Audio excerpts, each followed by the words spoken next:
Hello, everybody. Welcome. Today is the last day of our painting marathon. Welcome to Art Prof. We are a global art party. Let's take a minute and look at this painting. And actually, I want to touch it, see what actually dried. Oh, that's pretty dry. Is that everything? Oh, this is a little bit tacky.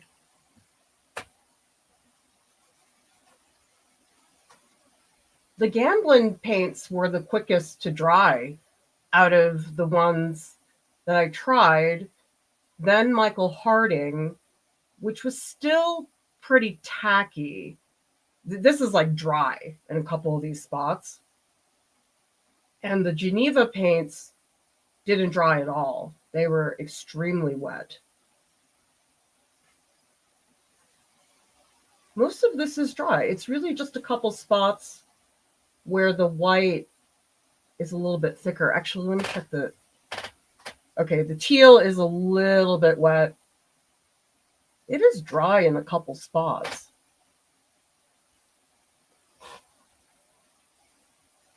I think the Geneva paints, I'd have to have a lot of paintings going on because we'll see how long it really takes to dry to bone dry.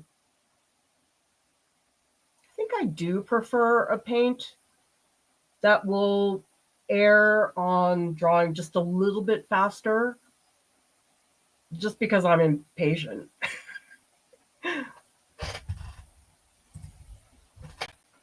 Tell me in the comments, everybody, what was your last meal?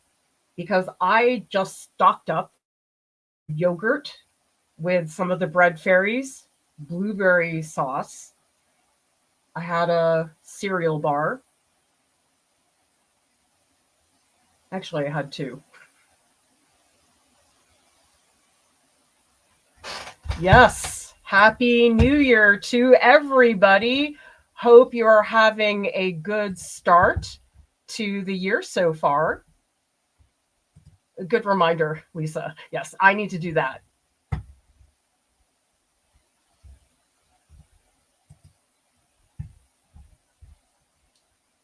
excited too, Neil.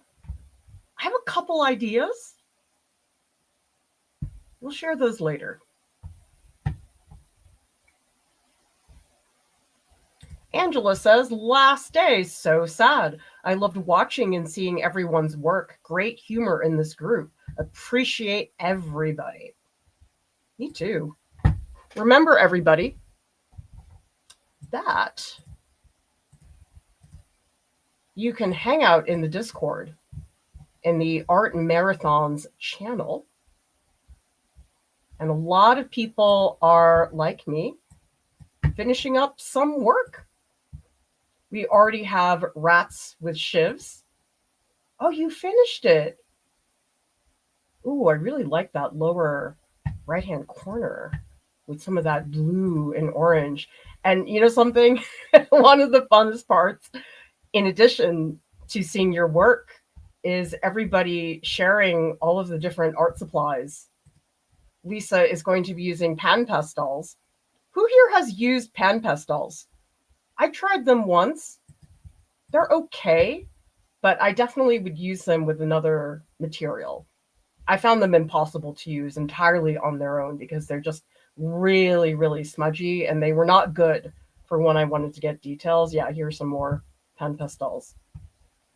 So if you're in the Discord, share photos of those delicious art supplies. These are from Nancy, some really nice golden fluid acrylics.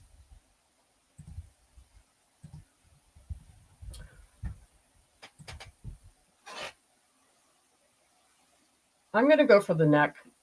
The neck really, I ignored it. And I think the larger issue is that there's no opaque paint in here. This is still all very transparent. It makes the head look disconnected from the neck because they don't really have any colors in common. That's the first relationship that I definitely want to spend some time fixing. M. Torty, I'm so glad you're here. Monster of a sale at your store. All I've done is work. Well, I'm so glad you're here. And remember, everybody, there is the replay. And if you have a question that you would like to ask, please make sure that you put the word question in all caps. That will make it a lot easier for me to see your questions. Where's my paint? Oh, it's back here. I was trying to tidy up, try to be more organized, but of course that failed. Here are the Gamblin paints. And by the way, this is a really good deal, this Gamblin set. I think if you buy the tubes individually, it's $160, but the set is $80. Pretty good deal. A lot of tubes in here.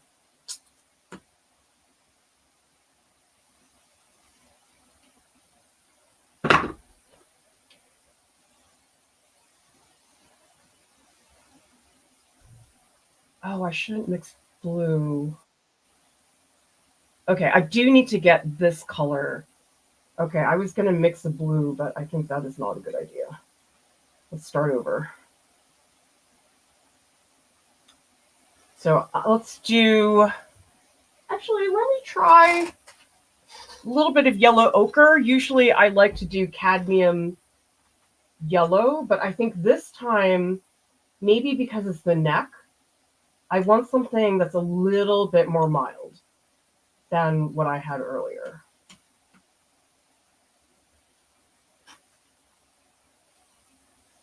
It's actually very peach. I think it needs, okay, I am going to use the cadmium yellow light. I'd love for people to explain this to me because, again, I have no idea, no perspective when it comes to our content, but there's not a ton happening in these streams, as opposed to, say, our edited content, or in the past, when we've done live streams, I always want to be efficient with my time. Now, this stream is the opposite. I have not been efficient at all, and you've all watched me drop things, lose things. Freaking Alizarin Crimson thinks it's smarter than me. And so why are people having such a great time? I know that's such a dumb question, but why is this being the least efficient stream that I think we've ever put out? Why are you still finding this interesting? Because the prevailing reaction is that people do prefer edited videos because then you're not wasting your time watching something that's not very helpful.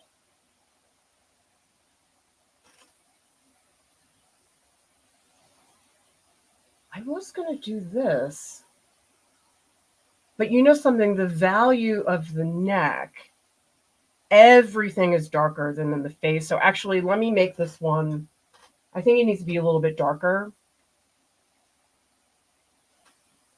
Maybe more yellow ochre. Actually, no, burnt sienna. That'll be faster. I think if I do yellow ochre, it's going to take too long to build up. And sorry, today you can't see my palette because I changed where my easel is. But I can show you my palette. So this is white, titanium white with cadmium yellow, yellow ochre, burnt sienna. Still a little peachy. I think I want more yellow in there. Ugh, this is sort of a nasty color. Let's try it again. Because I need it to not be so bright. Okay, let's just put a little spot of it maybe up here.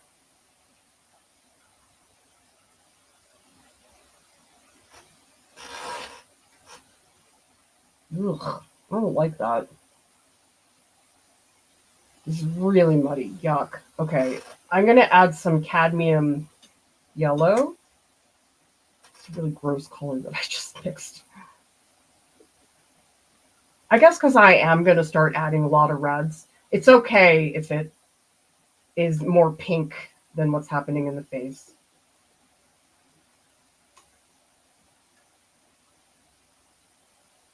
So remember, if you have a question to ask, please say question and put it in all caps. Okay, so this color, it's a little bit darker, a little bit more pink. I added some of the cadmium red. Let's try this again.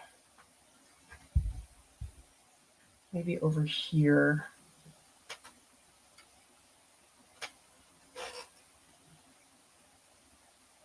I think I still need more red. It feels very brown.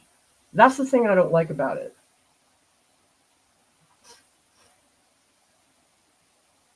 Ugh. You think, oh, this will be easy. I'll just mix this. And then it's never quite what you want. Color mixing is so slow. Tell me in the chat, for those of you who do color mixing on acrylic or any other paint, do you find it slow? I find it so slow. Because the problem is there's such subtleties. And the thing is, the more time you spend painting, the more time you become very conscious of those subtleties. It's still too brown. Ugh. Okay, let's just dump in a lot of cadmium red. That's the color I just mixed, and now I'm going to add in some of this cadmium red. And remember, people in Discord, keep working. And if you have worked during the marathon, how many pieces did you finish? Because from the looks of it, people have done a lot of work during this marathon. Okay, this might be better.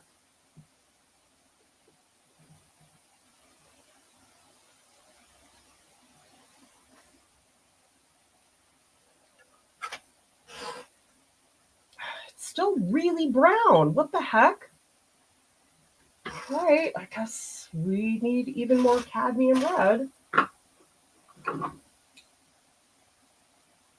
But you know something? I would much rather that it take a while for me to slowly build towards the color, because when I first started painting, I mixed in very big quantities.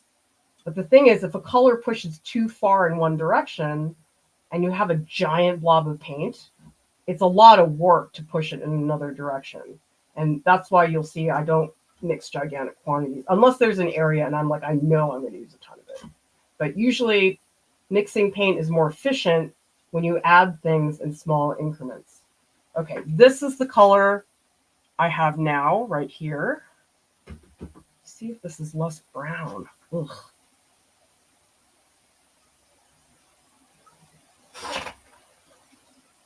It's still super brown.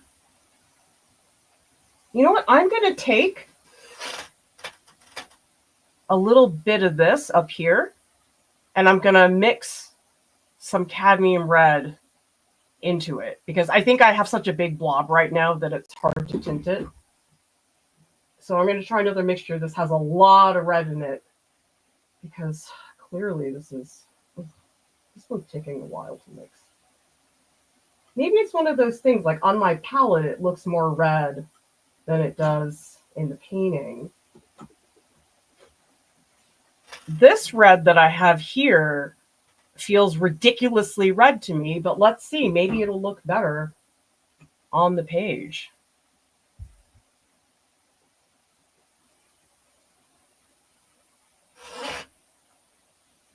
Now it's too orange.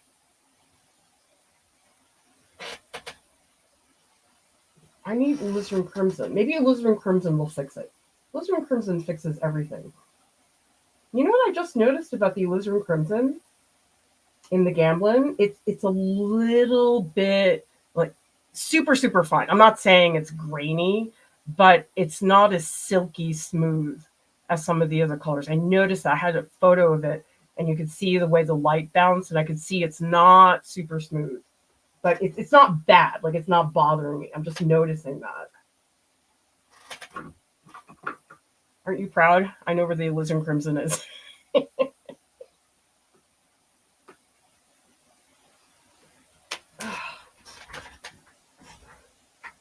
There's an article in the New York Times today. I don't know if anybody saw it, but I think the title was something like "My house is a mess, and I think that's fine." And it was talking about how this woman has felt pressure in the past to have a super clean house, but that she actually said that her life is better when she has that clutter. People are very different. Tell me in the comments, are you happy with clutter? Clutter stresses me out. I really hate it, but that's just me. Let's try this again. Okay, so this mixture now has alizarin crimson in it. It's taking a lot of swatches. Jeez. Okay, let's see how this looks.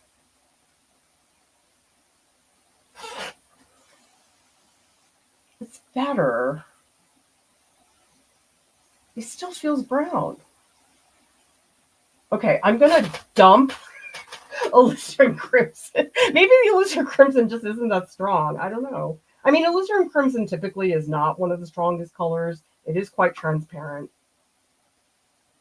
But the problem is the cadmium red, it leans towards yellow, and so that's why it's making everything super brown. But the thing about mixing colors is I like taking my time. I like looking at the color, watching it develop, thinking through my color decisions. But again, I'm a planner. I know some people mix it very intuitively. All right. Slowly getting a little bit closer.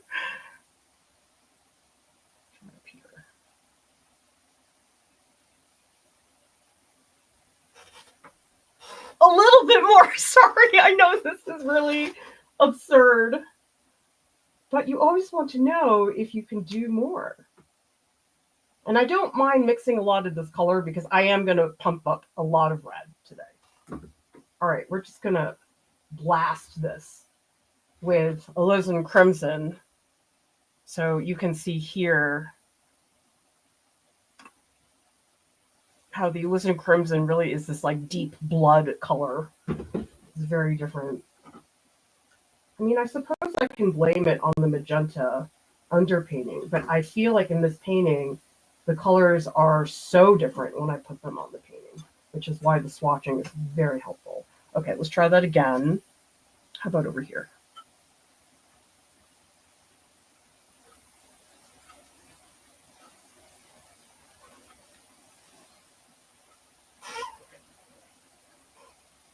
I think I can live with that. I'm going to shoot a photo of this, and I'm going to put it into the Discord so all of you can see closer up what these colors look like.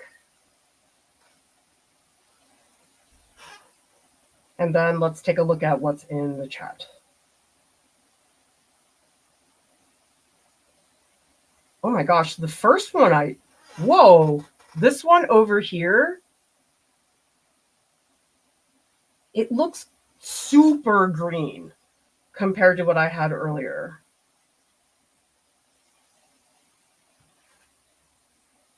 Oh, come on. I think my phone doesn't like my oily fingers. What?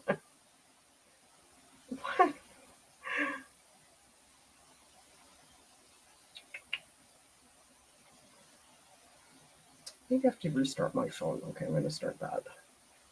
We'll come back to it. All right. Let's see what people are saying in the comments. Carolyn says, microwave frozen pizza bites. Awesome. I mean, sometimes you just have to do that. Kat says, New Year feels like a new sketchbook to me. I love that. Welcome, Ben. Nice to have you here. Deb says, I'm finally starting some thumbnail sketches, got my canvas up. Thanks for getting me going. Yeah, it seems like a lot of people felt that the marathon was a good way to get painting, because I know I'm always putting it off, but it seems like it was a good catalyst for people to get started. Neil is asking, is it a good idea to buy stuff on Temu? I have this Chinese watercolor paper that I really like. I found that they have an official store direct from Shanghai on Temu, much cheaper there. Should I buy? Temu's a website, or is that a brand? I've seen some of it here and there on YouTube, but I don't have an experience with them. Maybe people can comment and tell Neil if they've used Temu before, if they have any suggestions. I feel like I've seen a lot of YouTube videos. It's like Temu haul, where I mean, that's a lot of the videos on YouTube are like that. But particularly Temu, I feel like I see a lot of that stuff.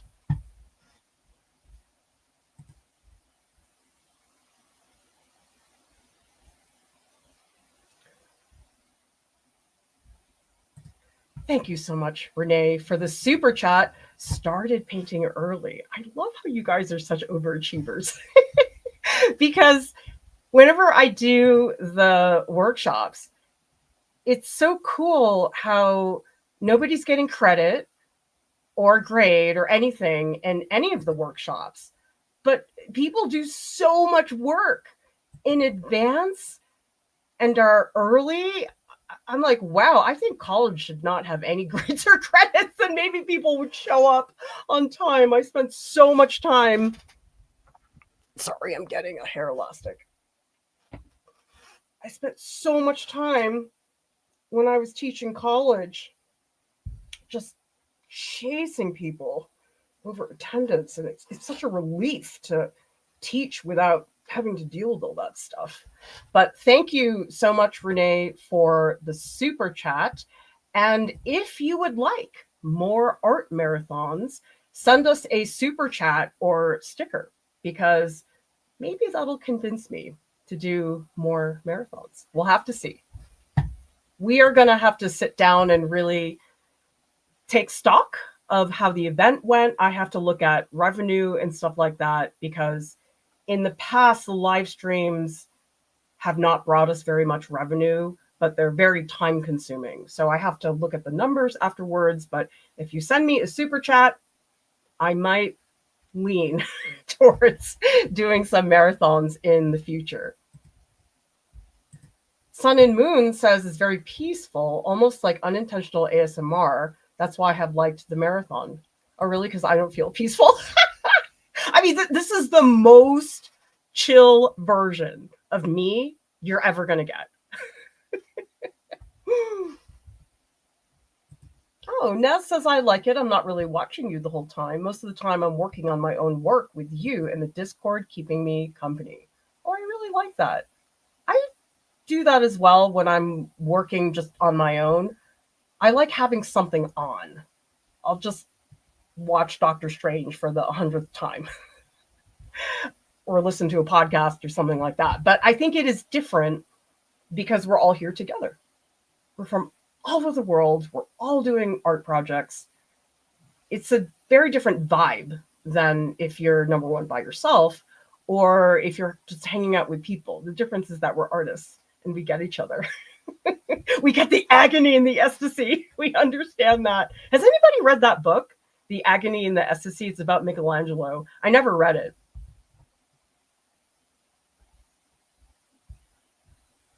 Anna's asking, is there a reason the face looks like he's wearing makeup on the face as opposed to the neck? Nope. It's called Clara got lazy on the neck. I need to go back and work on it because I don't like that separation. I think that looks bad. Renee says, I know in other videos, not yours, I will look forward to the end to see if it is worth my time. Oh, I totally do that. What keeps me here and interested is your teaching and mistake making and correcting. Oh, there's a lot of mistake making. Because I do feel anytime I'm making an artwork, you feel like you're just guessing all the time. You're thinking, well, maybe this will work. Oh, it didn't. Let's try something else. It does feel that way, almost like you've entered a dark room and you're feeling your way out. You're trying to see where things are. In some ways, I think I do take a somewhat analytical approach in terms of the prep work and the thinking, but the actual doing does feel like I'm guessing a lot. Michael says, you must be exhausted. Love the art talk while I putz around the house or doodle in my sketchbook, even though I usually do 3D work. I am pretty tired. I will confess. I'm pretty exhausted. I did this morning, though. I sat on the couch for a while, and my husband and I took Buddy for a nice long walk. And so that helped. But earlier I'd been thinking, oh, I've got the whole morning off. I should get work done. And I woke up and I was like, I can't do it. If I want to be functional during the marathon, I was like, I can't do it. And so those of you may have seen in the Discord that I've written that if you are an art club and you posted a critique, or if you're in a workshop, I will get back to you tomorrow. Sarah's asking, are you using Gamblin solvent-free gel? How do you like it in comparison to the liquid? I didn't get the solvent-free gel, so what I'm using right now is the solvent-free fluid. But you know something? Where did I put it? Maybe I'll try the cold wax medium. Here it is.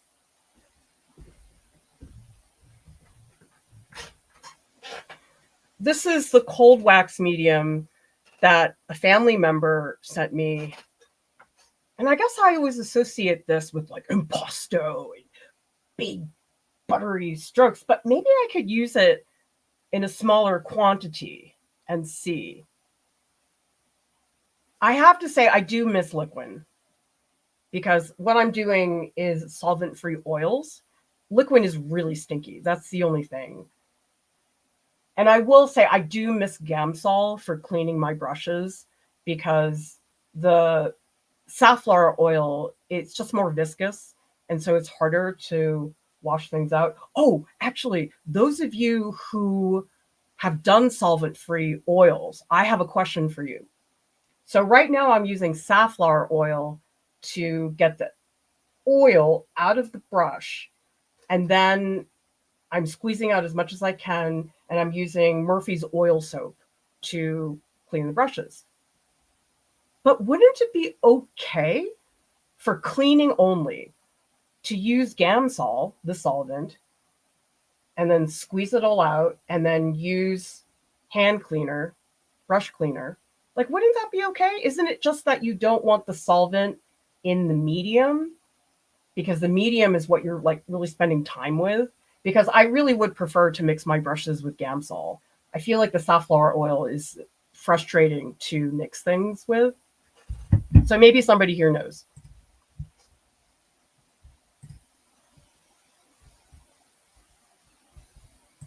This is very important, everybody, what Nez is saying. I like to hear the nice things you say about other people's work. Opens up my eyes to new types of beauty I didn't notice on my own. A lot of people will assume, okay, if I'm asking for a critique, the only thing that matters is hearing what needs to be improved. And sure, that is usually the emphasis of a critique. However, I think when somebody recognizes something in your work that is working well, I think it's just as valuable. Because sometimes I'm working on my piece and I'm not really thinking about that. And then when somebody comes in and says, oh, I really like the way you did this one area, I go, oh, maybe I should do more of that. And so critique is not just what can be improved. It's also recognizing the things that are working well. Okay, Tiffany understands me. Color mixing, slow and frustrating. But as Anna says, very satisfying.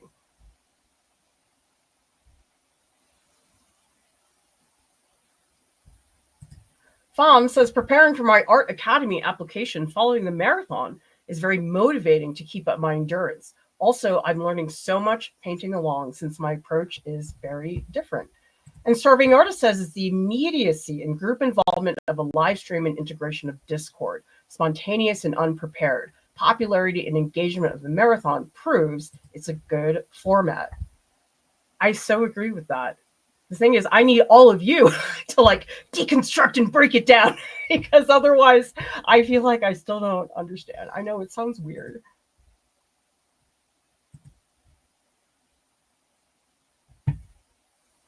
Harry says you can add yellows to lighten and warm the slightly cooler tone. Yeah, I do feel right now that this feels very cool, the yellow, and I don't want that. I need to cut back on that for sure.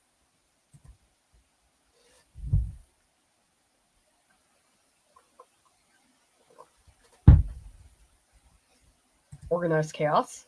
I just like organized. I don't really like the chaos very much. Harry says, are you after a red?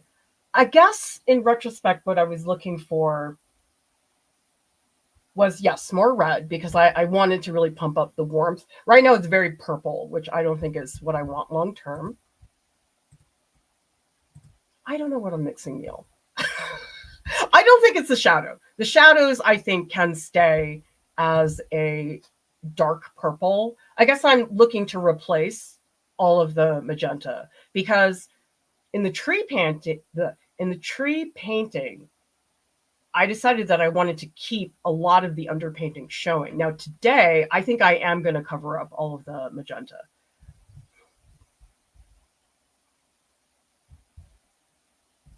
We've got some super chats from Fom, who says, Happy New Year. Hope you will make more art marathons. Renee says, you've helped me be a better professor. Anna says, love these. Thank you guys all for that support. If we get enough super chats, you may convince me to do this again because I'm not 21 anymore. And this is a lot of work to do. And remember, you guys also get to see these cute little animations.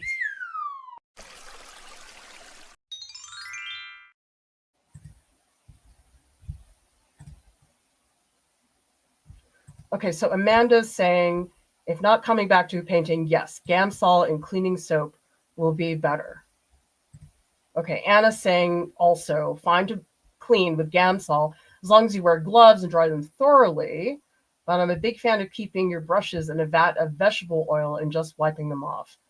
I guess I'm just not used to it. It just feels so oily, and I like just the cleanse of the Gamsol. I'm just more used to it. Thank you, Art of Vulture. Hope there will be another one sometime. Harry, I think you read my mind because Harry's saying that one area where the finger meets the brow, I think you mean here, is so Jenny Saville, it looks incredible. I spent this morning looking at some Lucian Freud paintings, specifically the ones that are not that developed, because the finished pieces, they're great to look at, but I'm trying to see what was underneath that. And he has a couple self-portraits that are barely developed. And I was analyzing his brushwork. Jenny Saville, interesting. I looked her up as well. But her recent work, I confess, I don't like it as much as what she was doing in the 90s. If you don't know Jenny Saville, how about people look her up? Look at her current work, which is these like super intensely, brightly colored drawings and paintings. And she has a couple charcoal pieces. But I feel like I like the subtlety of colors in her earlier work in the 90s. It's interesting because artists go through so many evolutions. I mean, I still love her as an artist. I'm just saying within her work, that's the work that I prefer. Sav is asking, what's your approach to painting or drawing hair? Well, lucky for me, I don't have to deal with that today. It's about capturing mass and looking at the direction of the hair. So if you look at my hair here, you can see it's going up and it's drooping down. So to really show the direction it's going in, I think sometimes it's just very easy to fall into the trap of saying, oh, hair is all these little hairs. I got to stroke them in. No, don't do that because it's always going to look like spaghetti. So the bigger thing is to look at the mass and lighting incredibly important. So you can see right now, there's a highlight up here, and then back here, it's a lot darker. And what happens is people don't pay attention to lighting when they're doing hair. Another good reason to get a reference photo that shows nice concrete lighting. And by the way, of course we have an anatomy lecture and draw-alongs, several, on hair. Go to artprof.org and just type in hair, and you will find the page that has all of those things. Katz is asking, have you found any water mixable mediums that don't have the scary combustion warning label on them? That's what makes me nervous. Speaking of safety, you know what I think you all need to see right now? We have something else to unbox, and it's very big. In fact, it came, this is the small box that it was inside. It came in another box that was like double the size. So let's see what's in here, because this is your solution, Katz. Perfect that you asked this question.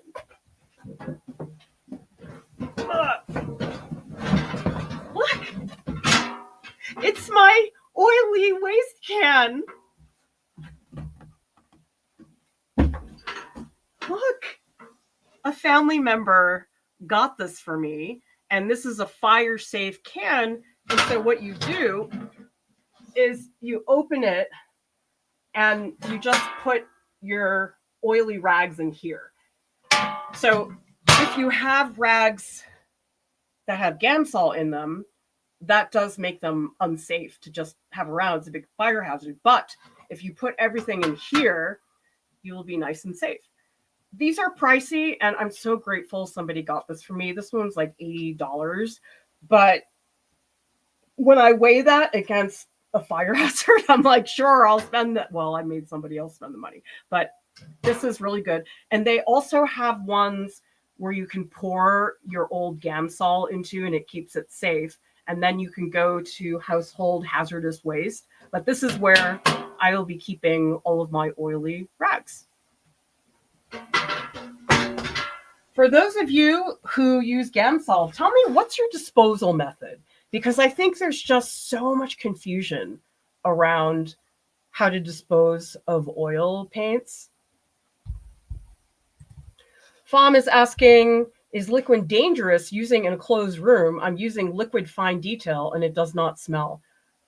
Fom, if you could follow up and tell me what brand.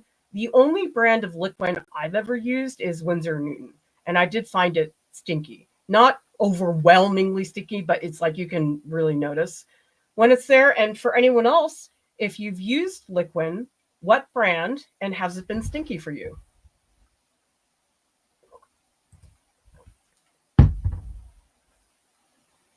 Deb says, quick analysis. Differences between Gamblin and Michael Harding paints. What specifically did you notice? Where are my... I guess this is the stream where I'm just walking around my studio looking for things. Here they are.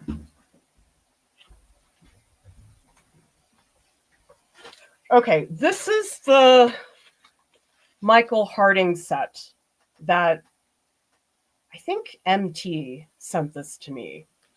And then the Gamblin set that Deb is asking about is this set that they have like this. This is $80. And thank you so much, Luis, for sending this to me. The main difference,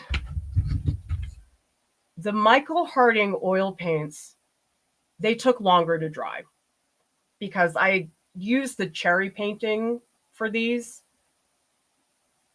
Some parts were a little bit dry, but it was mostly either tacky or wet. I have to say I do like these better than the Gamblin because these, they're super buttery. I mean, I've never used an oil paint that was like this. And I think what I liked about the butteriness is it had a nice flow to it. It didn't feel like stiff, but it also wasn't one of those paints that goes all squirty and juicy. So it has like a nice, robust, buttery feel to it. The Gamblin, I do really like the Gamblin. It dries way faster than the Michael Harding. I wouldn't describe Gamblin as buttery, but I would describe it as robust. And between the two, I would be perfectly happy with Gamblin. But the Michael Harding, it's like really good raspberry mousse. It's just like really, really nice. So between the two, that's what I would pick. But it depends on what your preference is. Some people don't want their paint to be buttery.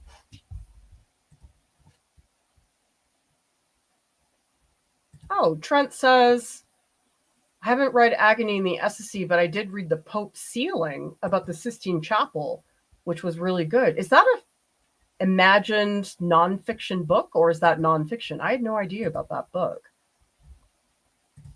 Rachel's asking, can you recommend a book to begin oil painting?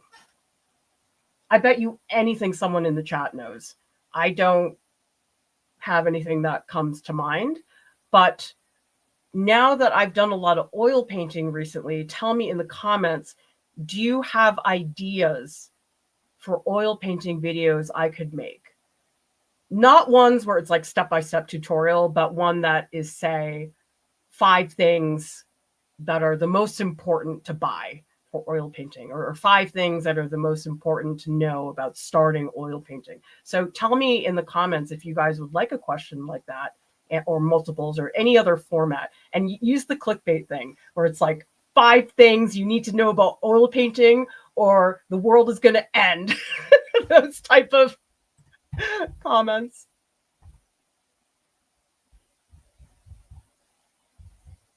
Lots of great questions, everybody.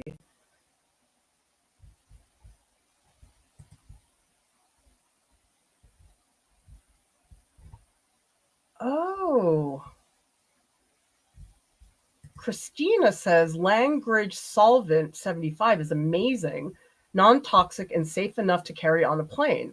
No smell, used instead of Gamsol. Can you tell us in the comments where you get that? Is that art supply store or hardware store?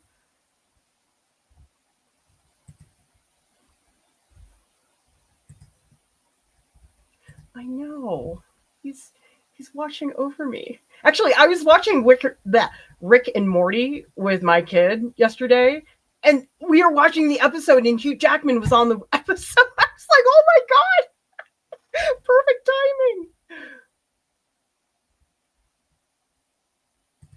Dana's asking, can you keep oil paints forever, or do they dry out like acrylics? I think you can. I mean, I have Winsor & Newton from such a long time ago, and it still works. Ellie says, some people say they put oily paper towels in a jar of water, take that jar to household hazardous waste, but do you dispose of the entire jar there, or do you get the jar back? But what's the purpose of putting it in water? Neil's do this when oil painting will have you die. Oh my God. Jen says, confused about all the things. Solvents, Gamsol, liquid. I think it's confusing because I'm doing solvent-free oil painting, which is very different than if I'm using solvents. So Gamsol is a solvent. But now, of course, I'm asking you if I can cross things over. So yes, I know it's extremely confusing. So I think we do need a video that explains the differences between solvents, because yes, 10 brush techniques that will change your life. Is oil painting dangerous? 5 things you must know now to stay safe. How about stay alive? That would be better.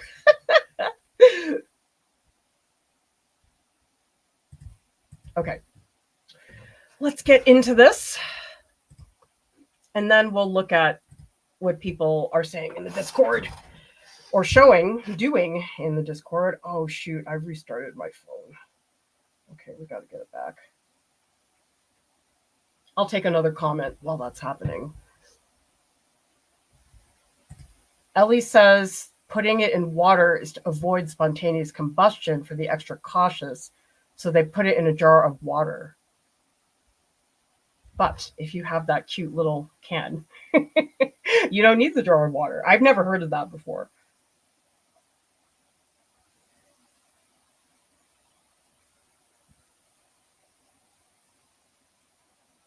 Camera roll is out of control right now because of the marathon. Okay, we gotta scrape all this stuff off. Oh, I forgot to put on the art guard. Let's do that. Oh, wait, wrong jar. Here, this is the art guard.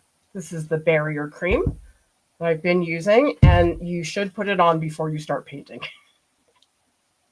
We should call this stream Everything I Did Wrong. And it's like 80% of the video.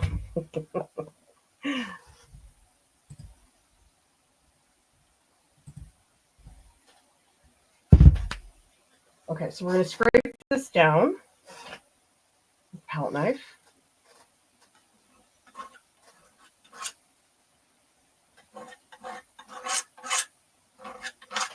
There, we've got some ASMR, everybody. Who likes ASMR? I feel like I don't get it. Lauren really likes ASMR videos, and I'm like, I don't understand. Like, what am I supposed to be getting out of this? Is it just like satisfying sound effects? Okay, we're going to go in with a big brush.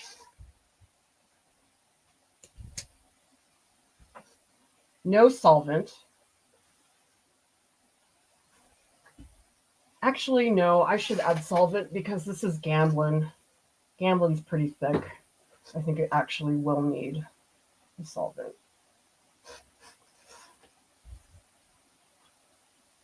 It's really, there's this one muscle that I'm missing.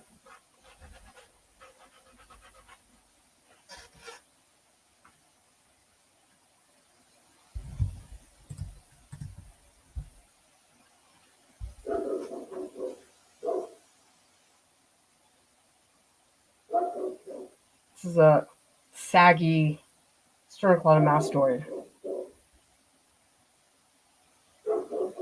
Oh, I think I have to go get Buddy. Hang on a sec. I think my spouse and kid went out, and I think he's acting needy. Hang on.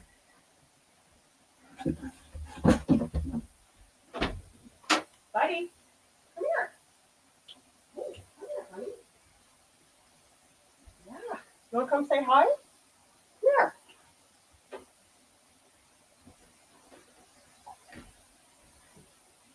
You gonna behave? I think you will, because I blocked off all of my paint, so you wouldn't ruin my painting.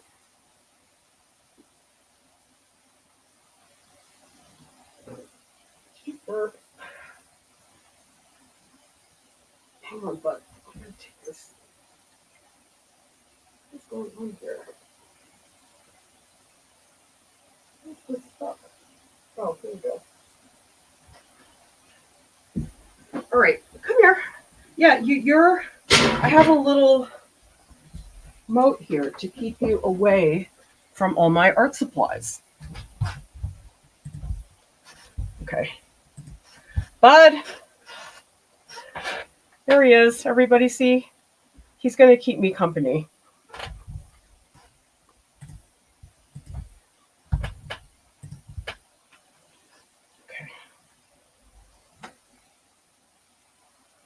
Keep those YouTube titles coming. You'll save me a lot of time. I hate writing YouTube titles. And sometimes I feel really bad because they are very baity, but the problem is that they work. And I see that they work on me.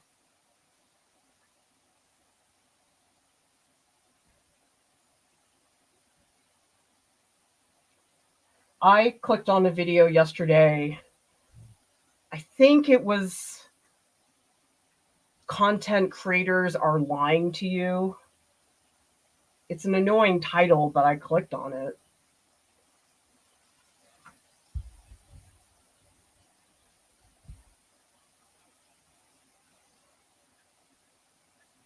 Does it bother you all when there's a clickbaity title? Because I think the larger thing is people don't like it when the title sets up an expectation, but the video does not fulfill that expectation. That seems to be more the thing that people really don't like.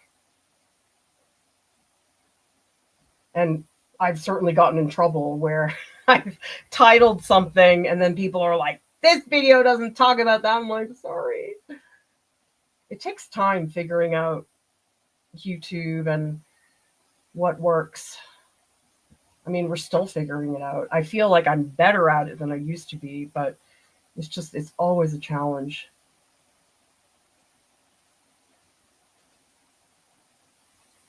And it's also hard because different generations interact with social media differently. Well, that's fun. Here, I pressed hard, lifted up, and then came back down. Let me adjust my camera because I'm going to be working on this lower area for a while. Sorry about my squeaky chair, but I decided that this would be better since it's such a long stream today. Let me zoom in a little. I'll make that up higher so that way my video doesn't get in the way. Let's make that a little darker.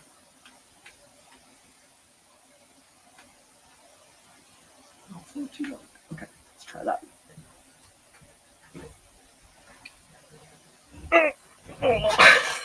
Sorry.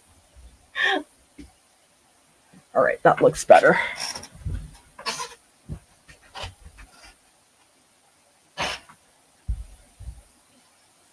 I was thinking I wouldn't want to sit in my office chair because it'd make me feel like I was at my desk, and I didn't really want that. But after a couple of days, I was like, oh my God, my back can't take this. And my usual office chair died, and I have not had the time to go out and get a new one.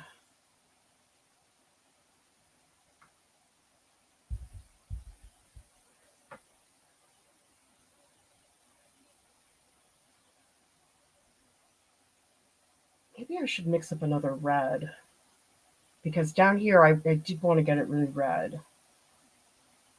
You know what I should do? No, I need to work on the neck. I was going to say that I should add some of this color into the face, but I don't know that I'm ready for that yet. Although, okay, let me see what happens if I put it up here.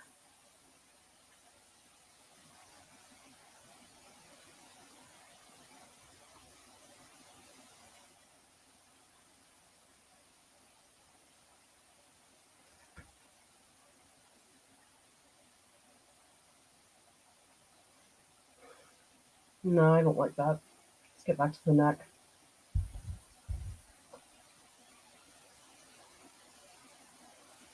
Really what I'm following is the muscles in his neck. Sort of low in contrast, but yeah, this is helping. There's too much of this purple down here. It's making it really too cold. I want it to be a lot warmer. Oh, it feels so good to paint on dried paint. The painting yesterday was driving me a little bats because it was so wet.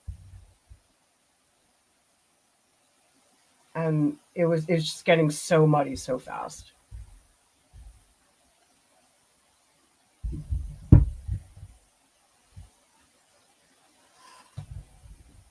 Emperor Palpatine? Is that from Gladiator 2? Did anybody here see Gladiator 2? Because Denzel Washington, oh my God. He was the best part of the movie. He also had the best costumes.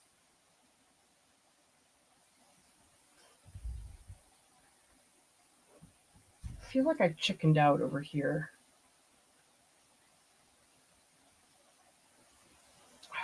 I'm not happy with this negative space. Because this is a tiny trapezius. Like, that is really bad. I feel like this negative space is definitely too small. Oh my gosh, I'm so happy. Look. Look, I still have some of that color. Oh my God, I'm going to fix it. Seriously, in my mind, I was like, oh, I don't want to mix that color again. But now I have it. See, this is one of the great advantages of oil painting.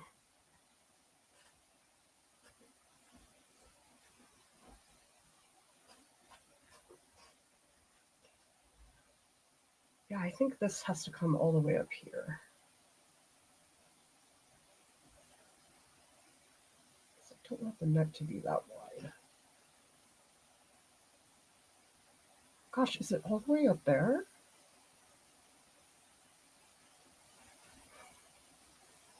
No, that's too much. Okay, we gotta bring this back. I'm looking at how this aligns with the top of the head.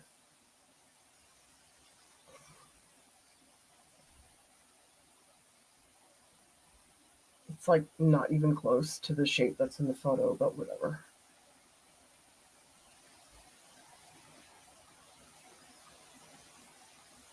Because this is the edge of the trapezius.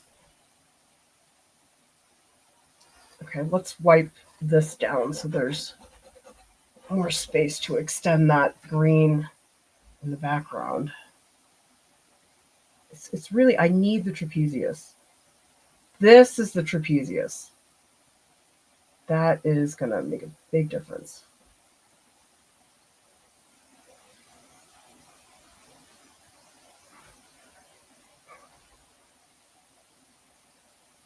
It's still too small. That's like so tiny. No way.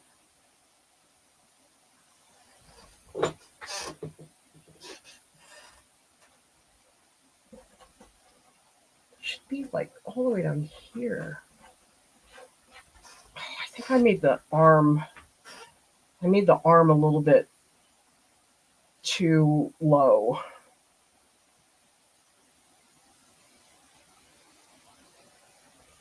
That's the bottom of the trapezius.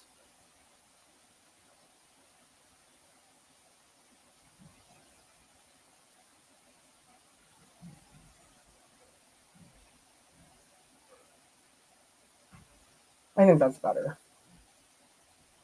Just firm up some of these shapes.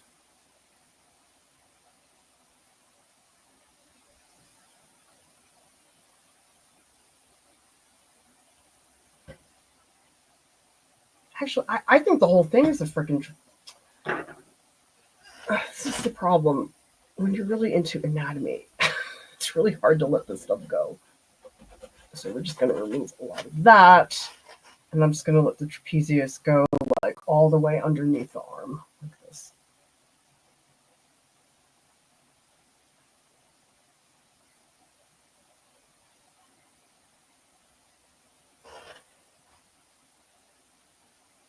Be a little higher. Still a lot of redrawing at this stage.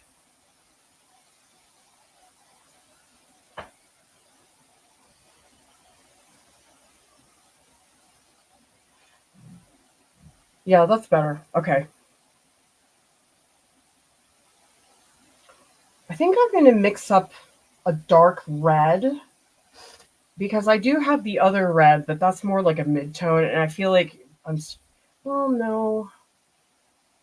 No, I'm going to use the red. I'm going to use the red that I already have. Then we'll do the value.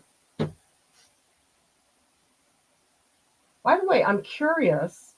Somebody asked me in Open Studios about whether you should start light to dark or dark to light. I don't think in painting it matters. I do think it matters a little bit when it comes to soft pastel, because, I mean, if you start with black in soft pastel, that is not going to go well.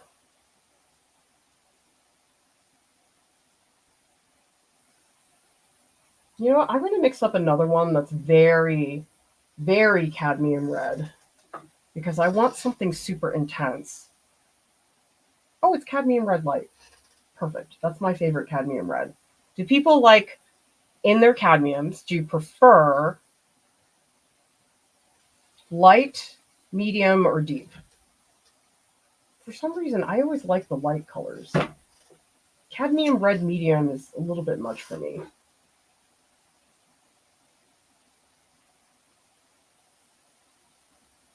Okay, so this isn't quite a straight cadmium red, but it is very bright, very intense. Let's get some down here.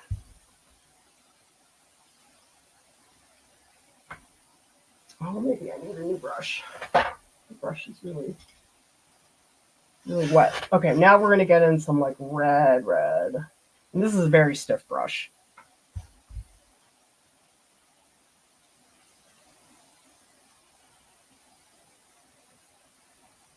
Here are a bunch of wrinkles, and that's what I'm trying to represent by pushing my strokes in this direction.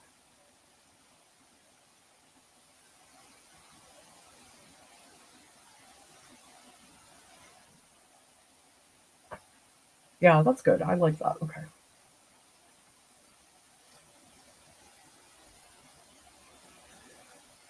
Nice big patch of that here. Trying to twist and turn my brush. Again, I trying to really avoid the like stroke where it's like very visible brush stroke. I'm trying to do some twistier actions.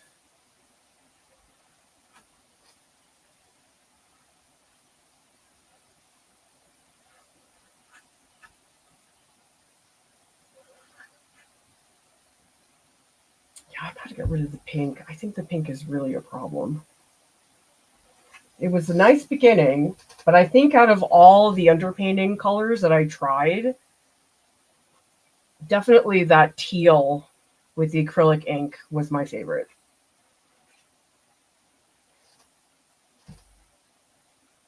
I also liked using acrylic ink. I felt like that was easier to cover and it was thinner.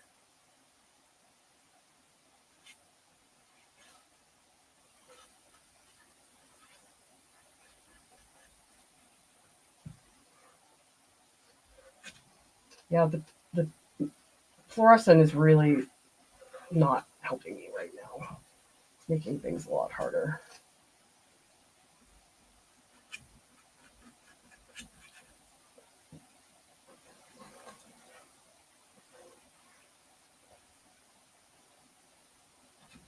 Yeah, let's just annihilate that pink.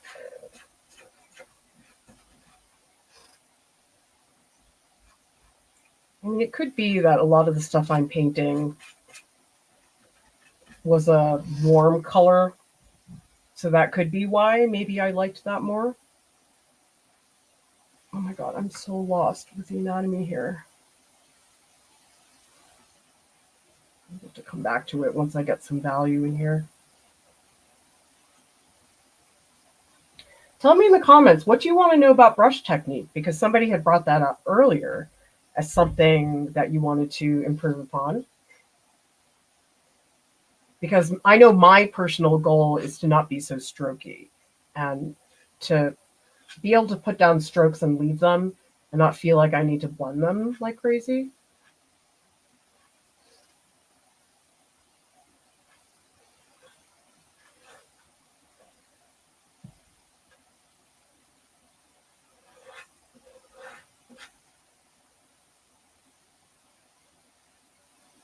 Ugh, that is a mess. Let me add some. I need some value. I think it's just all the same value, so that is not helping me right now. Okay, let's just clean my palette. So that's the thing about oil paintings. There's just so much like cleaning time in between, whereas if you're drawing, you don't have to clean anything. And you can just focus 100% on the drawing process. Here, it's like, oh, gotta scrape things down, gotta mix colors. I think that's probably why, one of the reasons why oil painting is so time consuming, because you have to spend time doing that.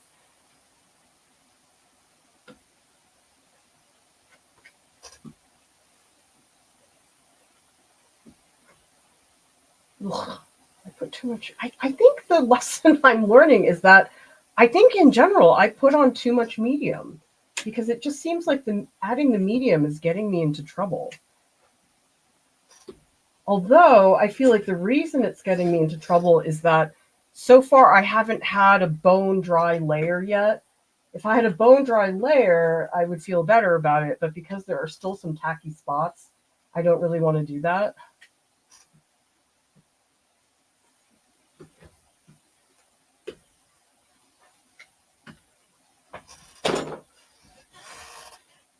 Here's my palette update.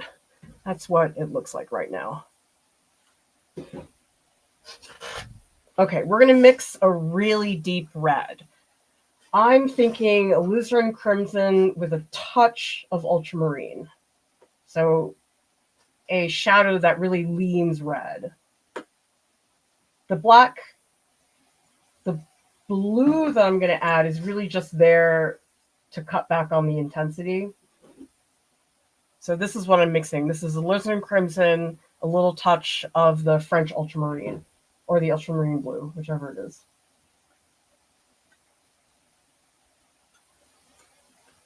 The alizarin crimson is one of the thicker colors in Gamblin.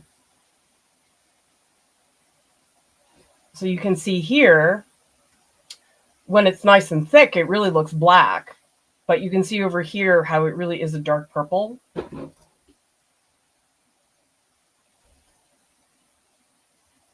I think I added too much blue. Let's add a little bit more alizarin, because now it's starting to look very purple, and I don't want it to look purple because I already have purple in this lower area.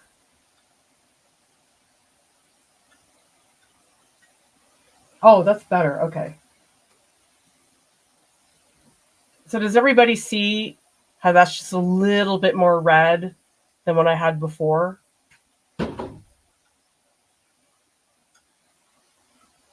It's a reddish purple. Okay.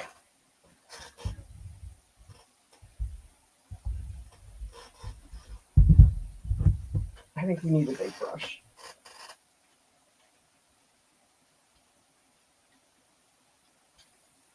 This painting, I don't feel like I want to use the super smooth brushes as much. I feel like that was a better match for the cherry image. This one, I feel like I want more direct strokes, so a lot less of that. Okay, it's really in here. I got to fix these neck muscles.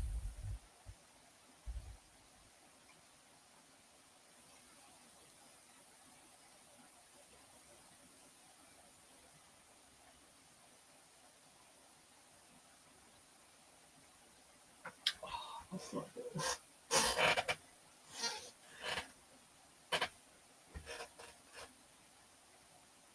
This is a bigger like patch.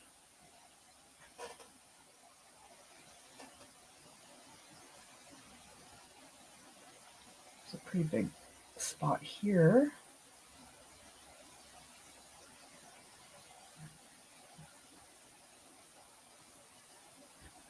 Might be way too dark, but whatever. I'll fix it later.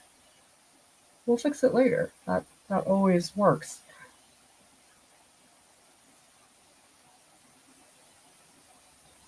Okay, so that brings back a little more definition.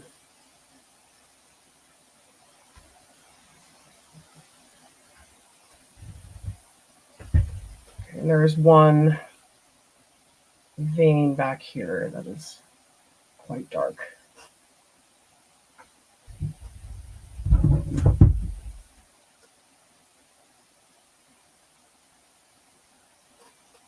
That's nice. I like that stroke.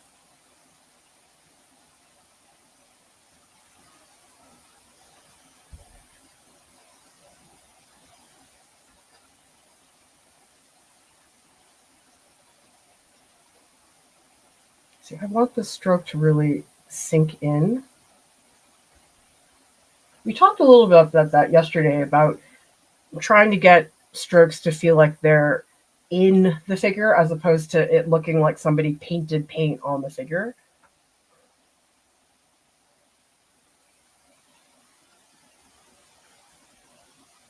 That's probably too dramatic, but I think I'd rather leave it like that for now. I guess this is the really dark spot, so let's build this up a lot. Really dark.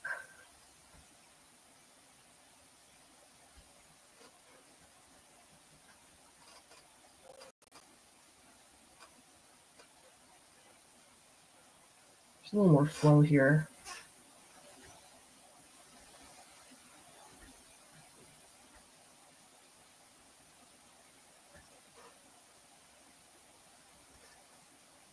Here I am looking pretty carefully at the reference image.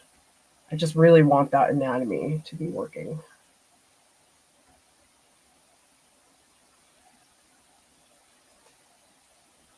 Okay, and a little spot here because I need to differentiate that this is the shoulder and that's the neck. And actually it has a little bit more of a curvature to it. So I don't want this contrast to be that much. I just need separation in that spot. Okay, let's see what's happening in the Discord.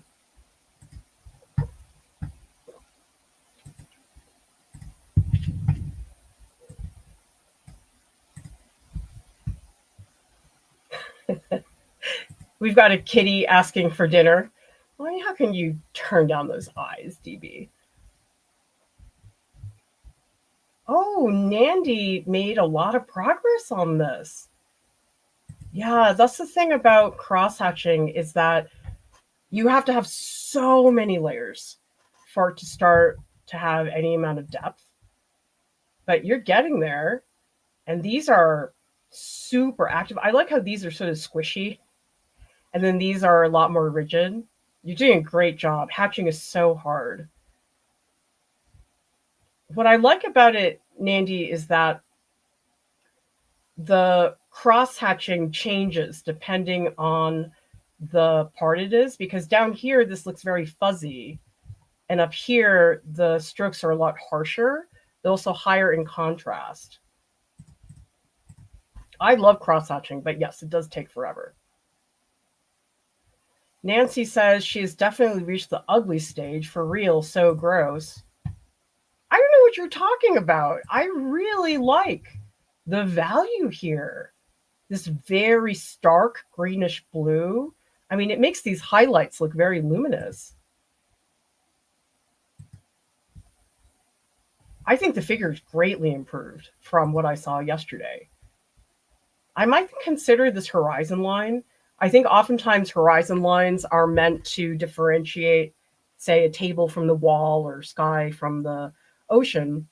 But I have found in most cases, when you have a horizon line like that, whether it's a sky or a table, if you make it really, really clear cut, it does tend to diminish the feeling of space. So usually if I have a horizon line like that, I will try to make it a lot blurrier. Sometimes I get rid of it altogether. Dana says my Excalibur sword in progress. Oh, is this? I think you're using acrylic because it has a really soft atmosphere in the back.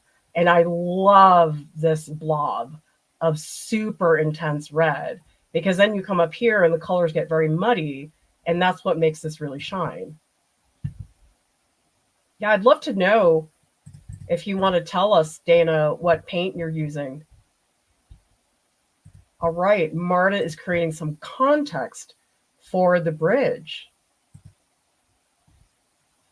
Is it a mountain, Marta? I can't remember what your photo looks like. But I do love how atmospheric this is. And does everybody see in the background? It's just a tiny bit tinted. And that helps immediately. I think one thing I'm always encouraging people to do, it depends on the image, but a lot of the time, getting rid of the raw canvas, getting rid of the white of the page, even though it's something that's so subtle. I mean, you might even miss it looking at Marta's piece, but I think it does fill in the atmosphere at the early stage. Carolyn is saying, progress so far. Is this a linoleum cut? Yeah, it looks like it. I love how you have really embraced shapes, Carolyn, especially with linoleum block. I feel like everybody's always trying to show off detail, but those are some really nice shapes. And let's see your studio pets. Aww.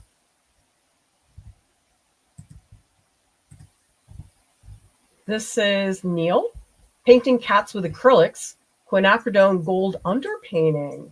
Of course, I don't know how to photograph it properly. I mean, you'd have to spend time in something like this. You don't really have time. Really nice breakdown of light and shadow, Neil. Here, how blunt that is. He's making so much noise.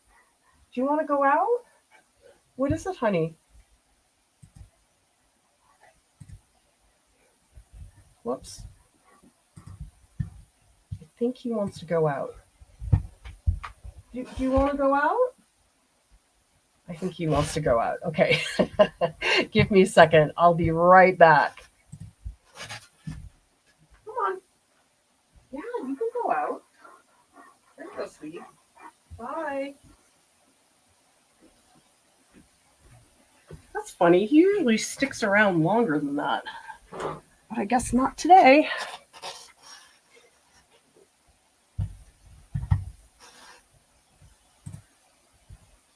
Okay, let's go back.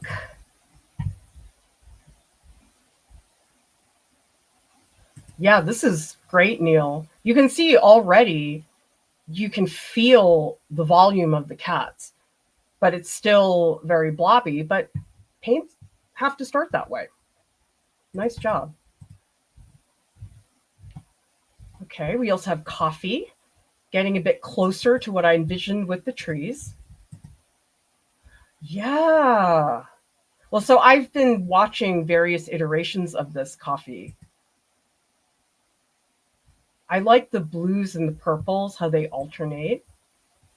Oh, and it's nice that you reserve the green for the left-hand side, because imagine this, if coffee had taken this light green and put it over here, it would have made the two spots of trees look too similar. So I'm glad you reserved that area, coffee.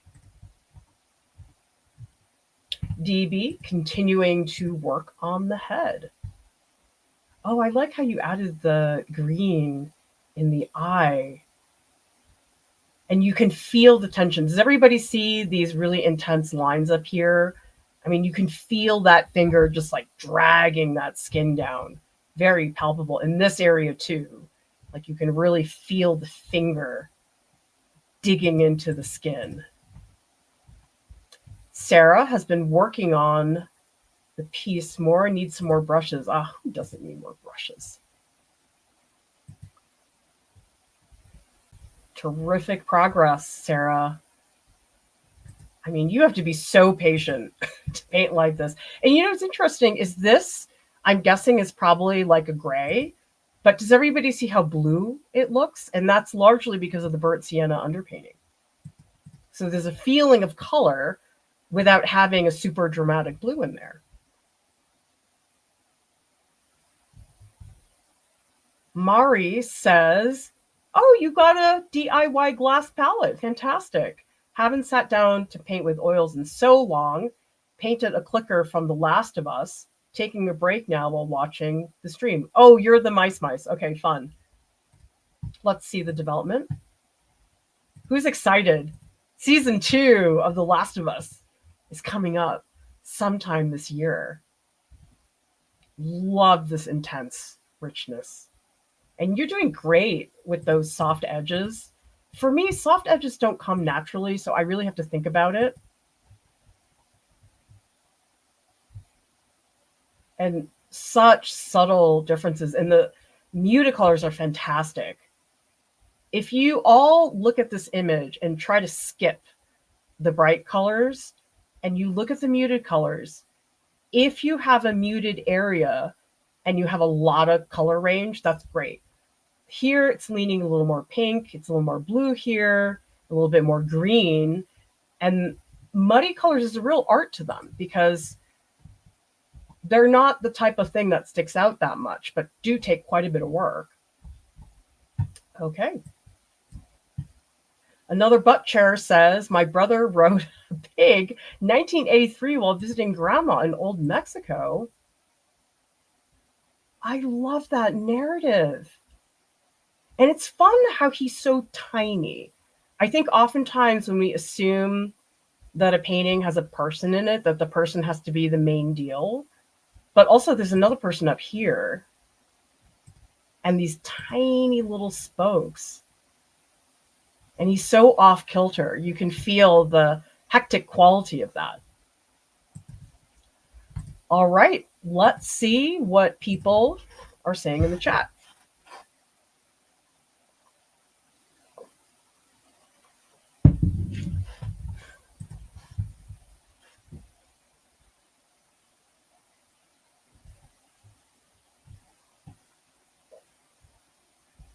Kat says, just tried to use white ink for the first time and it looks like forbidden milk. I recently started using the white acrylic inks because, to be honest, I've never really understood how to use white ink.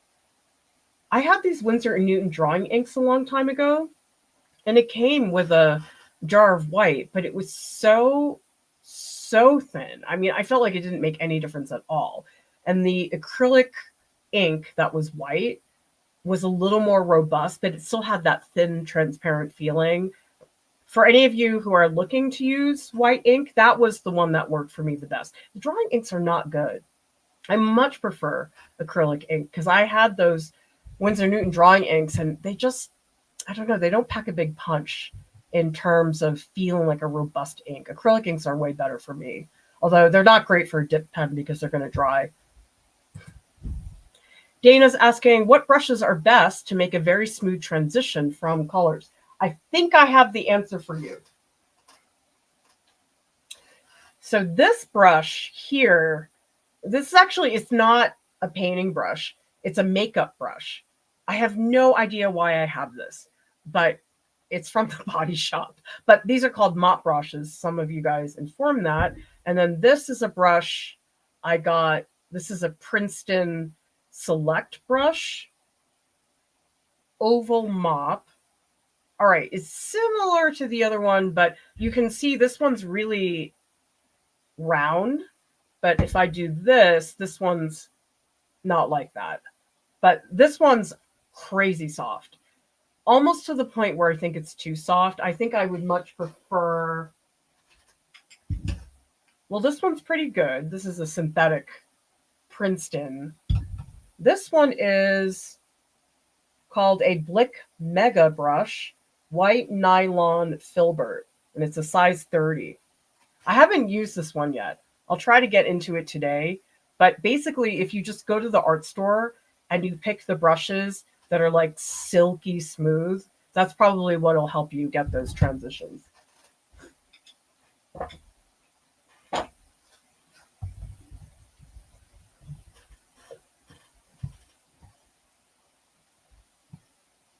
Okay, so Christina's explaining Langridge Solvent 75, Australian, but can buy from Jackson's in the UK, which has good shipping rates to the US, not classified as a dangerous good, so can be shipped. The oil paints are great too. Oh. You know who's in Australia right now? Hugh Jackman. He's posting on his Instagram stories. I'm like, yes. Best way to start my morning. Hugh Jackman Instagram post. Val is asking, what do you think about brushes that are advertised for watercolors, acrylics, and oil paints? We touched upon this a little bit yesterday.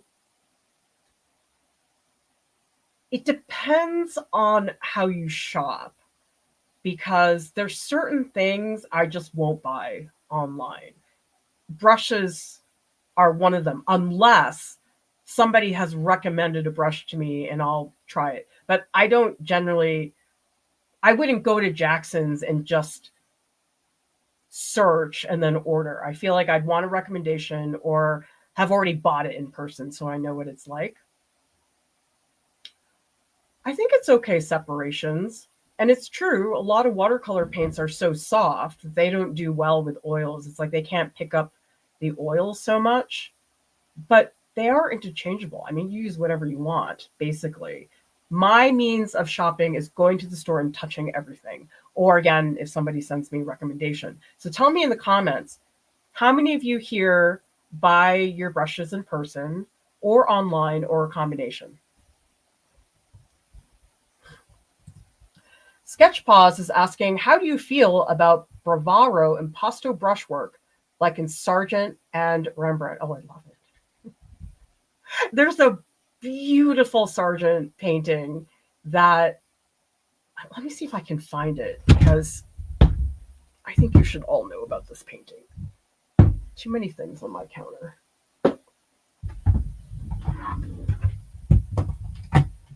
All right, we'll pull it up from where the Discord was. It's a Sargent painting.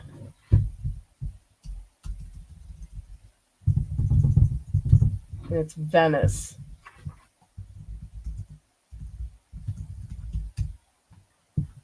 Okay. Let's see if I can find it.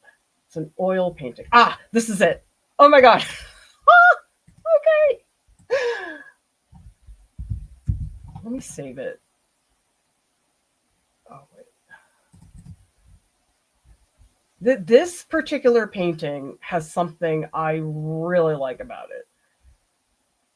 Maybe it'll show me some. Okay, we'll just try this.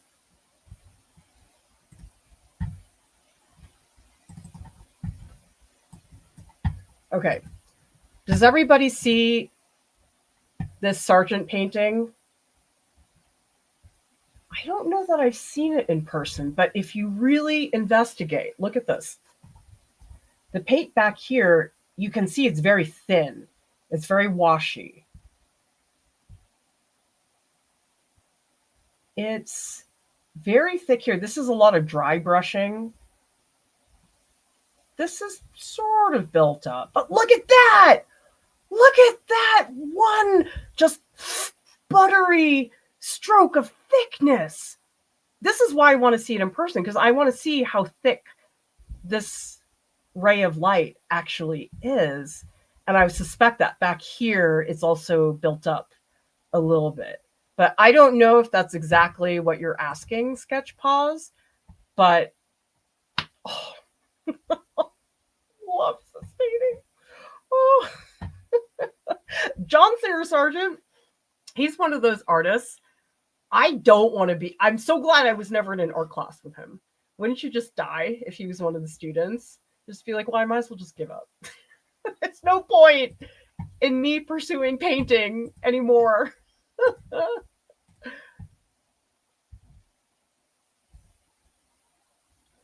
Another butt for chair says, where do you buy all your paints? I feel like I'm getting ripped off locally. If you want to follow up another butt chair, tell us what retailer you're getting them from. If it's an independent local store, we can't help. But in general, art supplies are so expensive. I mean, they're always feeling like you're. I'm not saying art supplies are ripping you off necessarily, but they're expensive. And actually, you know what my kid said to me this morning? Because my kid grew up in a home that's just bursting with art supplies. And she said to me, wow, I didn't know these cost so much. I'm like, yes.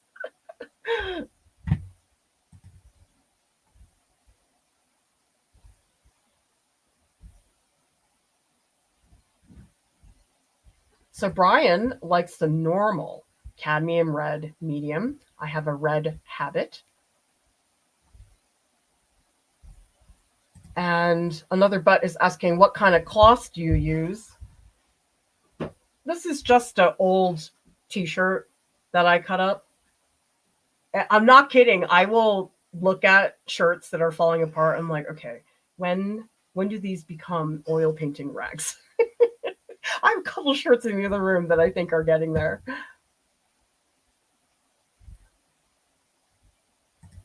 I do like the first Gladiator Dana, but you know what I really like in that film is Joaquin Phoenix. He's so good in that film. Yeah, everybody tells me. They're like, you should check out Henry Cavill. And I did, and I'm not into him. I mean, he's fine, but he's He's not Hugh Jackman. Well, nobody's Hugh Jackman. Oh, Palpatine. Okay, I don't know anything. I'm not a Star Wars person.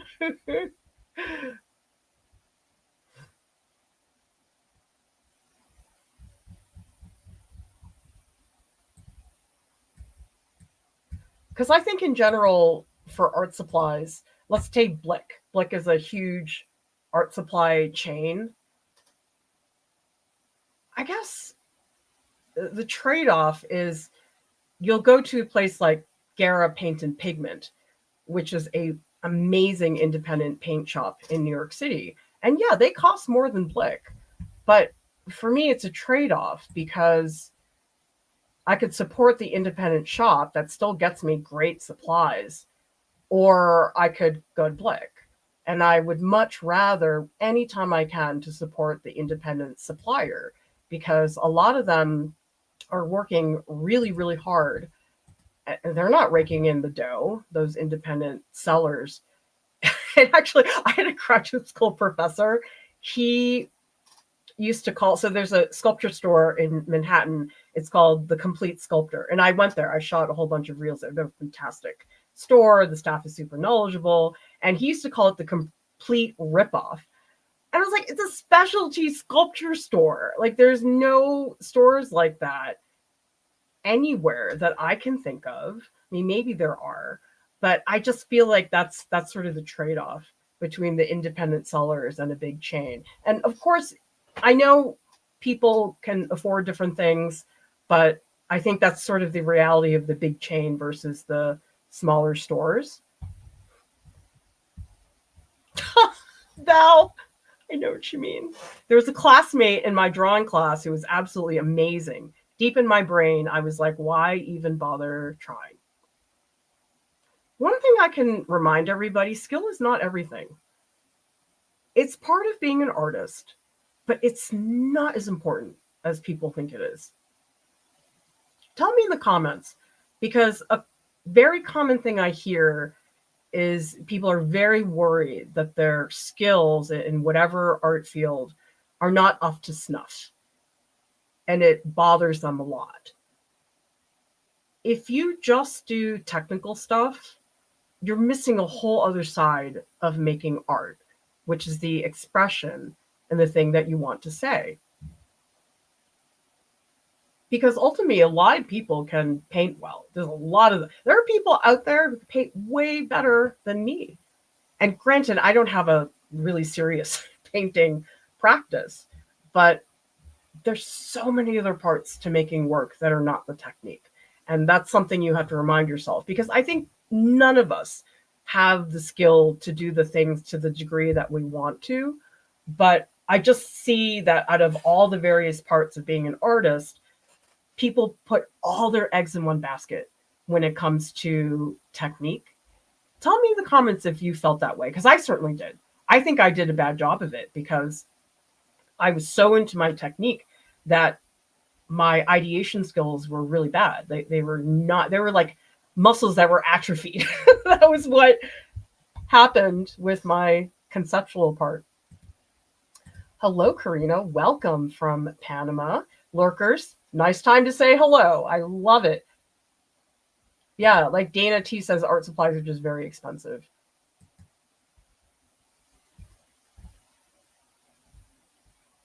Oh my God, Lisa. Who says, I volunteered my husband to cook dinner. So I knew, because I was doing these marathons, that I wouldn't have time to cook. I'm the cook in the family. And so my husband doesn't really cook, but I sent him to the store with a supply list. And I said, okay, you're going to buy these things. And then I said, okay, you're going to make this dish and this dish. And they were really easy. Like, one of the dishes was boiled green beans. Okay. Like, it was so easy. And so I said, okay, make this for dinner. And I get downstairs after the marathon and he ordered pizza. I'm like, I did everything for you and you still ordered pizza. Oh dear.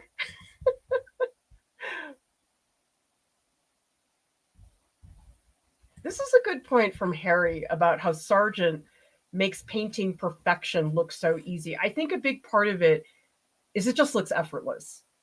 And I think that is across the board. Like if you think about a great singer or a great piano player, they don't look like they're in pain when they play. Because I feel like I do see musicians who are trying really hard to make it look like, oh, I'm so intense, but it just looks like they're in pain. And I feel like the really extraordinary performers, they don't look like they're in pain. It looks like, just like you say, effortless and complete and utter joy. And I think intensity is different than somebody who's like bending over backwards to be so dramatic.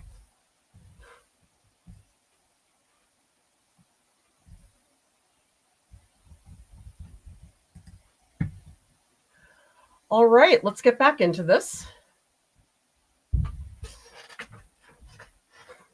Move that over a little bit so you guys can see better.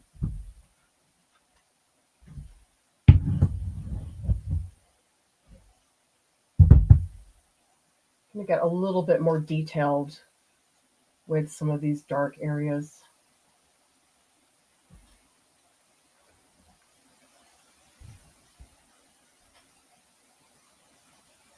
I need to not lose the jawbone, so let's make sure this is nice and solid. Oh, and actually, maybe now is a good time. Let me come back, zoom out, because I think I need to start adding some of these values.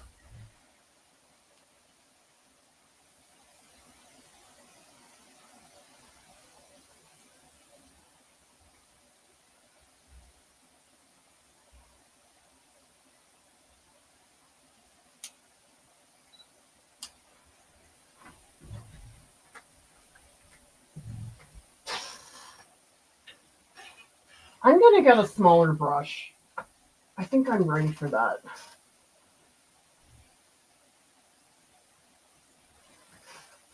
Because this is definitely a very important contact point that needs the value.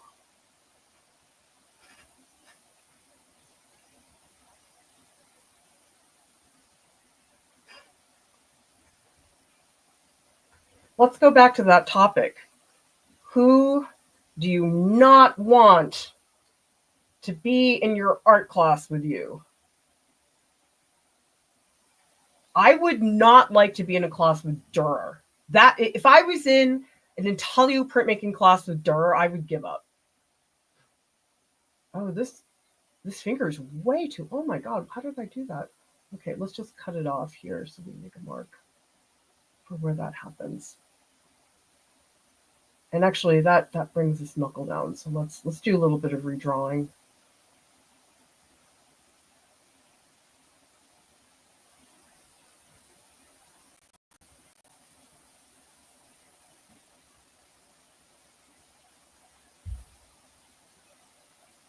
That, I think I need to come in here and add some of that red.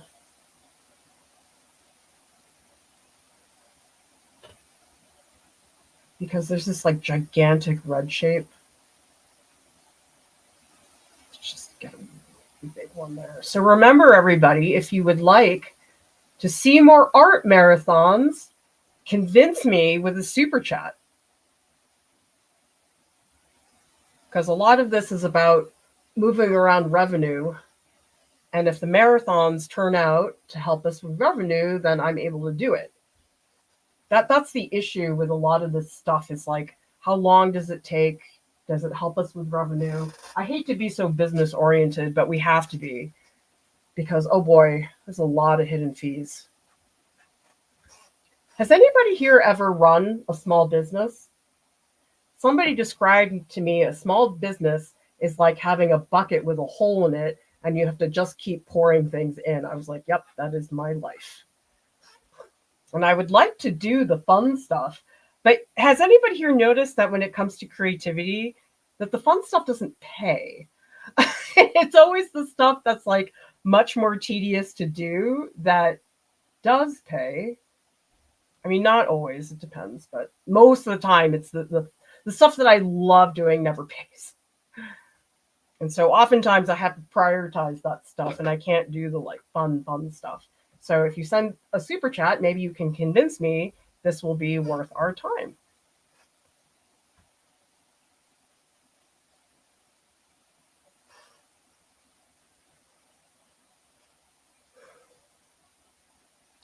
If you ask Lauren, I'm always saying no to her because she always has great ideas. And I'm like, we can't, no budget, not going to happen. So help us do the fun stuff more. I'd much rather do these streams than some other things we have to do for revenue.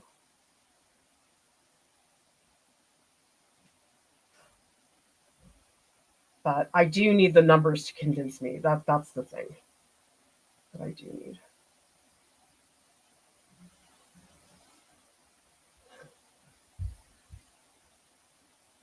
His chin needs a lot more. Oh, it's too dark. I got to get back down here. I think I went off a little tangent.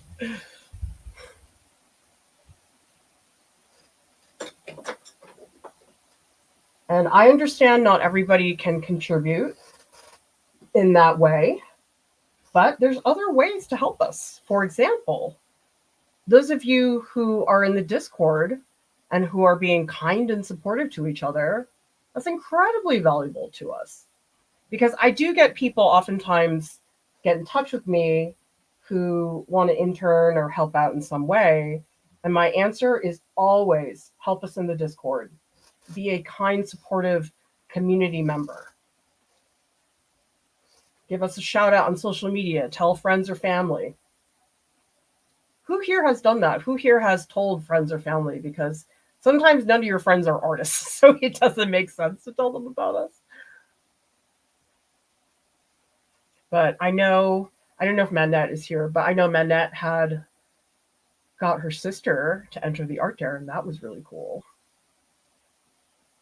And I've had people sign up for workshops with a friend or a family member. That's always super fun. I think the fingers are too long, you guys. They look really long. Or maybe they're just not bent enough. I feel like this one's really stiff.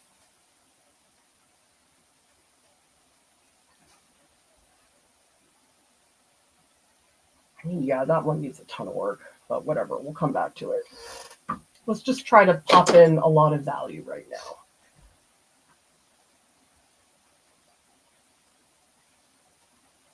Because that for me is what it makes it feel nice and solid.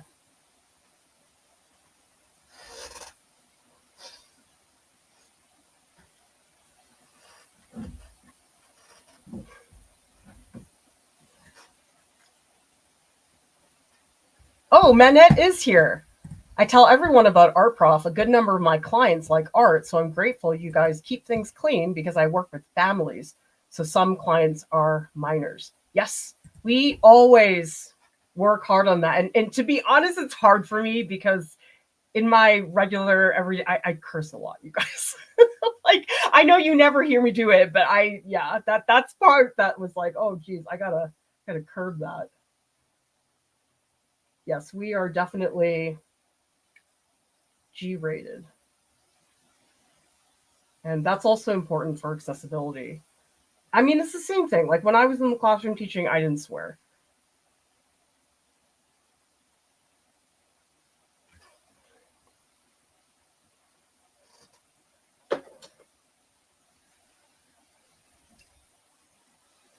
Yeah, I'm not feeling the need right now to use the smooth brushes. I guess because I like the texture. Oh, this brush is really harsh. But I want to make more decisive strokes.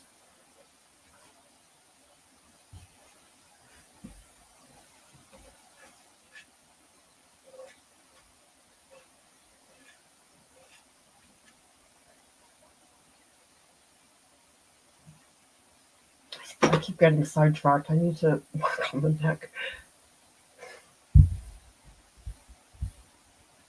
Yes, Blue Ren. I think it's hard not to curse. Actually, you know who curses a lot too is my mother-in-law, the bread fairy.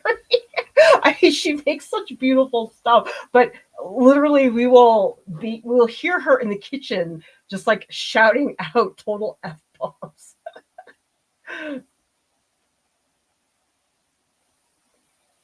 Like she's such a kind person, but yeah, she swears a lot when she's in the kitchen.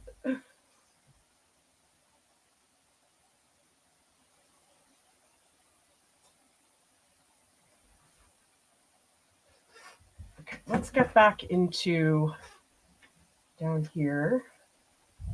Oh, I know what I wanted to do. I wanted to work on some of these wrinkles, like here. There's actually a lot.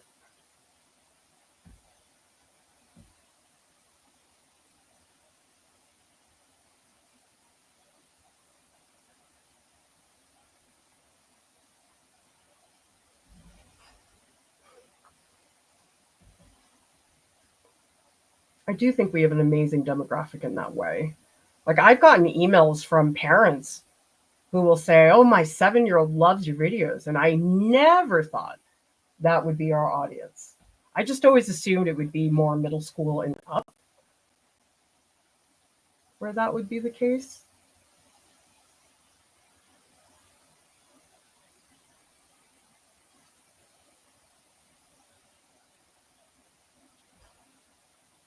Oh, that's getting there. Okay, I'd like that.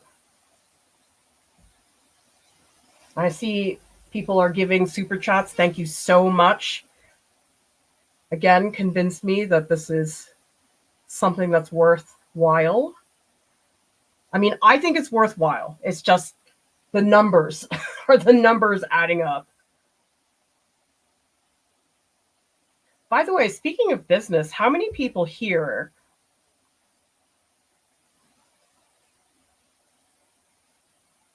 have a small artist business? Like, have you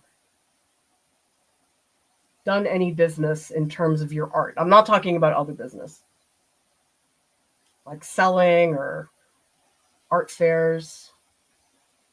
And how do you find the business side? Love it, hate it, meh? For me, I don't like the business side. However, a very important thing for me to consider is that I can either have creative freedom or not. That is a huge difference. When I was in academia, I didn't really have creative freedom. I mean, I proposed these electives every year. They never got approved, ever. If I wanted to do something different, I always had to get somebody's approval. On the other hand, I didn't have to do payroll, and I didn't have to do taxes and all those things. Now, yes, I have to do payroll, and I hate taxes. Oh my God.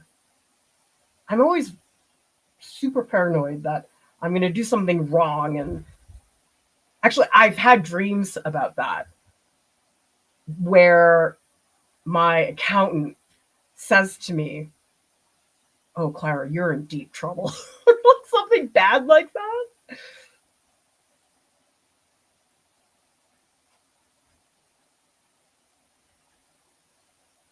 So that's my worry, is that, I'm not an accountant, so I don't know a lot of these things, which is why I have an accountant who can do those things for me.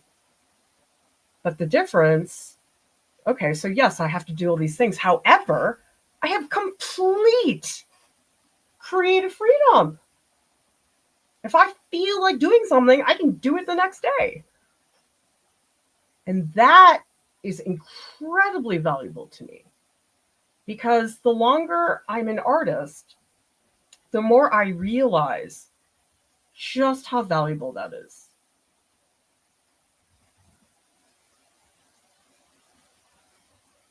So while a big part of me really hates doing that stuff, I also know that there's a really good reason for me to want to do that. And it's creative freedom. That's what it is.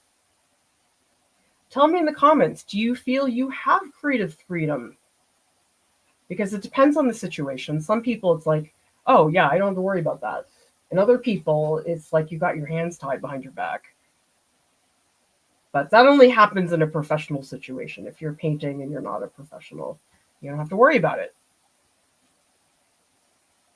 But just over the years, having my hands tied so much, I am very conscious of creative freedom.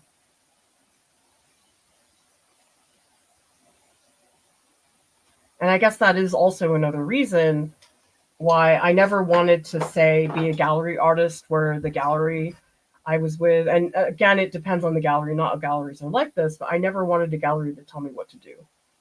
That is something that has never appealed to me.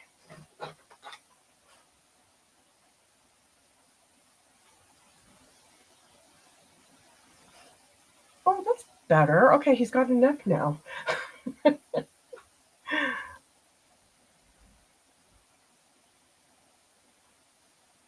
We're going to really make this sternocleidomastoid pop.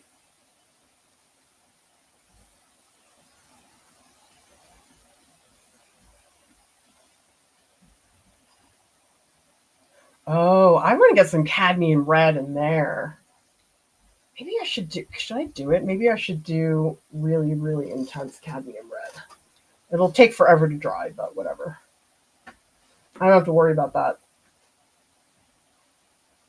By the way, do people want to see me finish these paintings? Because I gotta clean up a little bit. Too much stuff everywhere.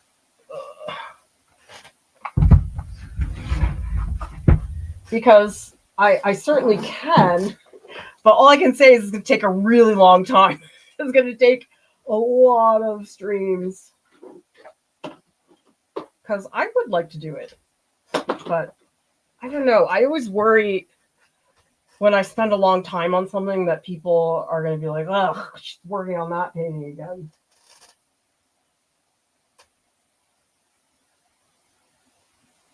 Okay, let's get a... I'm just going to go straight cadmium red over here.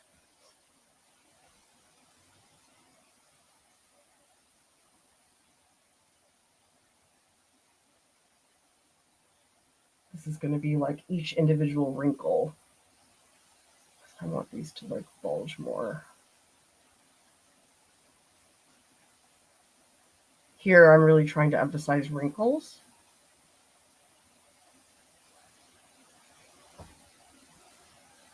So I'm trying to get some of the strokes to bulge out a little more.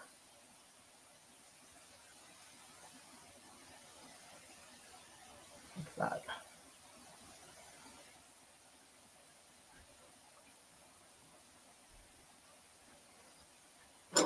And then I need value back there. And here I really am looking wrinkle by wrinkle.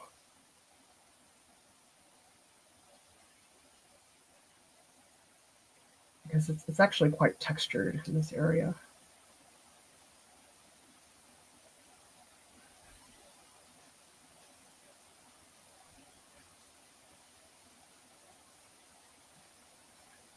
And it's hard because he's got some veins that go up, but then the skin sort of goes across, and that's a little bit tricky as well.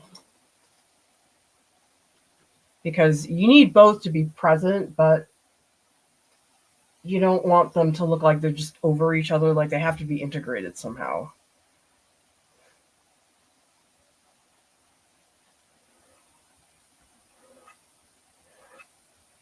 I need something darker.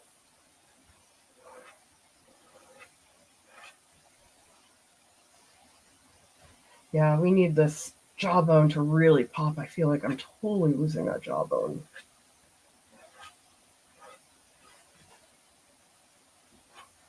And some of this is going to get hit a bit.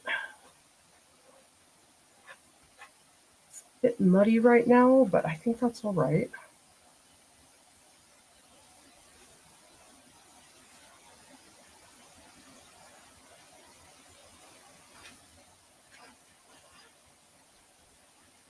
That feels better. And maybe I'll bring in some of the cadmium red down here so we can beef up some of that saturation. Okay, that feels much better. I think what I had before was not structured enough. And now I can bring some of the colors into the upper areas.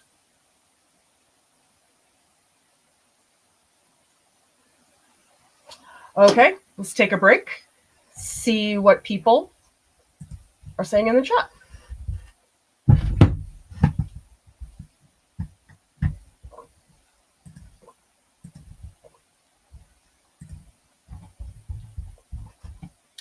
I want to say thank you to everybody who sent a super sticker. We've got WP, Lori, Dana,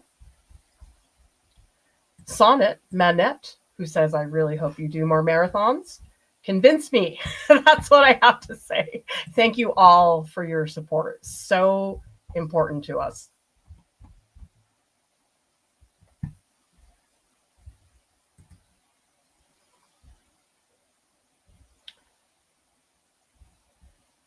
We also have,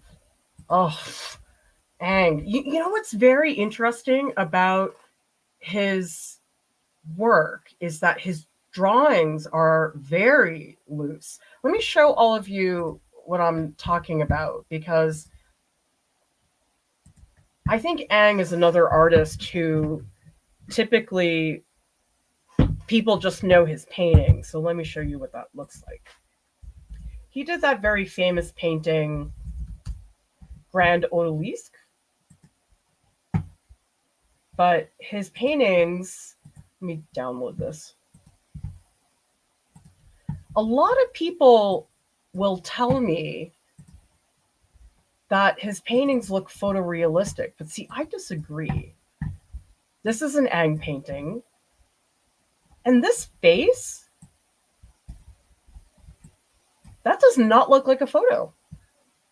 It's extremely idealized. Look at how perfect the hair is. But actually, the feathers in the back, these are really loose. And a lot of us could look at this drapery and say, oh yeah, that's photorealistic looking. But the thing is, he does so many things with the figure, like this hand, that does not really look like a regular person's hand. I mean, it almost looks like a porcelain sculpture. All right, that's an Ang painting. Now let's look at an Ang drawing. I think a lot of you will be surprised by the drawings, especially his figure drawings. I mean, he has a lot of drawings that are pretty detailed. I'm trying to find, there's a couple figure drawings that I know he has. Is it this one? Yes, okay, this is a good one. All right, if you look at this painting, do you see how all over the place this is? So look at this. The hand used to be here. He's moved it down here and drawn it several times. I don't think a lot of people would look at his paintings and expect to see strokes like this. Tell me in the comments, have you heard of Ang? If you have you looked at his drawings? I'm trying to find, there's some of the nude figures that I know he has, but that was a pretty good example.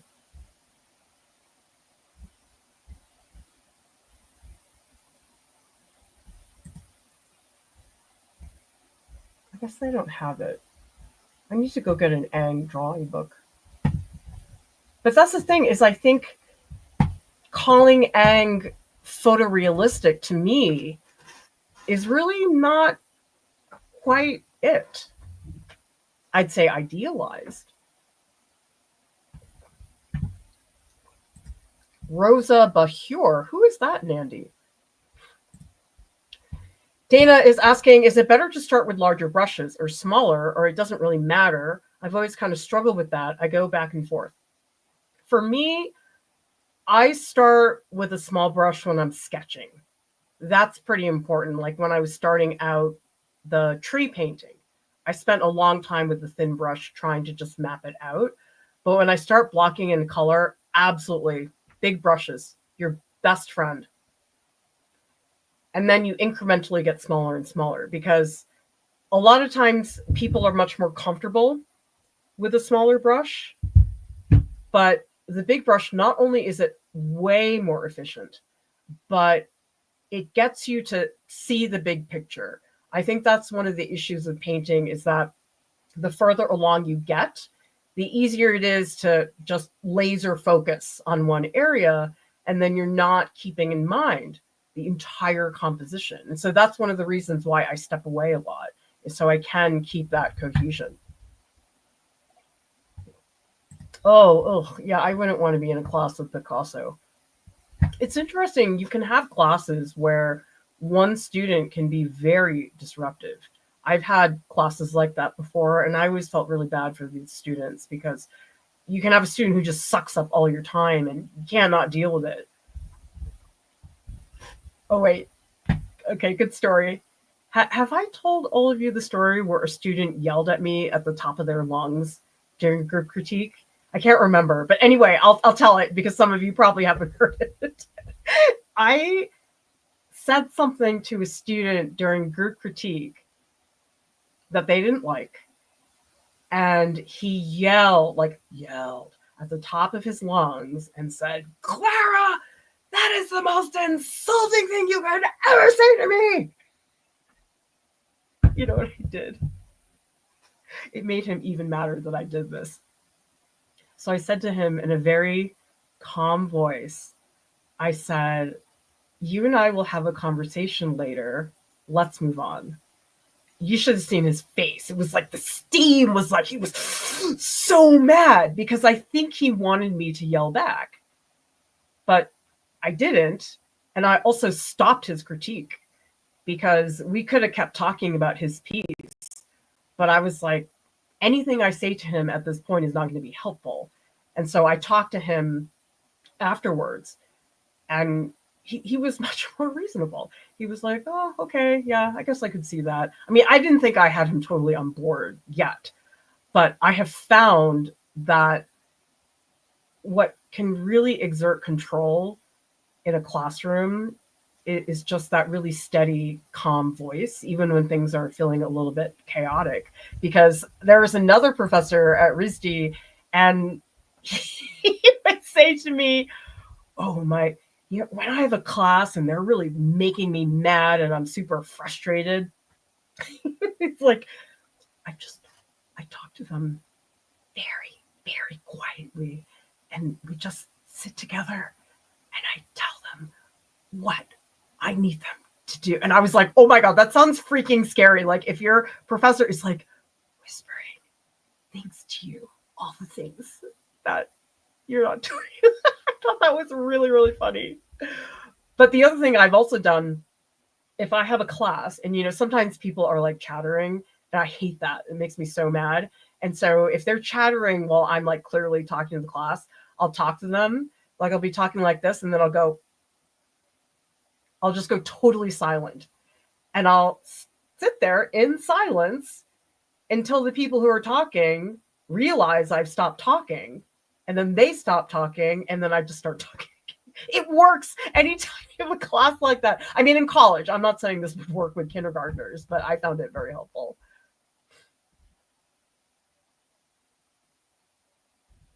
Thank you, WP, for the kind words.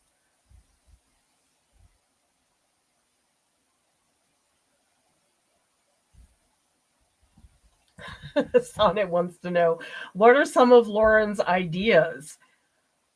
A lot of it has to do with places that we would like to go, because I think you all know we love going to museums together.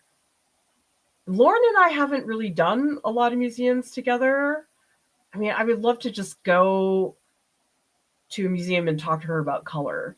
And the thing about trips is that, I mean, that gets expensive because you got to get the plane ticket and all that type of thing. So a lot of it is stuff like that, like places we want to go where we thought it would be really exciting to film. She really bothered me about a podcast for a long time. I totally caved. I mean, it took a while. She worked on me for like a good 2 years. And now we do have the podcast. I mean, it's not like original podcast. It's basically what we already have on YouTube. But yeah, she's always like, we should go here. We should. I'm like, I don't have the budget.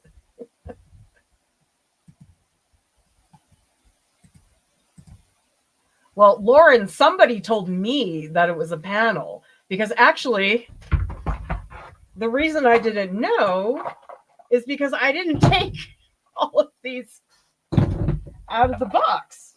Because if you do, there is a little sticker here. And it says, Gessoed painting panel from American Easel. Oh, I guess they have a deal with American Easel. Gamblin does.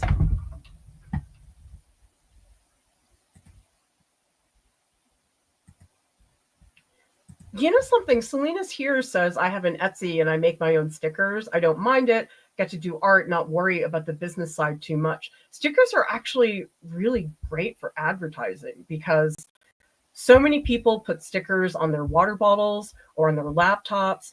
Because stickers, unless you sell a crazy number of stickers, you're probably not going to make a big profit.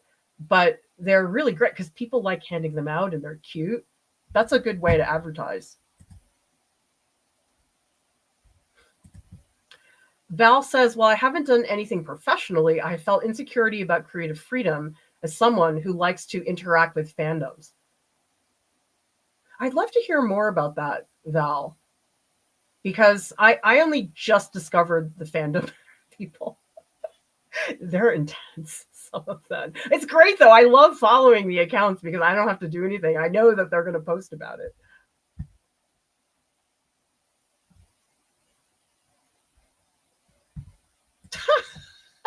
Angela.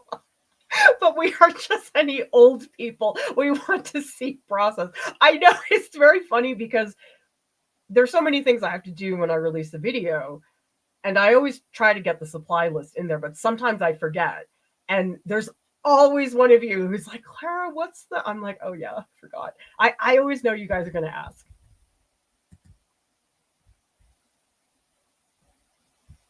Oh, I like this from George.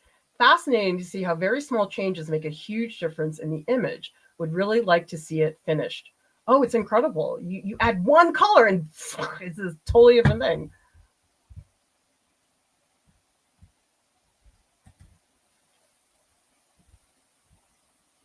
Oh my gosh. This is a comment for Jordan with the name Ang. We were talking about Ang, the French neoclassicist painter. The first thing I think is Last Airbender. Jordan talked about Avatar so much that I watched the show because of him. That's how much he talks about Avatar.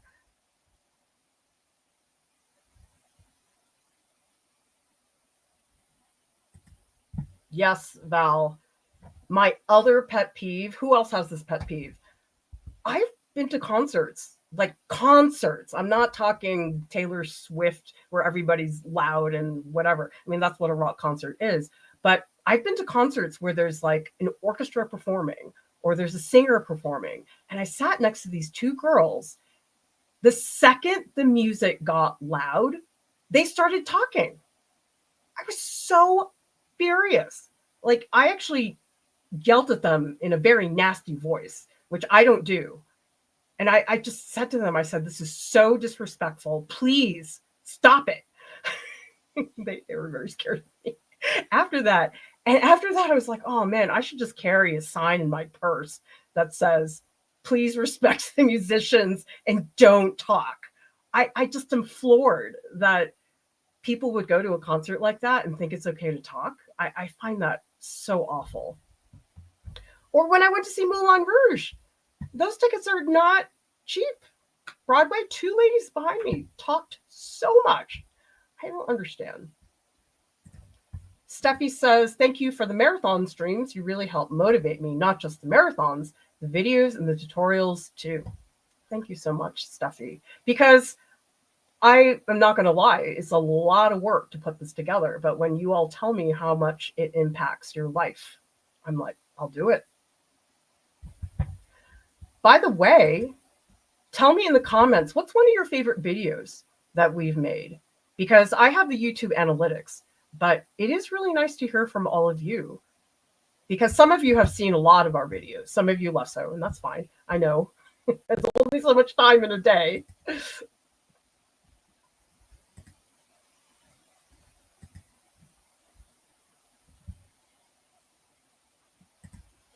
Blue Run says, I saw Heinrich Schiff in London. He stopped the performance about 1 minute in and yelled at somebody in the first row who was conducting him. What?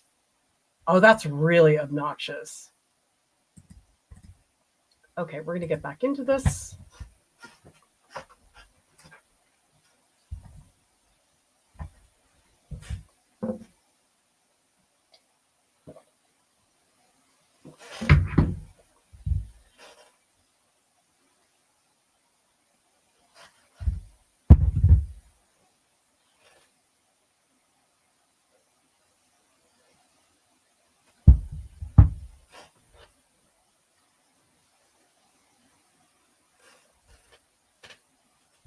I got to step back.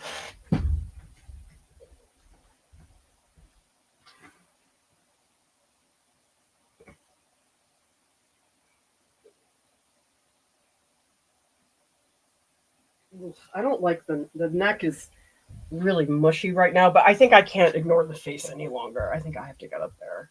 Let's do some glazing. I'm going to take some of that red. Let's get some glazing in there. So now we're going to use the solvent-free fluid. This is the Gamblin. It's safflower oil-based medium.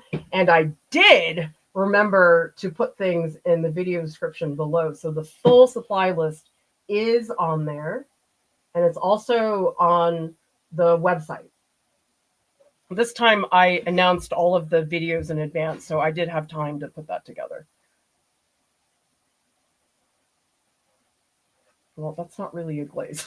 I think it's this brush is so coarse. I might have to switch to a different brush. Let's see. Maybe I can soften it up if I get more medium in there. Or, you know, I could put it down and then maybe rub it in with a rag. Maybe I'll try that.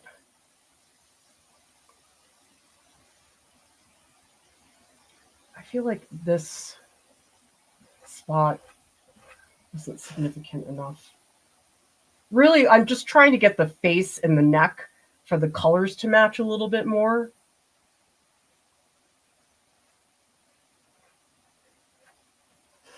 I'm trying to be more confident in my brush strokes. That's another thing I don't think I'm great at.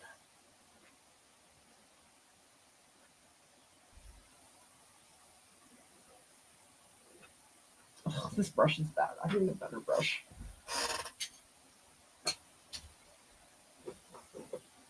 Maybe this one is better. Tell me in the comments, where do you think you are as an artist? Do you think about yourself as a beginner? Maybe you're a professional, intermediate. I mean, those are all words that are very subjective, but I'm always curious because one thing I think we have benefited from quite a bit is that we do have a lot of videos for beginners, and that has helped us do some of the more advanced stuff.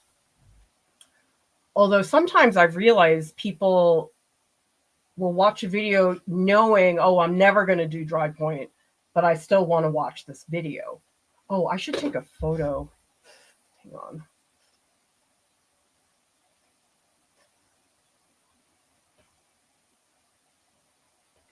Let's zoom in and give you guys a couple shots to see where things are. I just need to cover the canvas. It's just I don't have enough going on. Oh, I see some very cool things happening in the Discord. We'll come back to that later.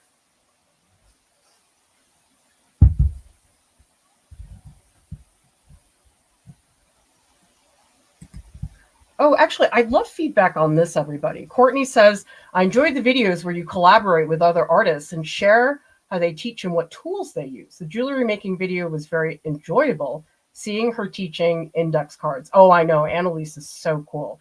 We have been shooting a lot at other sites. You see that I've shot at the museums, the Getty Museum, the Gardner, but I've also gone to places like the print shop at Powerhouse Arts, several other places. So I'd love to hear about the on-site stuff, because the on-site stuff is one of those places where it's like, oh yeah, it's not making us money, but I really like doing that stuff.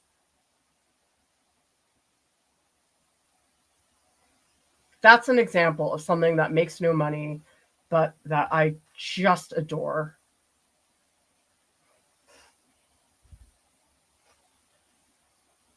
I'm just taking this red, I'm trying to distribute it around more.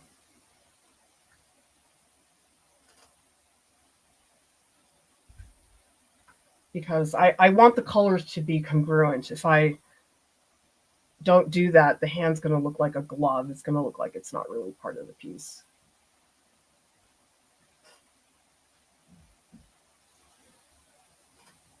Need more paint.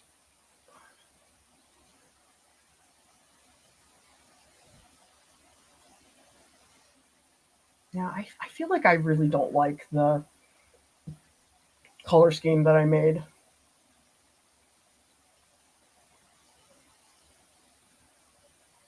Let's get a smaller brush because I want to get some of those wrinkles in there.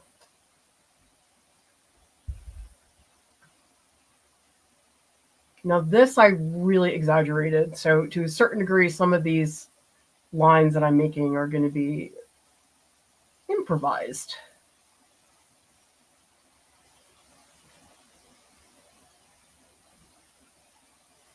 I'll look at the wrinkles, but I'm not going to follow them.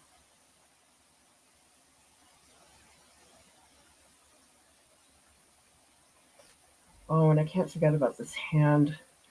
I sort of put it off last time and now I regret it.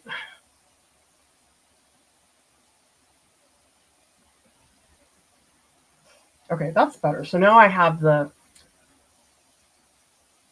this color more evenly distributed. Because earlier it really looked like the neck was like totally separate, and that's what I did not want.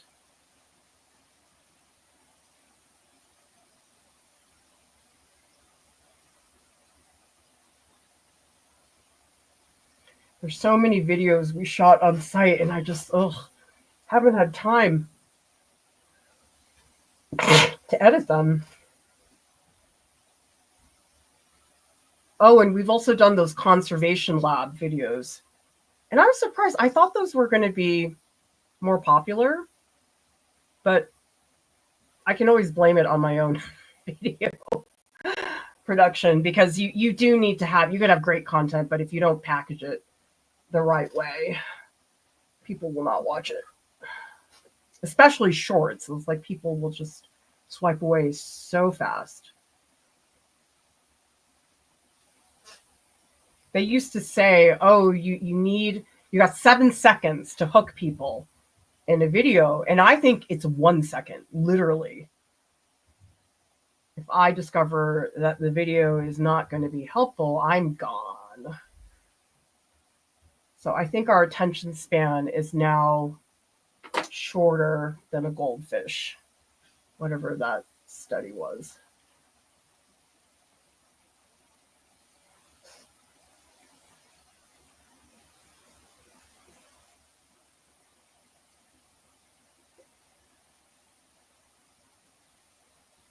Trying to get more flow in here.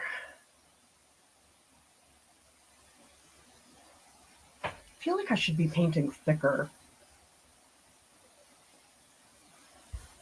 Okay, let's tackle some of the veins.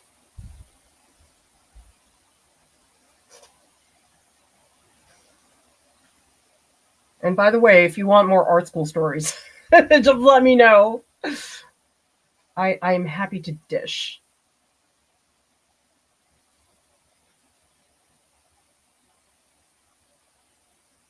feel like this finger is like super stiff. I think it has to do with the knuckle. I think the knuckle's a little bit too high. There's this one vein here that is super popped out. That's what I definitely want to get in there.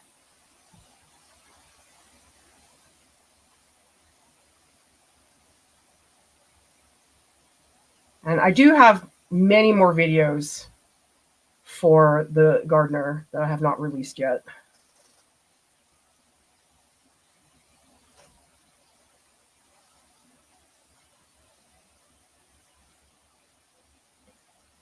I love filming on site, but one of the frustrations is you have to get so much permission, like you have to make sure people are okay with it. So I send them the video. And I was really irritated this one time.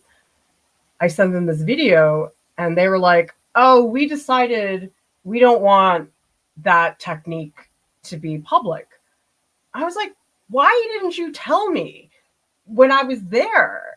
You made me like edit the video. Well, they make me, but I spent all this time editing the video and now you've changed your mind. That really frustrated me.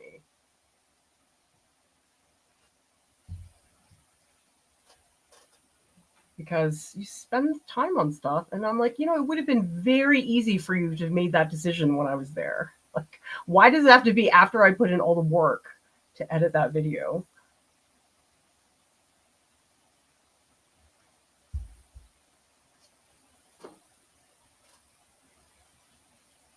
Okay, and definitely more here. It's looking very corpse-like in this spot.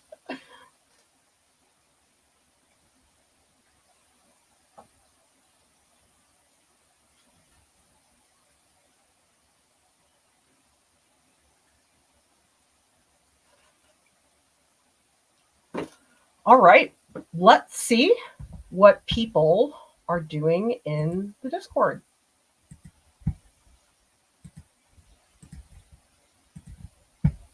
Another reminder, if you want to ask a question, please write question and put it in caps. That way it'll be easier for me to see your question.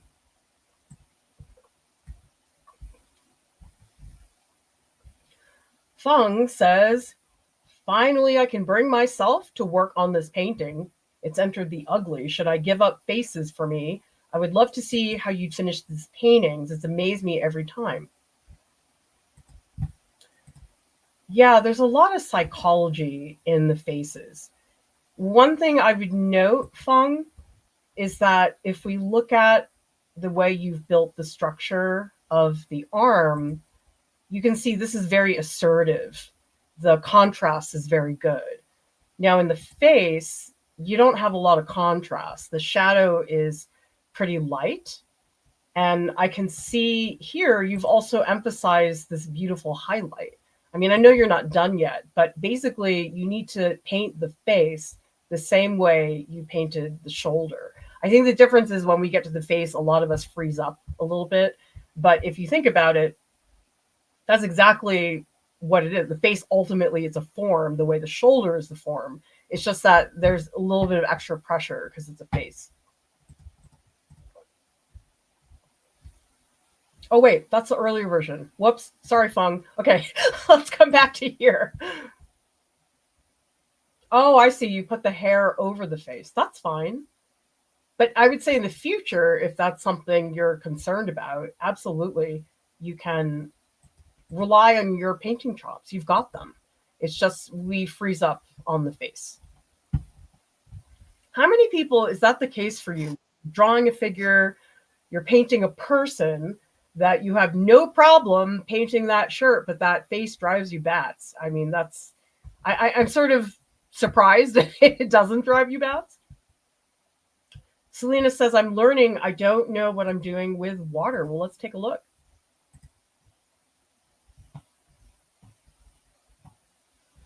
I think it's about really being conscious about the brushwork.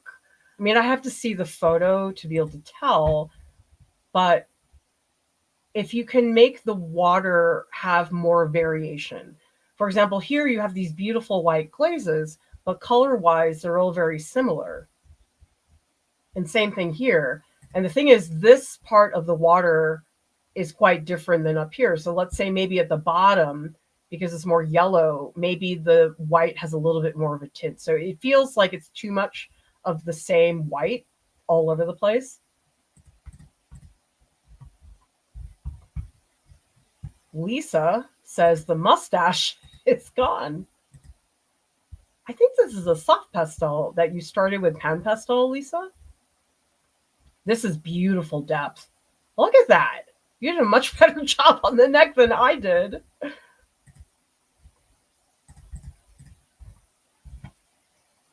Okay, so Nandy's showing us Rosa Bunher's work. Ugh, so good.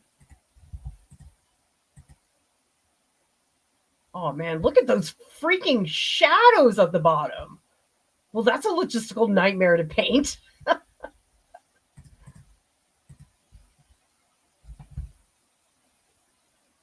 DB says this neck isn't as easy as I hoped it would be. Looks kind of like a rock. I just think there's so many things. Like I was saying, that you've got veins that are coming, not veins. What's it called? Tendons and muscles coming up and down, but then the skin is like sagging in a different direction. That's what's very difficult about it. Oh, Utena finished. Isn't that so fun that we saw Utena's work when it was just a sketch? And now we get to see it finish. Oh, I really like that hand. That hand has some nice assertive strokes. That's a reminder to me that I need to be more confident with my brushwork.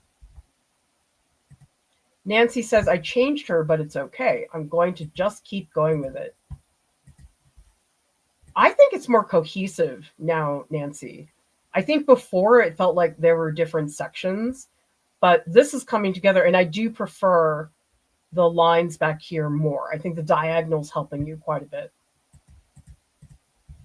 And remember, everybody, you can all go into the Discord and see this because it's so fun in there. Steffi says, working on some smaller practice pieces. That can be a really good way to do it because, well, it's nice to work on pieces that will take a long time and are a lot bigger. When you work smaller, you can try more different things. Like Steffi has a super bright saturated piece here. This is very muted. And if you did a big version of each of these, you wouldn't be able to experiment with those color schemes. Manette says, not sure about the wing shape. I was going for multiple photos, ended up basically abandoning them for a while.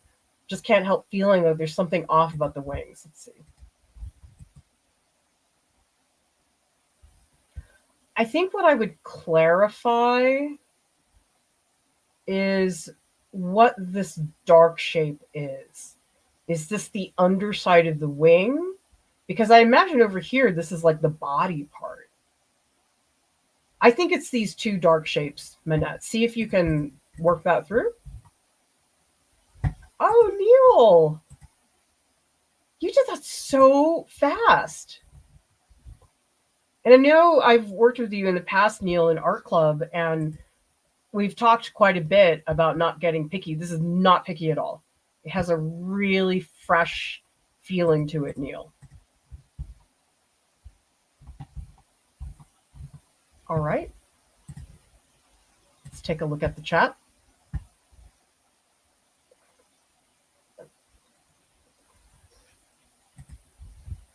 Val says, I've saved so many interesting faces on Pinterest, but I kick myself for not being able to capture their likeness in any way that I think does them justice.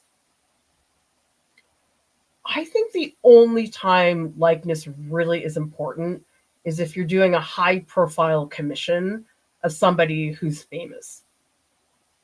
If it's a self-portrait, I don't think it matters that much. I mean, I know we like to feel like, oh, yeah, it looks like Hugh Jackman, but especially if you're just painting a portrait for study, sometimes the much more important parts of a portrait are, have you captured the skeletal structure?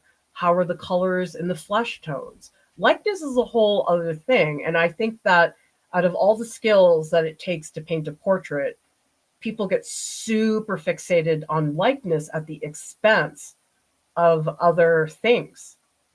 Because you can have a portrait, maybe it looks exactly like Hugh Jackman, but let's say it has terrible lighting, or the lighting and the color is very flat. It's certainly something you can strive for, but again, it's like technique. I just don't think it's as critical as people think it is.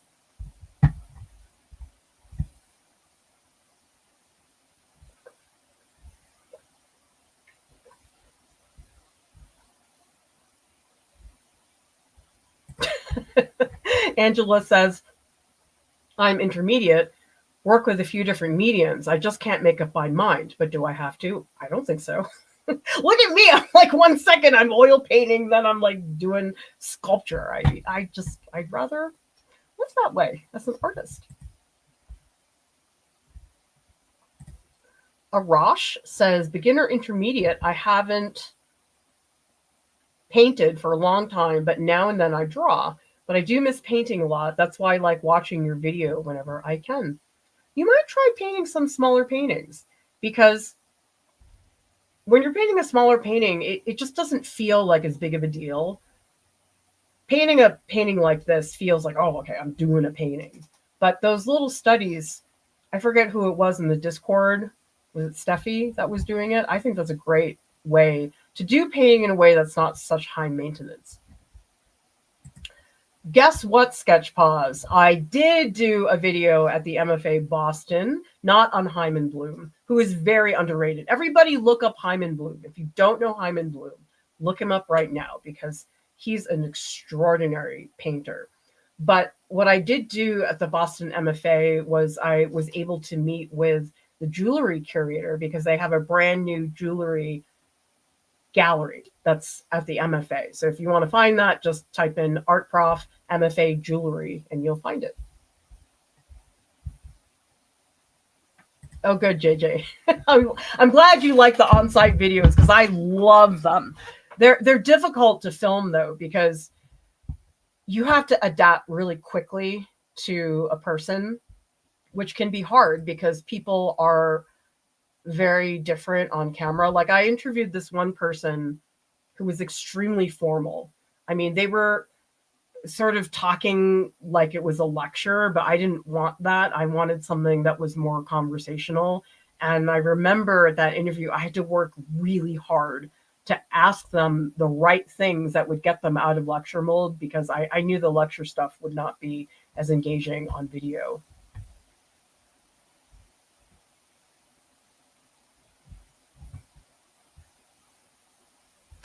Carolyn says, I would call myself a dilettante. I bounce around a lot, probably roughly intermediate at this point. Richard says, I'm a total beginner. Been researching for a long time, but I make almost nothing. That's okay. I mean, if you feel like you really want to spend time doing that, it's fine. That's part of learning. People often think it's all about the painting part, but doing the research is a big part of that. So remind yourself of that. I mean, I've had people, they come into the Discord and they'll say, oh, I feel really bad. I haven't made any work for a long time. And I say to them, but you're here and you're with other artists. Let's chat about this thing. That is being part of an artist. Going and engaging with other artists, that counts. It's not just what the brush is doing.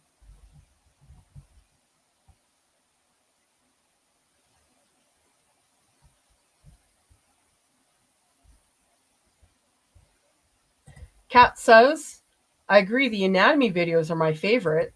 I can never unsee the neck typo. Well, guess what?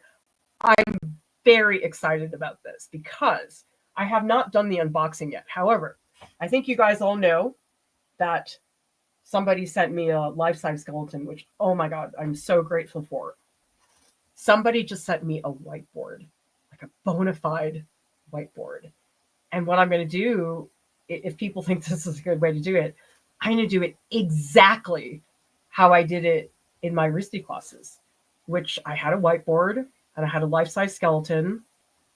I mean, I guess I'm not going to have a nude model because I oftentimes had a model standing next to the skeleton and I would point things out, but I'm going to do it exactly like that. And I think it's going to be extra fun because when you have a life-size skeleton, because the anatomy series I did many years ago, that was very lecture style, showing slides. This is going to be full-size skeleton, whiteboard. And I don't know who got me the whiteboard yet. I have to open it. It's really gigantic. But whoever got me that whiteboard, oh my God, that's going to make those anatomy videos possible. I mean, who doesn't want to talk about their crushes? I get giddy. I think about them like, oh, Benedict Cumberbatch. George says, I've read that during Varnishing Day at Royal Academy. What is Varnishing Day?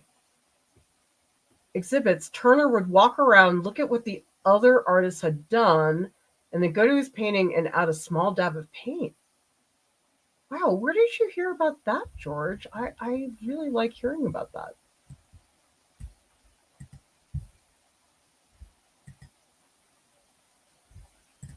So Val is asking, would watercolors be a good introduction to painting since it's very easy to maintain in comparison to acrylic and oil?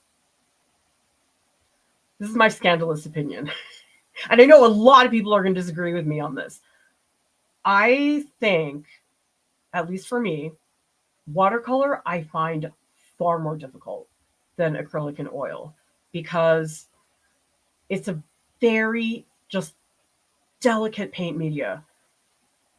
Here with the oil, I can just keep painting forever and it's fine. But I do feel like watercolor, it can get really over labored very fast. And so you have to be extremely deft with your brushwork. And you have to really see those subtle, thin differences. People have very different ways of doing watercolor. I tend to like something that's a little bit more painterly. How many of you here saw the Andrew Raftery watercolor video?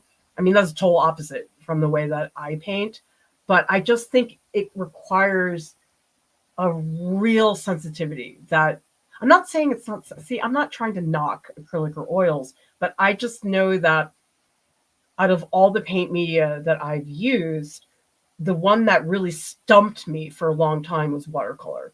Acrylics and oils, I didn't feel that way.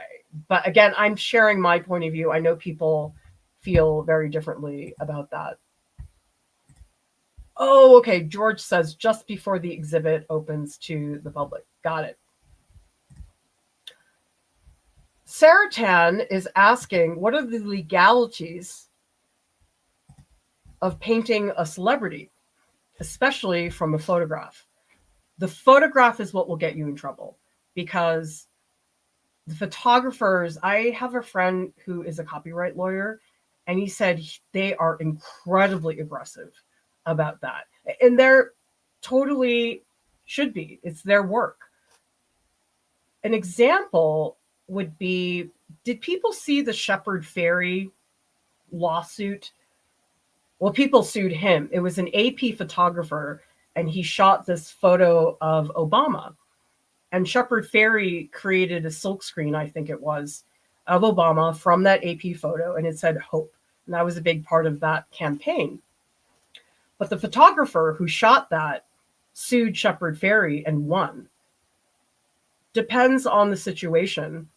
But if you're not high visibility and you're not selling it, it's probably fine, especially if you credit. You say, okay, photograph from this person. I'm just doing this for fun. Usually when there's no money involved, it's fine. But the thing about celebrities is you have to draw from reference photo. You can't just, I can't draw Hugh Jackman from imagination, despite the hours I've spent watching him. But the main thing is if you want to do that, is that you really transform it. So I've done a couple paintings where I will take little pieces. So actually that Moulin Rouge image back there, the hand at the bottom, I changed the pose. And also, well, I had permission from the Broadway show to do this, so this is a little bit different. But that's an example, is if you merge multiple images, it's better. So you don't have that. But if your artwork looks exactly, I mean, that's the Shepherd Fairy comparison, then that is not cool.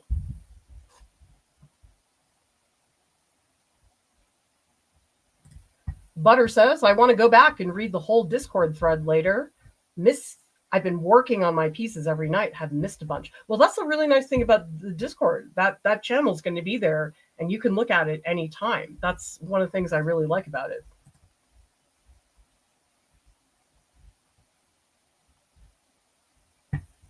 Randy says, I think acrylic is better as a first painting material.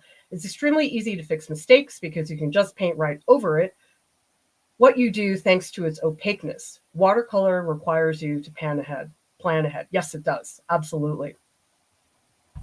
Also, with acrylic, you don't have to have all the equipment and the hazardous waste and everything. So I would agree with you. I think acrylic is better, but you need to know about all those mediums, like the retarder and matte medium. If you don't know about that, that can make acrylic a giant pain. Sketchpause says, how do you feel about Sargent's watercolors? Like, how was he so brave? His watercolors.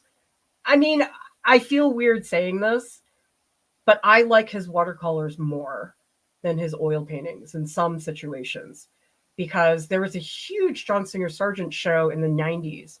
It was at the MFA in Boston, and I saw it, and it was amazing. It was such an incredible collection of all his stuff. And I remember the big rooms were the oil paintings, and they're gigantic because they're these society portraits. They're meant to look grand. But in the last room, it was all watercolors. And you can see it's a very different voice that he has in those watercolors. And I think it's because those are his images. The society portraits, he's being hired to do something. And so I agree. They're just extraordinary.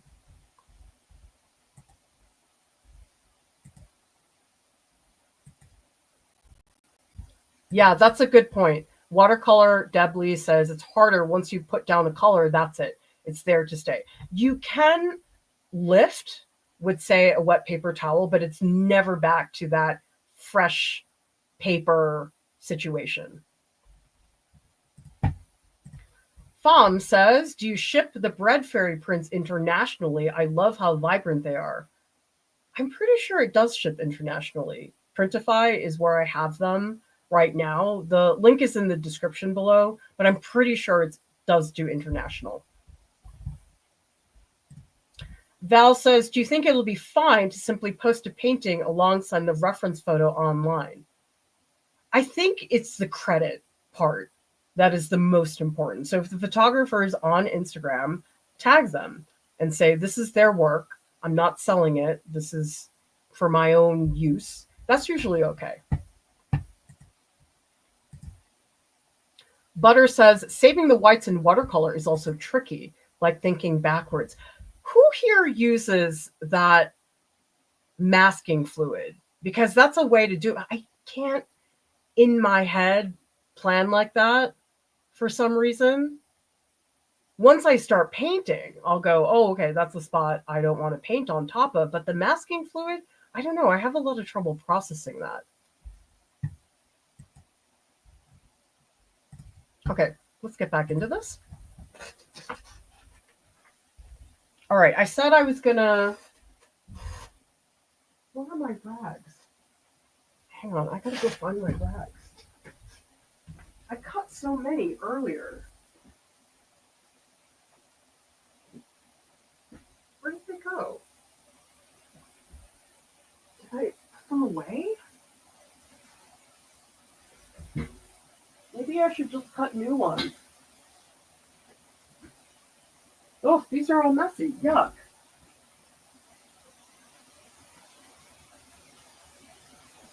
Where are they? I just did a whole pile yesterday because I knew I had the painting marathon. Well, I guess there's like one here. I do need one that's like clean. Oh, I guess they're all mixed in with the bad ones. I go through rags way too fast. Okay, I guess this is good enough for now. Let's use these. Okay, so I'm going to clean my palette,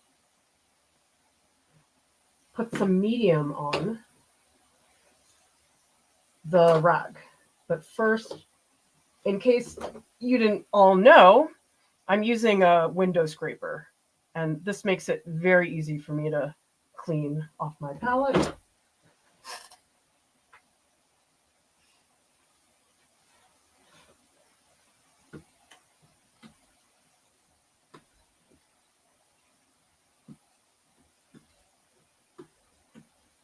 Oils are great, and I know a lot of people will sometimes say to me they feel pressure.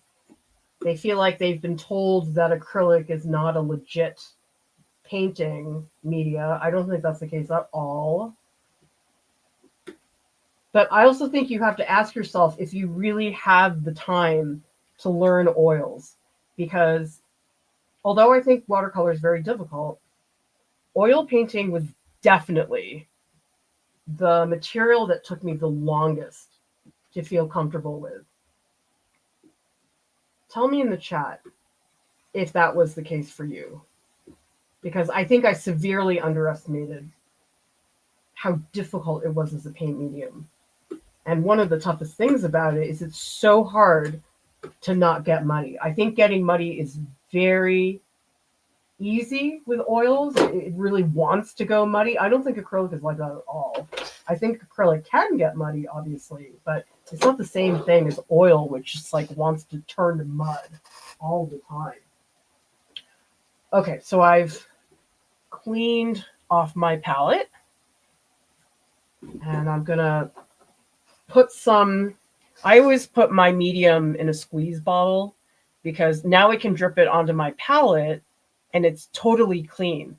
Whereas if I had a palette cup with oil meeting and I dip my brush in it, it makes it all dirty. So this is perfectly clean. Solvent-free fluid. Okay, let's go in and we're going to do some. We're just going to move the paint around a little bit more. Oh, that's so fun. Oh my God. I love glazing. Oh, that feels amazing.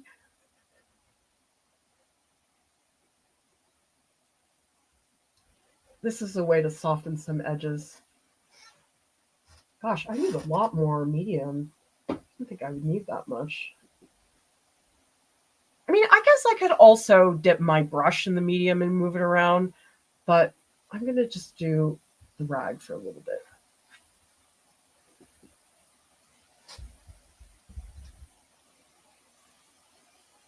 Oh, I need to. And actually, this is a good time for me to just remove things. Like I'm noticing this shape is like way too big. So here, it's very easy for me to go in and just get rid of that color. And then you can always go in with. But does everybody see how that changes things? I should put this in the Discord so people can see the difference, because a lot of people ask me about glazing and I've just painted one spot where it's super obvious that there's a glaze. And I'm going to upload this too. How many people here use glazing? How many people here have never heard of it? Because it's like my absolute favorite thing to do in painting is glazing. And you can't do it until you get to the second layer.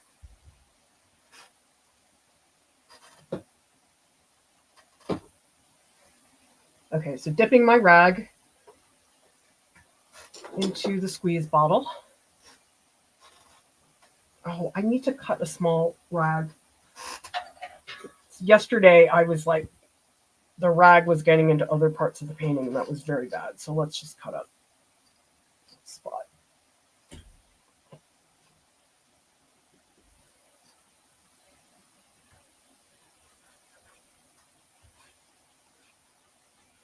The glaze is a reason I was okay having the red be so over the top, because I knew I was going to remove quite a bit of it later.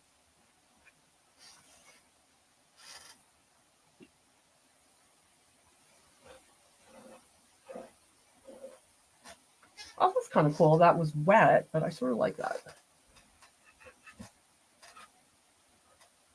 It's a way to push the paint around. See, I don't mind that up here a little bit of the pink is showing. I just don't want like big pockets of pink everywhere.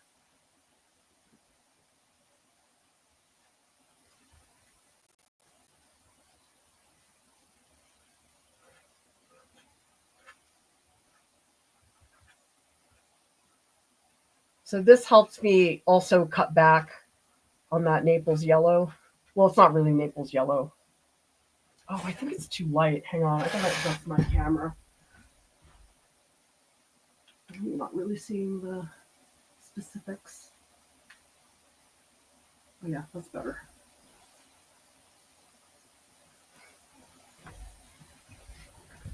I like the rag because you can just push things across the surface.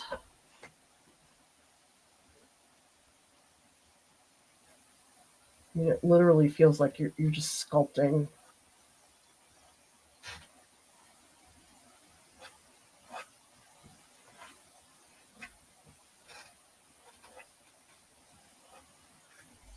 Yay! See, it was going somewhere. Oftentimes people during live streams are like, yeah, Clara, I didn't know if you're gonna make it. I was very skeptical. I'm like, yeah. I don't want to say that I'm guaranteed great results, but let's just say that ugly phase, it's there for a long time.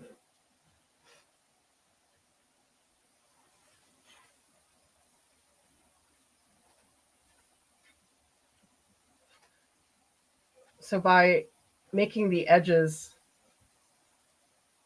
of the painting a lot softer, it makes it so much easier for the other parts of the piece to really come together.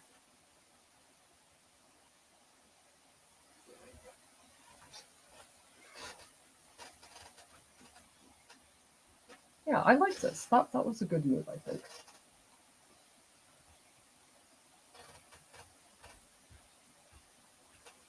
I mean, I think what I'm trying to do is remove a lot of that bright highlight that I had earlier.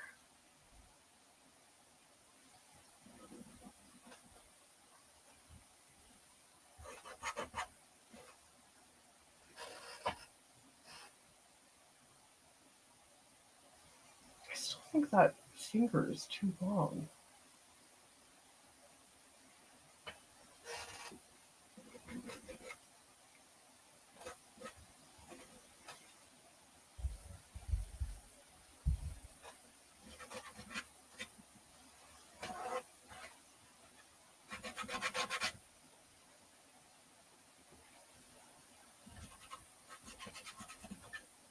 And by the way, if you glaze, what do you guys glaze with?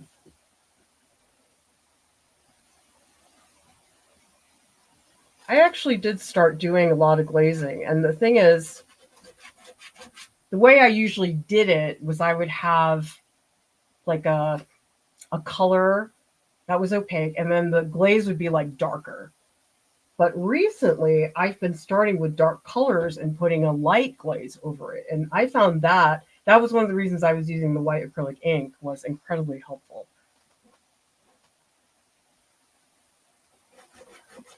Let's make some of these strokes a little more lively. Oh, no, I don't want that teal. Doing that's bad. Oh, shoot. Teal just got into everything.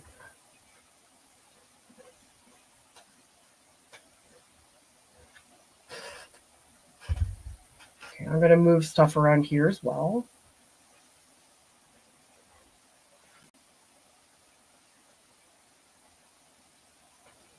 I think the brushwork here is not that interesting.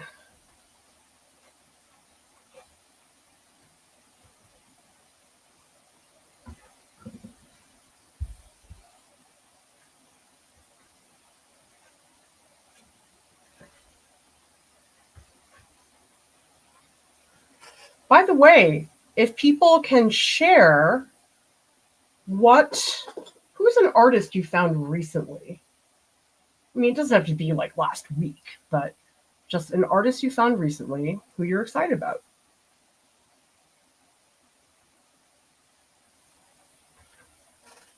I'm bringing back this value. This got really dark. I mean, really light.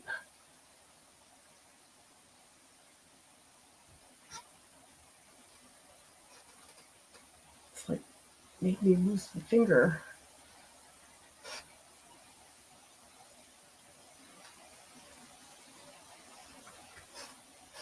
I think I gotta bring back some of that teal. I lost the edge. So I see that Sonnet is asking, what does a glaze do for a painting?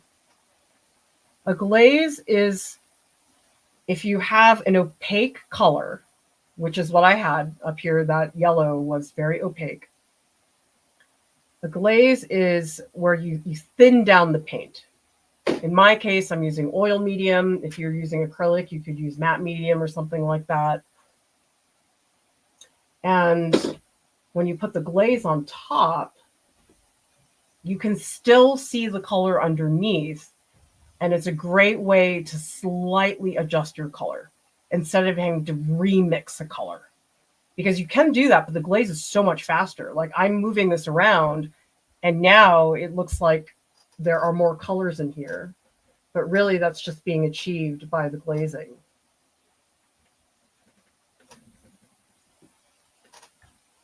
The best person to look at for glazing would be Rembrandt. His work has a ton of glazing in it. And that's why he gets that incredible luminosity. It's all the glazing that he does.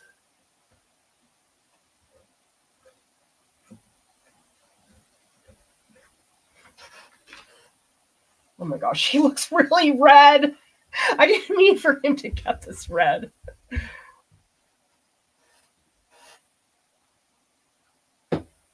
And I see a lot of people are offering good explanations for glazes. But we do have a video that explains glazes. So just look up Art Prof Glazing and you'll find it.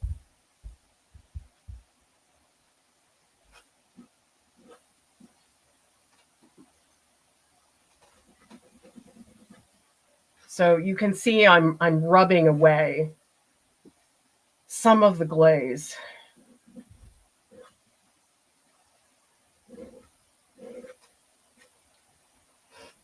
Ugh, hand is a mess. Gosh, the hand needs so much work. Oh, the highlights are terrible. Ugh.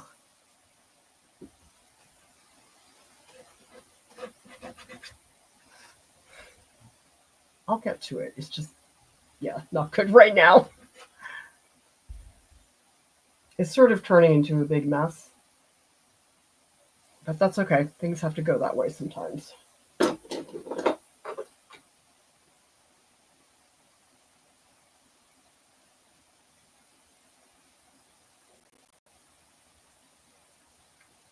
I think I definitely need another pass for the highlights. I might make the highlights a little bit more blue. Might be a good counter action against what the red is doing.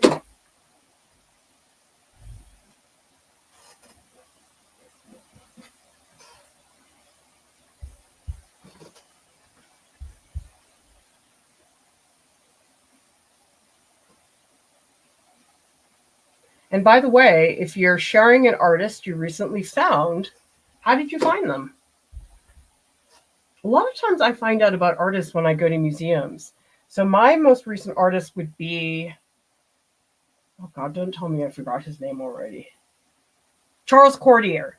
I don't know if people saw the video where Jordan and I found those two just absolutely stunning sculptures at the Getty. One was called Sudanese Man, the other one was called Sudanese Woman by Charles Cordier.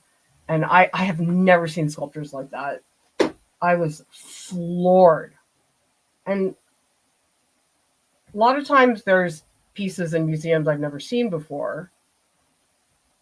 And those are fun, but I was just like in shock after I saw these.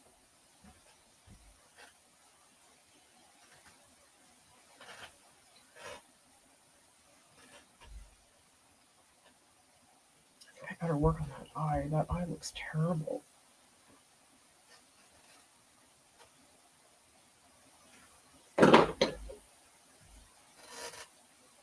Gosh, I'm surprised at how much oil medium I need to do this.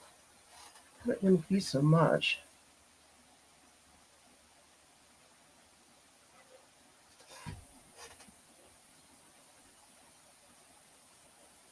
I also need to get more specific about those eyelids because they sort of disappeared. He's got a very like clear-cut eyelid here. I want that to be really strong.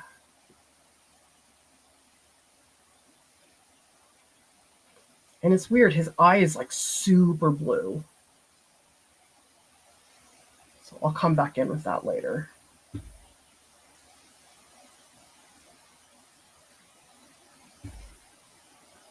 Quite a bit up here too. Oh, yeah, that's pretty cool. Awesome. Love it when I surprise myself.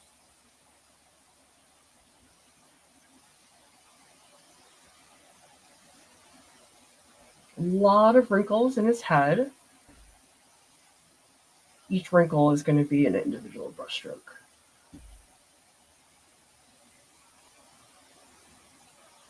I love seeing the directions of where that goes.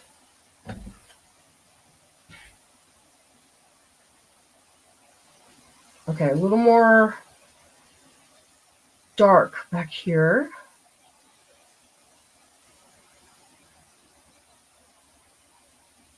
I'll get to that eye in a little bit.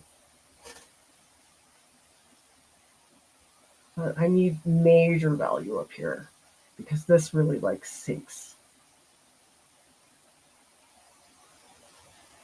Oh yeah, that's much better. Oh yay. It's starting to come together.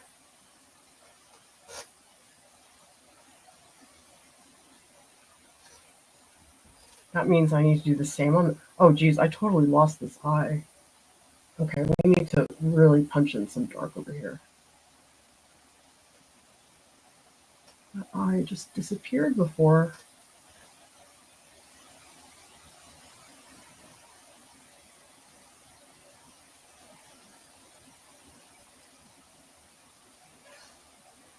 All right, let's take a break.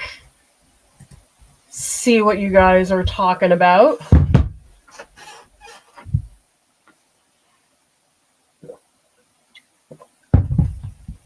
See what's happening in the Discord. Oh, I think I missed some of these.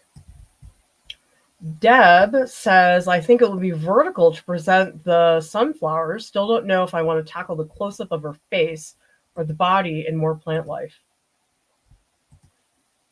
Oh, I really like the one. Oops, sorry. Not. I really like this one. I feel like this is a more conventional image. I also feel like the depth is not as good. The sunflowers feel like they're like pressed up against her. Now in here, you have this whole space down here, and then you have like a little one in the back and bigger ones. I would vote for that one. Malia. Oh, this is the scientific piece. Oh my gosh. You got so much work. Oh, look at this little bubbly area. That is so, it looks like fish roe. That's how beautiful and jiggly it looks. Oh, and I really like this upper area where some parts it's like a deeper blue and then it gets lighter. That's fantastic.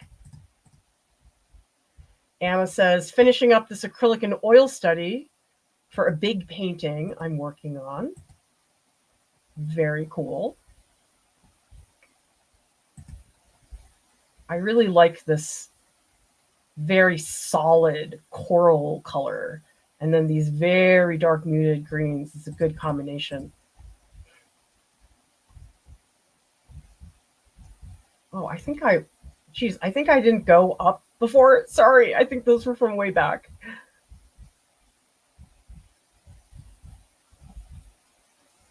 I don't think I saw this. Carolyn says 2 watercolors I did with masking fluid. Took a bit of planning, but happy with the result. Oh, I love how that shimmers. Yeah, there's something about the glow of the white of the page. You can't really get that any other way. I like how low the value is here, that it doesn't have any dark darks.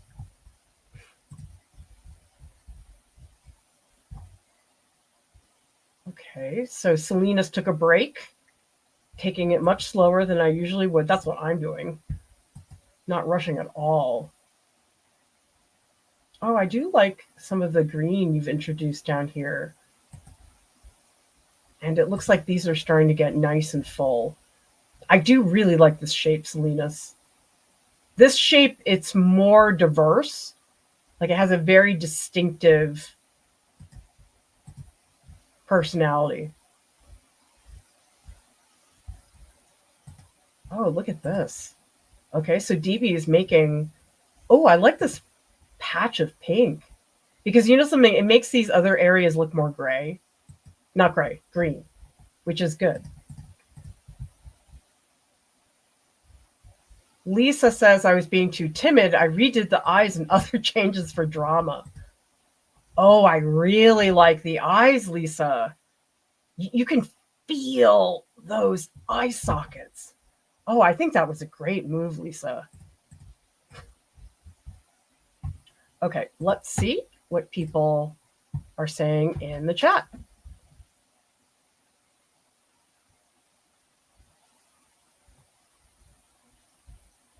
Tamara de Lempica, really underestimated artist. There was a Broadway show about her life. I think it was called De Lempica, but it closed really fast. I don't know anything about it, but I was really pleased that they talked about her life because she's a fantastic artist.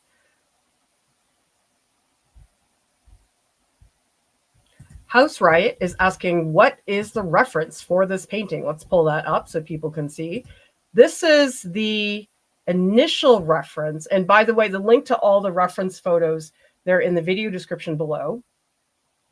But what I did is I made it super saturated in my phone. So this is more what I'm doing. And then in case people missed it, this is the thumbnails that I did. And then ultimately, I ended up going with this one.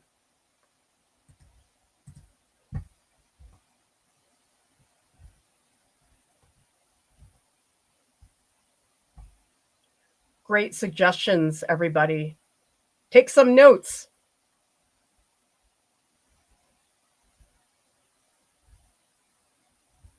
This is well explained by Jazz. Glazing gives depth to the paint. You can use it to optically mix colors. Like if you use down a blue, let it dry, glaze over, it gives you a really vibrant purple. That's the main thing, is that I found that early on, I didn't glaze. I just did all opaque paint. And there's something very dull if you don't do any glazing.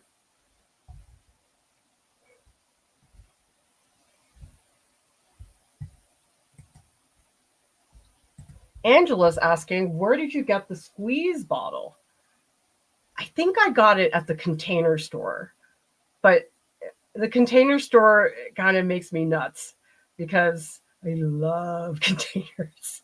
And they have so many little things like this. Love that place. Do people like the Container Store? I don't know. Maybe they don't have it where you live, but it's one of my favorite stores. It's way better than stores like Bed Bath & Beyond because it's just, oh my God, I love the Container Store. I can spend all day in there. So Sonnet's asking, is it worth the effort to really know how to use oils? I don't have experience with them. I think it's worth it if you have a lot of time. It's not something you can just pick up here or there. I think acrylic, you can do that better. But oils, you need to like focus study. Like you can't just do it recreationally. I think it does require a focused study, and you have to have all the right information. I mean, so often people are given the wrong information, unfortunately. Like here, Kat says, I took an oil painting class maybe 14 years ago. They had us cleaning our brushes with turpentine. See, that's really bad. Turpentine is what they were using in the 70s. And I think now people know much better to not do that. But some of my professors who were in art school in the 70s have health problems because they're around turpentine all the time.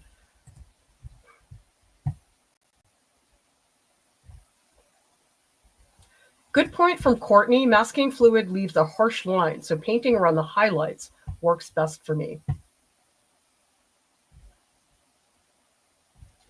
This is well said, Nancy. Watercolors are so unforgiving. See, acrylics, you can just repaint and paint away forever and ever. And I've done that with some paintings and it's like fine. Watercolor, you can't do that. It's a much bigger investment.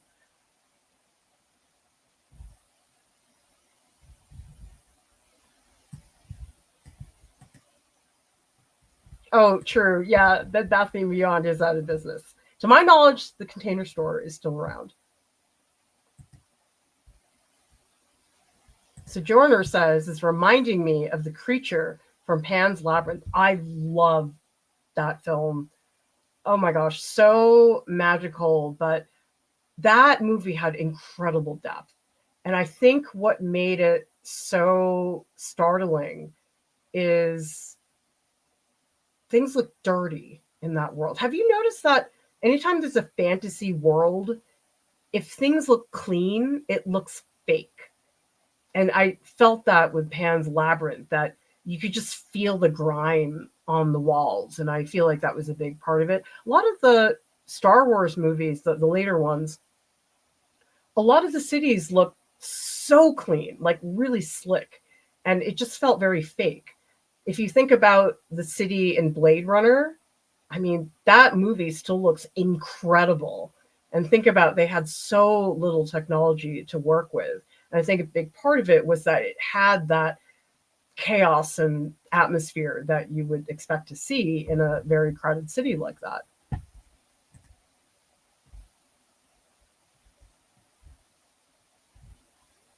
Yeah, so anytime you guys are looking for something, like the reference photo House Wright asked about earlier, chances are whatever it is you're looking for, anytime I mention something, like if I'm talking about one of the workshops or if I'm talking to you guys about, for example, Art Club, which we have in the Discord, these links are always in the video description. Also in the Discord, we also have all of the information is in the pinned messages. Let me show all of you where that is. So if you guys go up here, you just click on this and you can see I've listed everything for the pinned messages, all the links, the reference photos, but it's also here on our website. So you can see here on the website, I've posted all the links, the information, the reference photos, and I've also posted all the images. So does everybody see here? It says artwork images. This just takes you to my Google Drive. And so you can come in here and if you want to look at, oh, that one's empty. Let me show you one that's actually got things in it. So this is the tree. And you can come in here. And this is a way for you to walk through all of the various stages of the painting. So if anybody's curious, you can find that link on artprof.org. And I've organized it because I'm crazy. Also things like details. I think these are incredibly helpful to look at. So these are just close-ups of different parts of this painting. And so if anybody wants to go back and look at this, could be interesting. I find details to be incredibly important when you're learning to be able to see up close really what's happening. Because sometimes something looks a certain way, but then when you get up close, it actually looks very different. And so that's one of the reasons I try to do all of these detail shots. Yeah, so here it is, artwork images, and then here's the supply list. So hopefully that helps all of you.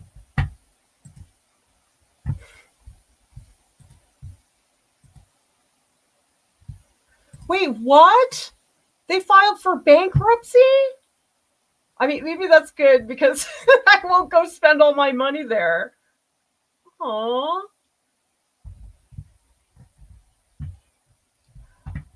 All right, everybody. I'm going to take a little bit of a break and I will be back. And all of you can think about registering for the flowers and plants in watercolor. Oh, actually, I'll give you another fight. You guys seem to like the fights. Who would win in a fight, sap green or viridian? Viridian is a more opaque bluish green. You guys can look it up, see what it is. Sap green is a little bit more mossy. It's got more yellow and it's very transparent. So if you don't know sap green or viridian, go look them up and tell me if you have used them before or once you've looked at them, who would win that fight? Sap green or viridian? I will be back.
Who's winning? Sap green or viridian? Has anybody been counting?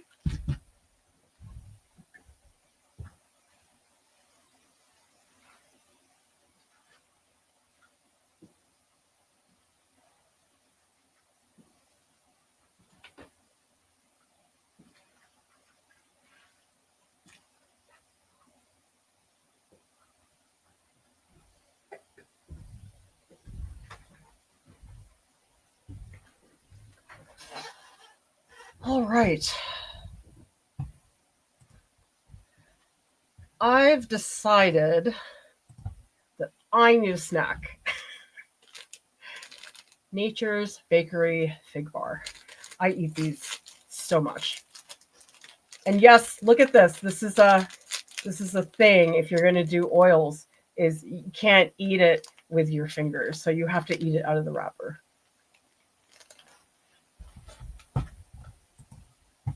Who's winning?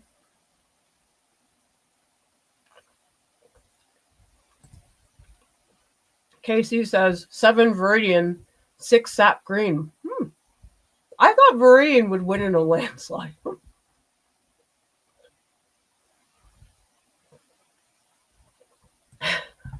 Padlin says you need to put up a poll. I don't think you can do a poll here. I mean, I'm doing it in StreamYard, not YouTube.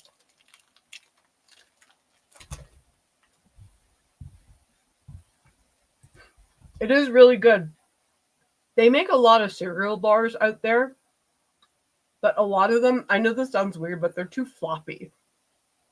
So they don't feel substantial, or they're really sweet. Have you guys noticed in the US, granola bars are like candy now? I had one from Quaker. It was so sweet. Like I couldn't eat it. It was too much. This one, it's substantial, so I feel satiated afterwards. And it's not that sweet. It's perfect for me. I mean, I go to Costco and I buy these in big boxes.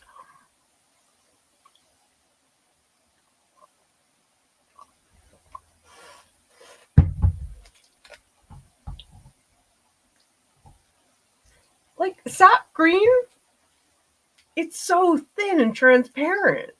Doesn't that make it not win? Spider says sap green wishes it could be Viridian. It never will be though. Oh, wait a second. Nandy just did it for me. Right here. How did you do that, Nandy? Is it here? Oh, create a poll. I never saw that before. Oh, that's so cool. Cobalt green wild card. I don't think I've ever used cobalt green. In fact, I have very little experience with cobalt colors. Okay, I'm going to vote for Viridian. Does it tell you? Oh, does it have to end before you know the answer? I guess. Oh, no, wait, here, show results. See, look at that. It's kicking sap green's butt. Oh, cool. I like that people are sharing these various artists that they've discovered. So if you're in the Discord, you guys can come back and look at these later. Lisa's got a bunch here.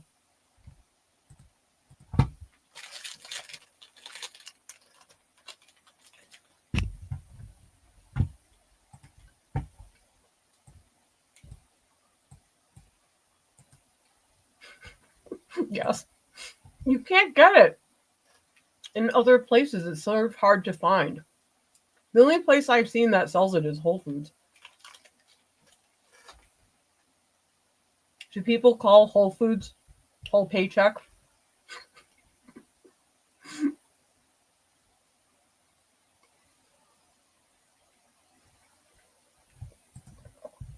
Grow Inside says, I haven't oil painted in a year, but I used to wear gloves so I could eat. I would keep wipes with me too so I could clean my hands frequently because the gloves do get sweaty. Yeah, that's the thing I don't like about the gloves. But you know what does help? You can put baby powder inside the latex gloves and then it's not so sweaty. So Padlin, the poll was in Discord. So if you guys are in the Discord, just go to the Art Marathons channel and you will find it. And if you're not in the Discord, can we please peer pressure you to get in there? We have such a good time. I love it.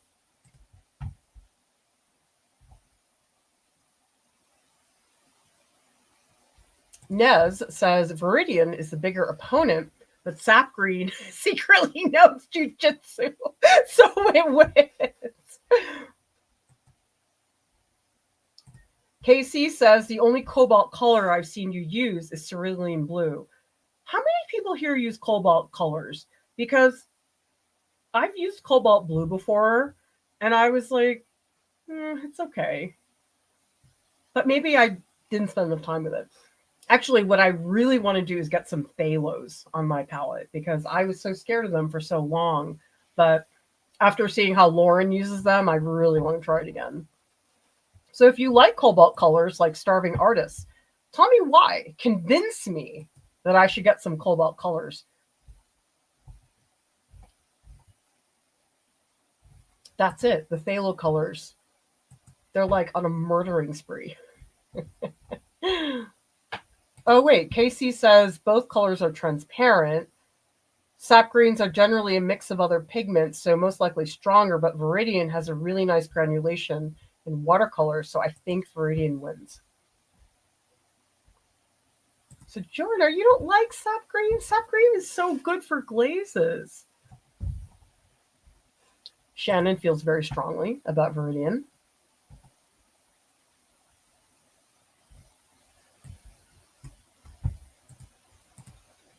And Borg is asking, and another reminder to people, if you have a question you want to ask, please make sure you write question and put it in all caps. Easier for me to see.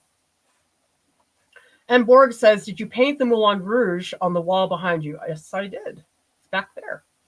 You can see it on my Instagram if you guys want to take a closer look. But that was one of the biggest paintings I've done for a long time. It was fun. That was a composition painting. What I'm doing today is not really a composition, but that one, I mean, I spent so long making thumbnails and references. It took forever and ever. I mean, making the piece almost took less time than all of that, but it was so complex, and I had to really construct it because Jojo, who plays the Green Fairy, she's at the top. There were no photos of Jojo as the Green Fairy, and so I had to construct her from multiple photos of Jojo. I had to get images of other actresses who were doing that outfit. That was very, very difficult. Oh, Sojourner says I use Art Block. It's like a hand cream, washes off easily if you want to eat in between. Well, what I've been using, some of you guys have seen this already, is I'm using the Winsor Newton Art Guard. And so it's a similar thing. It's a barrier cream. Starving Artist says you use cadmium red light. Is it genuine or synthetic? I'm not sure. I don't have my glasses.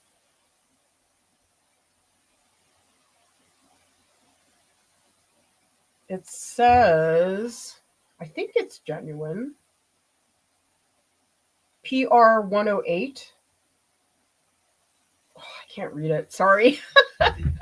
My reading glasses.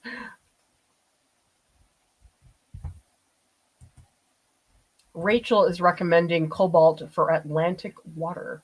Very cool.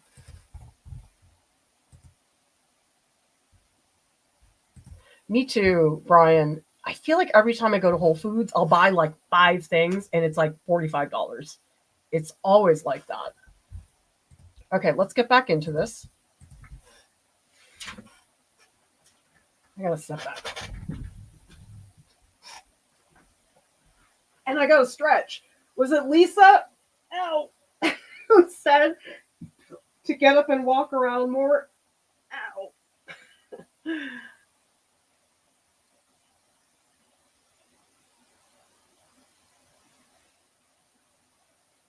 I'm finding the magenta super distracting, so I'm just going to come in and get rid of it in the background. It's just making it hard for me to see things. I'm surprised. I thought I would have wanted to leave some of it, but I feel like it's just getting in the way.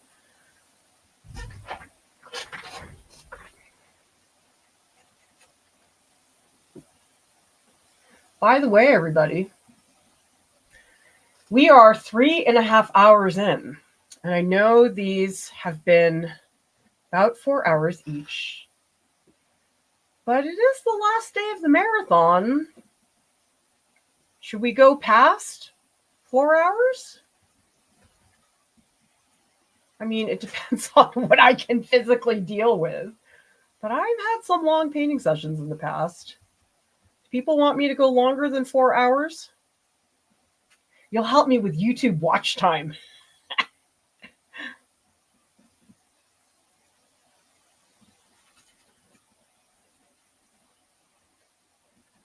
Yeah, I feel better about that. That magenta was a good place to start, but not where I wanted to end up.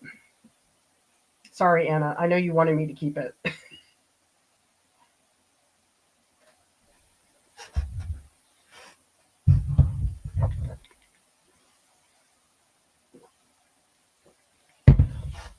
People think when artists are painting that every minute we are painting, but we're not. If I wasn't chatting with all of you guys, I probably would just be like staring at my painting the whole time.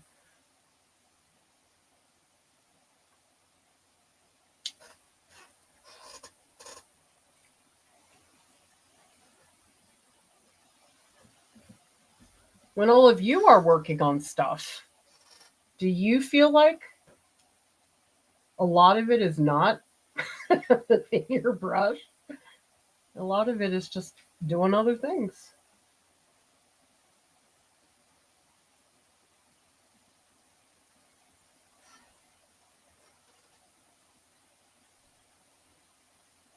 Oh, actually, that needs some dark. I didn't put that in there. I mean, I'm having a great time. This is awesome for me.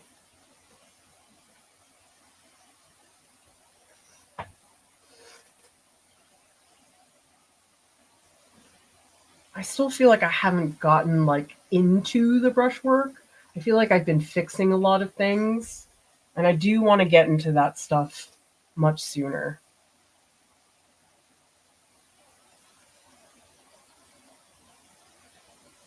I am glad I worked on the eyes more.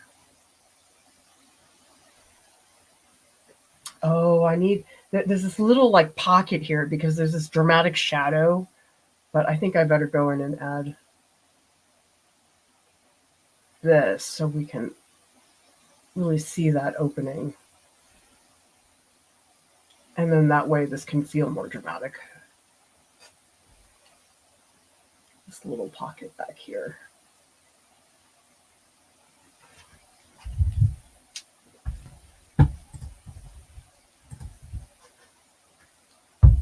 Yeah, tell me in the comments, what time is it here? Stuffy says it's 2 a.m. You guys are committed. I'm very impressed. What time is it for you? For me, it is 7 o'clock at night.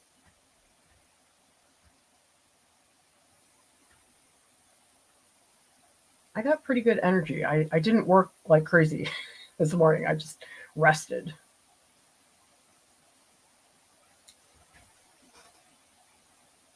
I think I do miss that. I miss being able to just do one thing. I mean, even art school was not like that. Art school, so many assignments, multiple classes. Tell me in the comments, do you feel like in your life situation, you do have that focus of, okay, I'm just doing this thing? Or do you feel totally cut up like me? I definitely am totally cut up, very fragmented. Just a lot of responsibilities that I have to deal with all the time. Which is not bad. I feel like I would get bored. But on the other hand, there are some days where I just, it's exhausting doing all those things.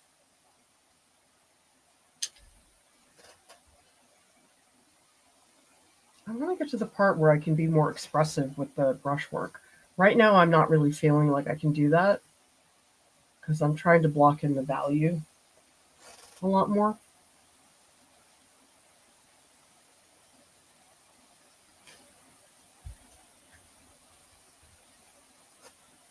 I feel like I'm sort of losing some of the stuff down here.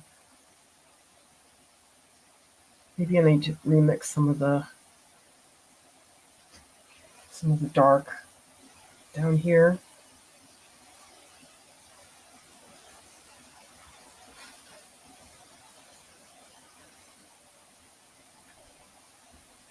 So that's why doing this has been a really nice thing. It's like the excuse to just not do 80 things and just do this.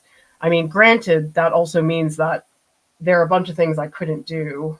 For example, because of the holidays, all of the art club and open studio sessions have not been happening. And typically those would be happening. So I have to,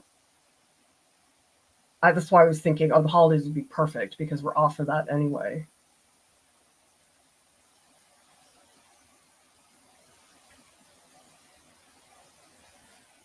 Oh, that's bad. I need to get the, shoot, this is the bad rag.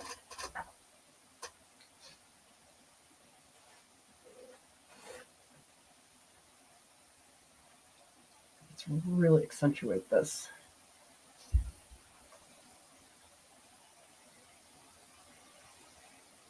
I do feel like the paint is building up though, and that's a good thing. I am very happy about that.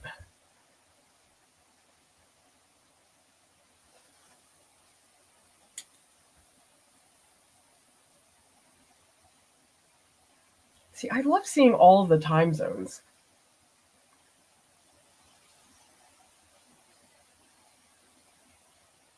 And tell me in the comments what kind of neighborhood you're in. Are you in downtown Boston?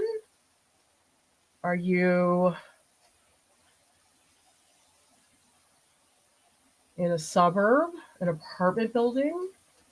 I'm so fascinated by neighborhoods because it impacts so much the life you have.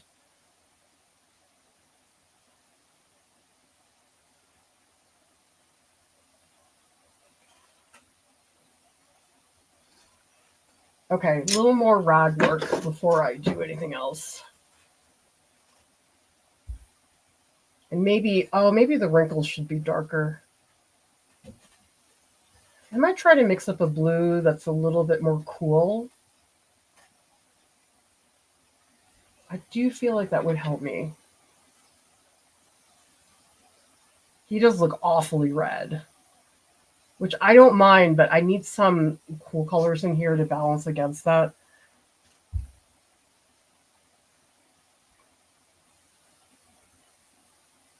Because as a kid, I grew up in a suburb, very much a suburb. Let's mix some darker colors. I lost that.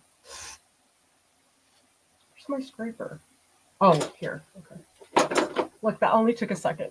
I found it right away.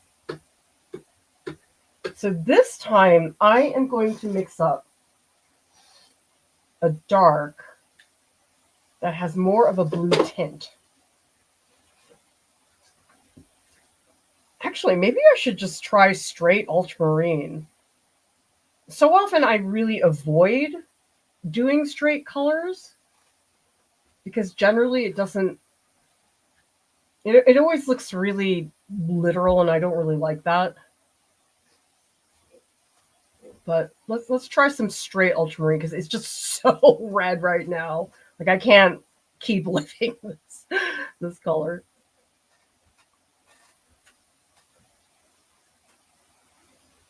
And then we'll come in and make some really dramatic highlights. Because I feel like the eyes need some more.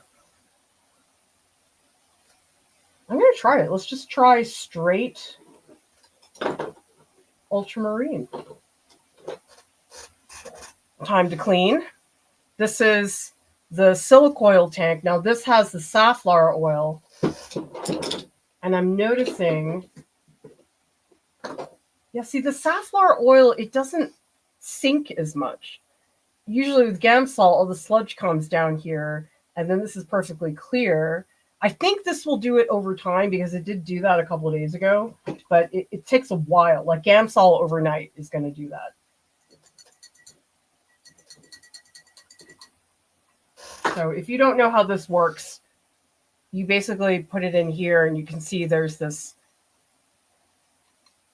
thing you bounce up and down. It's a little coil.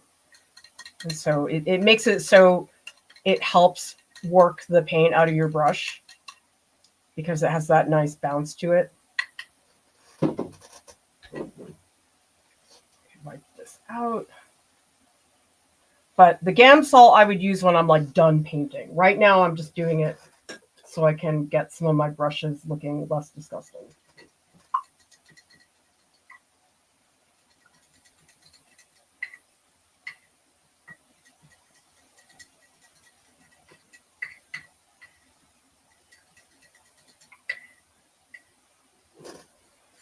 But then when I was living in Boston after college, I did live in Jamaica Plain, which is a cute little neighborhood in Boston. That was more urban.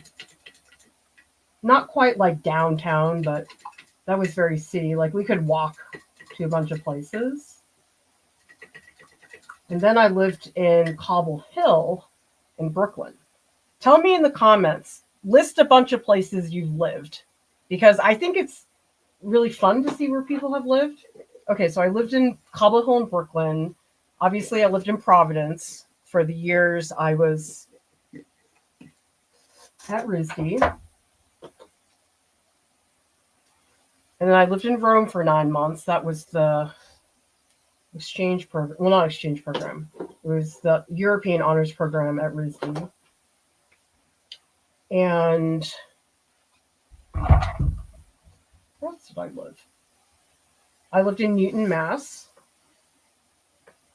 That's a suburb where I grew up. But then I lived there later when my kids were younger. And now I'm in Salt Lake City. Okay, we're going to use a medium brush. I'm still feeling the need to like move all this around.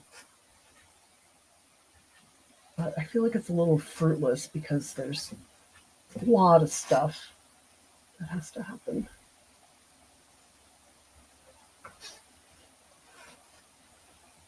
I'm going to do Lucy and Freud strokes.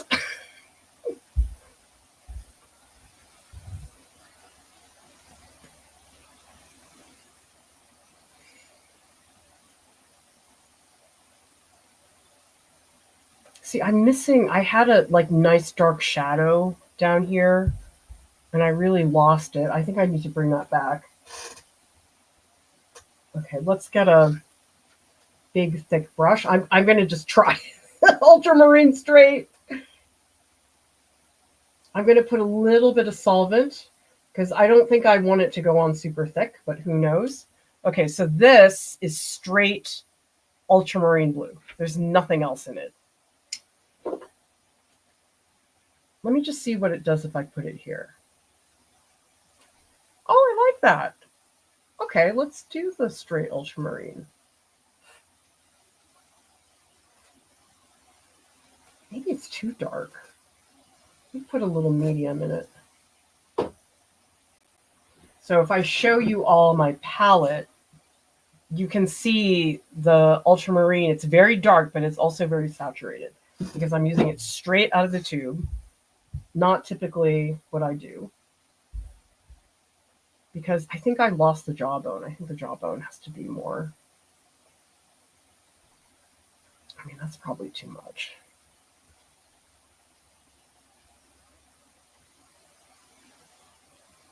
But I definitely am losing chin.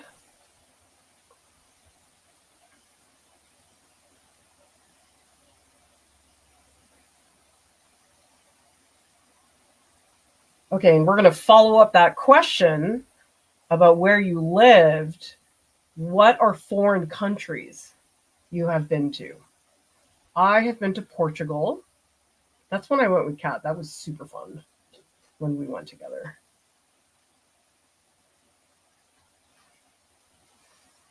And I was in Rome, obviously. I've been to Japan and Taiwan.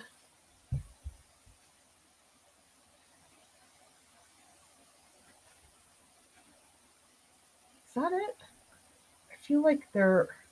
Oh, no, that's not true. I've been to other parts of Europe. I've been to Spain and Austria.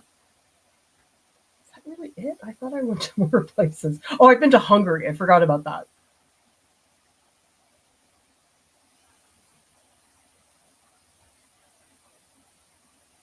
I'm trying to integrate these strokes a little more.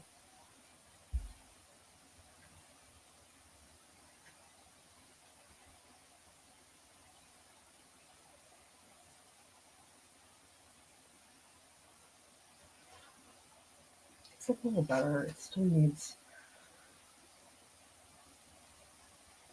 Because I really need like a solid shadow that really feels like it's like in here.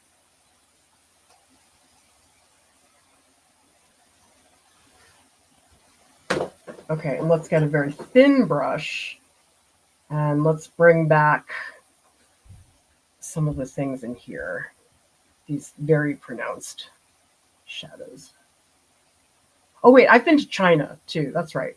And I've been to Canada.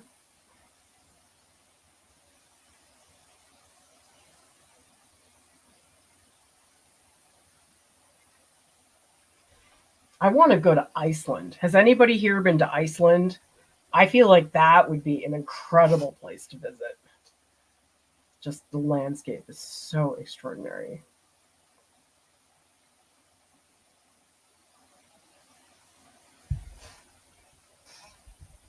Okay, let's get some of these other spots. Actually, Japan I've been to twice. I was there not last summer, but the summer before. And I also went when I was 19. Okay, I'm going to do some drawing here. We're going to really nail this eyelid.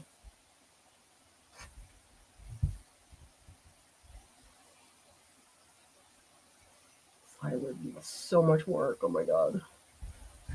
I like painting eyes, but it just stresses me out a little because they can look like really bad. But they are fun to paint, I will say that.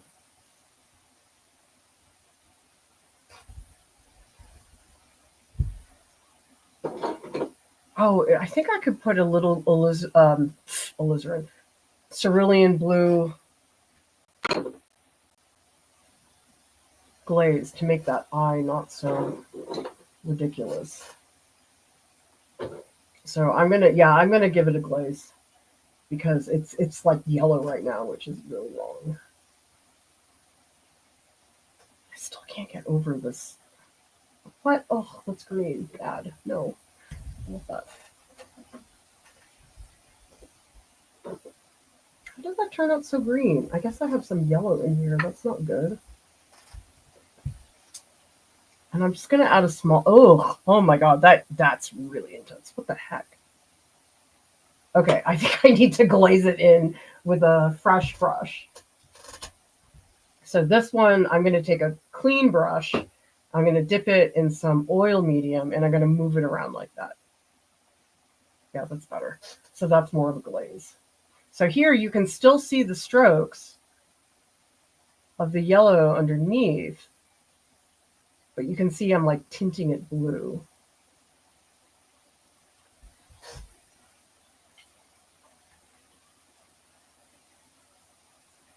Okay, we're going to keep going with the ultramarine, using that as one of the darker values. Okay, now you have to tell me what was the tastiest thing you had in a foreign country. I mean, that's really hard to say. I do remember when I first got to Italy, we went to the fresh fruit market, and I had the most amazing pear. I remember thinking, oh my gosh, the produce in the US is terrible compared to this stuff. And of course, I had many other yummy things, but I just remember that pear was this like moment where I went, oh my God, this is a different place. So I'm just realizing there's a couple of streaks back here that I think I did not put in, because here it also is very wrinkly.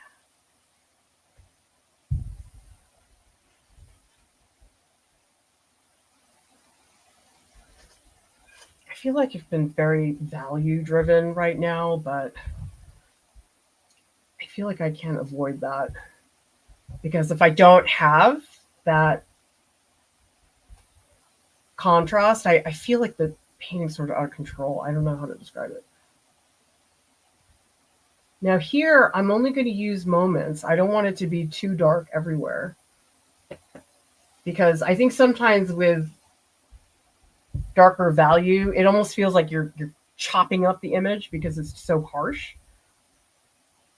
So that's why here I'm adding it, but I'm not putting it on every single spot. And then back here, it sort of moves in a very different direction.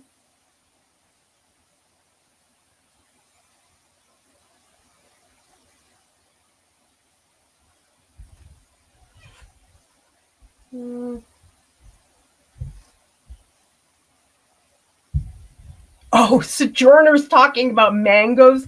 I had a mango in Hawaii that was, oh my, it was like food of the gods.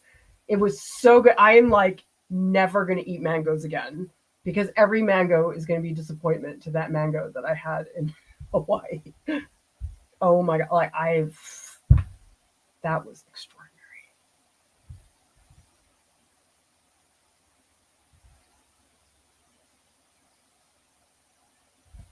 And actually in Japan, I had a mochi that was clear. Like I'd never seen clear mochi before.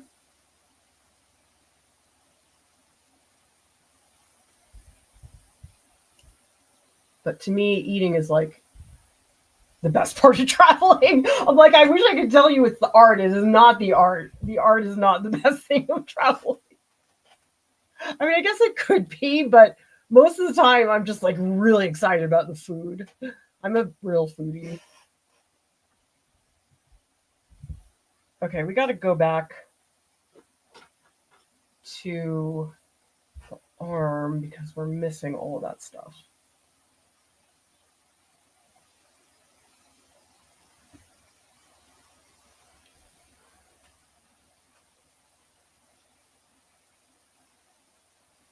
So when I was in China, I did have a fried steam bun. It's called mantou, and I love those. It's really oily, but it's so like the steam bun's so like tender and it's just really really nice.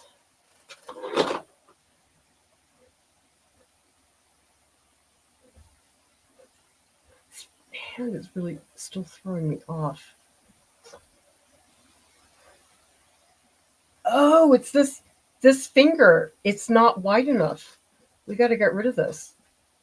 That's it. Okay, let's re-articulate that. I see. This is like folded skin that's in between those two areas. That's what I was missing.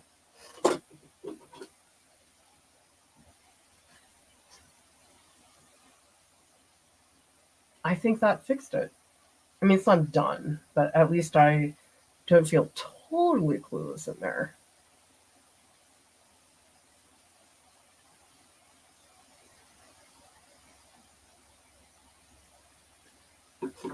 I think that hand is looking better. I mean, it's just, it looks weird anyway, so it's sort of fruitless to try to normalize it.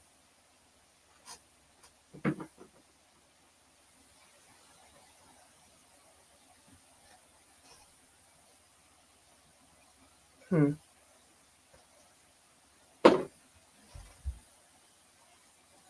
There's so many parts. I feel like most of painting is putting something down, losing it, putting something else down. Speaking of yummy food, the bread fairy made us cheese blitzes, and they're sitting in the fridge right now. And she made the most amazing blueberry sauce that I'm very happy to eat soon.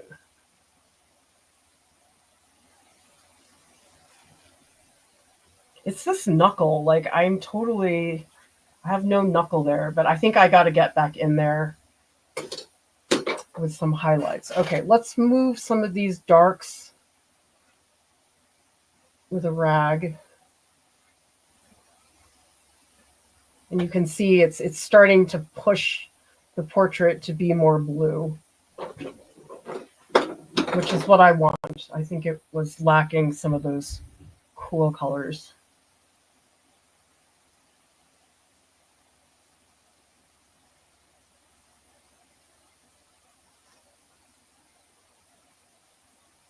Now the eyebrows.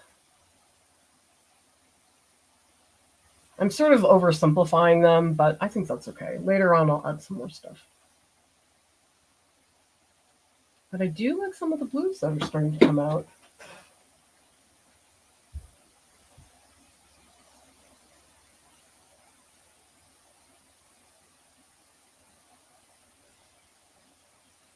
Yeah, see, that was all the pasty white. It looks absurd. Now he's too dark, but I'll go back and work on that. Okay, let me take a break. I need to step back and look at it.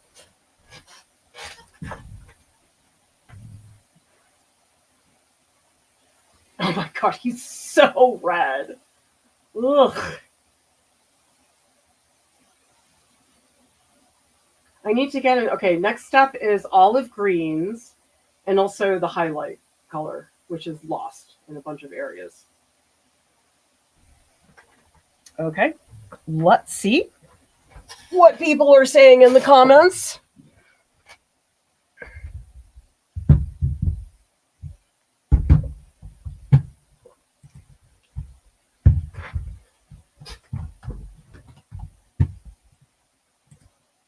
Oh, you're going to Vienna, Warsaw, and other spots in Poland and Denmark this spring. I'm so jealous. The one trip that, if I can get the money to do it, is I do really want to go to the printmaking conference this year because it's in Puerto Rico. I really, really want to go to that. I mean, you guys all saw I went to the exact same printmaking conference. It was in Providence last year, which is awesome because I could stay with Cad and save on a lot of expenses. But going to the printmaking conference in Puerto Rico, that's going to cost way more because I'm not going to be able to stay with people. I mean, I'm so lucky Kat drove me around everywhere, which was super handy.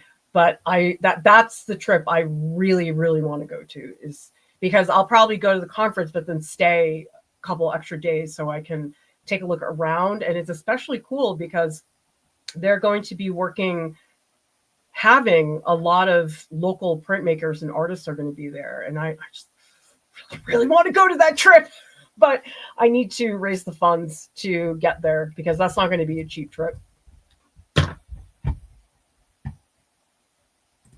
Mina's asking, do you have any tips for how to get color variation without getting muddy colors? Do you mean color variations as in not having the shadow be all the same purple? Because the thing about muddy colors is you do need them. The muddy colors are very necessary because if you want some colors to look very vibrant, the way to do that is to put them next to muddy colors. So it's more that you want to have a balance. You want to have saturated colors with muddy colors. So don't get rid of those muddy colors. You do need them, but I think I'm guessing what you're saying, and you can follow up and let me know, is within a shadow, how do you see those nuances? The main thing that I do is I'll look at a shadow and you'll see if you look really, really hard, like you've got to really stare at it, you'll notice that parts of the shadow might like lean a little bit green or lean a little bit purple. And that's something that really, really takes time to do. Oh, okay. Yes, that's exactly what I mean when it comes to more contrasting colors.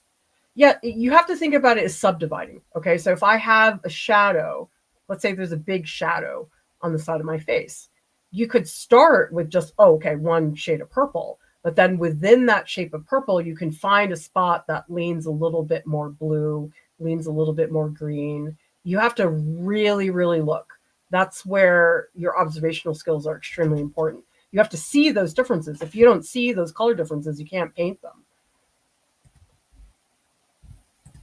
Arash, thank you so much for the super chat. We so much appreciate your support. And I think there was another one up here. Yes, from Jane Johnstone. Thank you both for your support. I so much appreciate that. We owe you some animations now.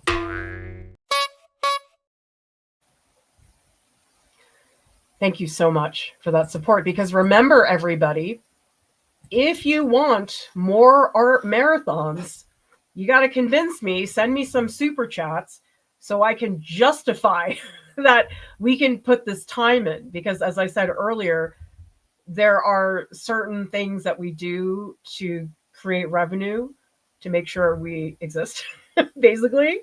And you can see from these marathons, it's a lot of time. And I have to look at the numbers and figure out, okay, is this worth the amount of time versus revenue? because we do get obviously revenue from YouTube for the videos, but YouTube revenue is nothing.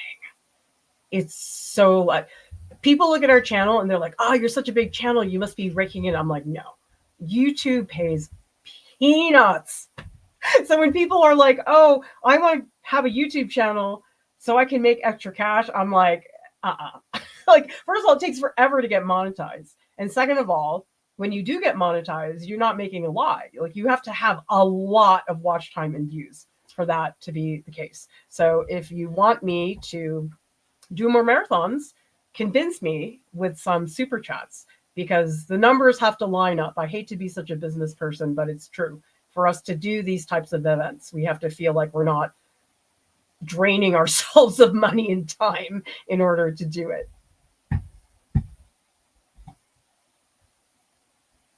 A lot of stuff here about mangoes.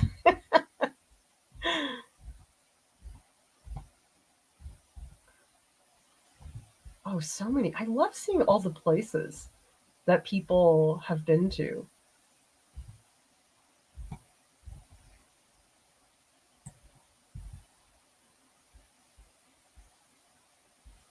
I see. Well, it's all about the mangoes, you guys.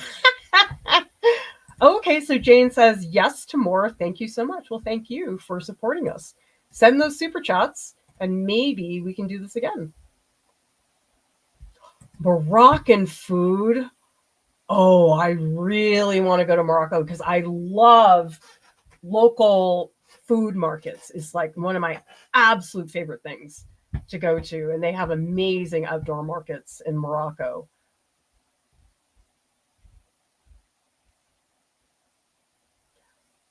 Okay, Arash, thank you so much, who says suggestions, membership where people pay $1 a month to make it affordable to everyone, or to keep it accessible to everyone, keep it like this shorter hour. Yeah, the membership thing, everybody, just so you know, what we largely have in that case, the best option for you guys to get more access to us and a lot of other things would be to join our art club, because this is a much smaller group. It's in the Discord.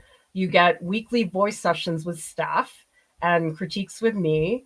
And so this is another way that we generate revenue, and it's super fun. I love hanging out in the art club group.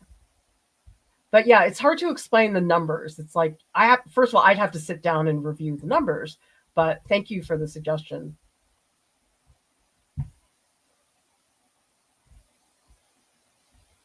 Thank you, Mina, for the super sticker. So much appreciate that.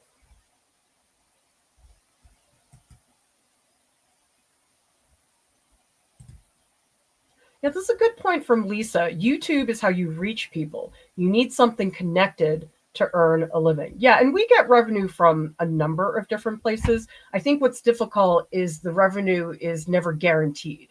And so we sometimes have months on YouTube where we don't make that much. For example, our low months are the summers because people are outside doing all kinds of fun things. And we tend to get more revenue in the winter because that's when people tend to be indoors more.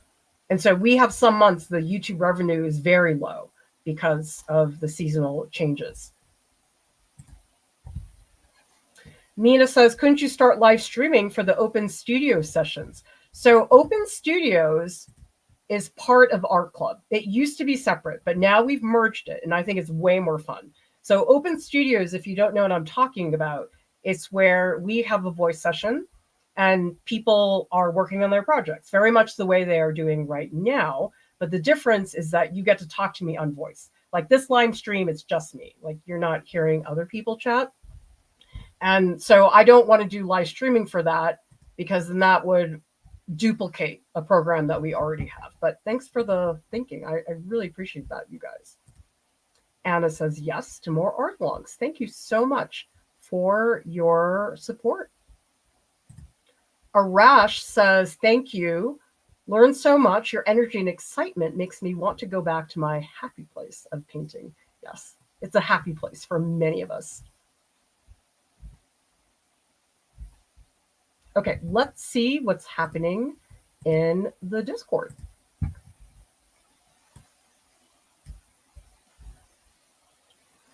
Lisa says Cecilia Bow from a Smithsonian book. Ooh, look at the cat. It's so smushy, and that is sweet lighting. Look at that. Light and shadow. Ooh, these I really like these strokes. It's a little bit Anders Zorn like. Never heard of that artist before. Hepa Lesson. Oh man. Look at that. Amazing colors. You've got the olive greens that I haven't had time to do yet. So fun to see this development. This is butter. I was so afraid to mess up adding the water to create the bridge. Ended up making a stencil so I could keep the shape uniform. Oh my God. Wow, that really worked, butter. That's problem solving. You've got such beautiful, I mean, this is glow. And I like these teeny tiny, oh, look at that. Oh, they have these little tiny windows. That is beautiful, butter. Oh, starving artist still grinding some colors. Ground with gum arabic as the binder, synthetic oxgall as a flow agent. Let's take a look.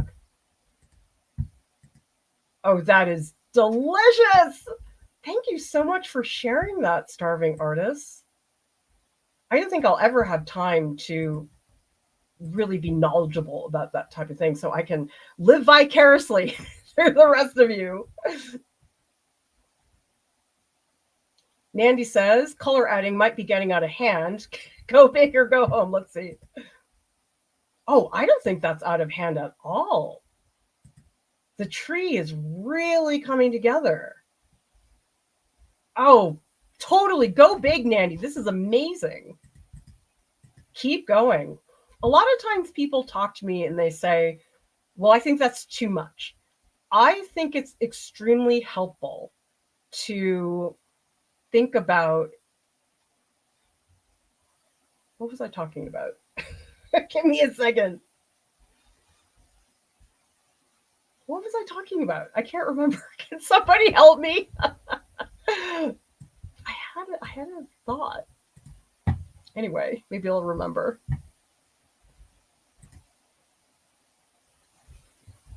And great suggestions, everybody, videos, books, artists, anything you want to share, because the Marathons channel is not just for posting art. It's also for talking about supplies, and if you have a video that you think helped you. Jojo says, got out my old oils today with the new solvent-free fluid and gel, nervous about the fumes and rags. But cracked a window, put on a fan, hung the rags outside in the winter air overnight. I mean, that's better than sitting in a room full of turpentine. That would be very bad. Look at those strokes. One thing that I think really does help with brush technique, we've been talking about that quite a bit, is the direction of the stroke. If you have your stroke going in too many similar directions, it gets boring. But does everybody see how this is a disruptive mark? Because everything else here is going up and down. And that's one thing you're doing very well. Look at this beautiful gradient, how it's so dark up here and then it slowly opens up. Nice work, Jojo. Keep sharing those artists, everybody. Super fun to see that. Nancy says, I had to start over with the figure, couldn't fix a big mistake, decided to go over the black and white instead of the color collage I had on it. Let's see. I love this turquoise, Nancy. It's almost making the yellow look gold.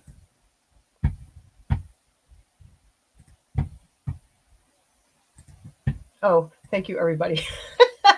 Doing too much. Okay, so most of the time when people say, well, I think that's too much, the too much actually is sometimes what gets really great results. And so I always encourage people, listen, whatever it is in your head that feels like too much, do it anyway. And so much of the time, it's not too much. It's exactly what people need.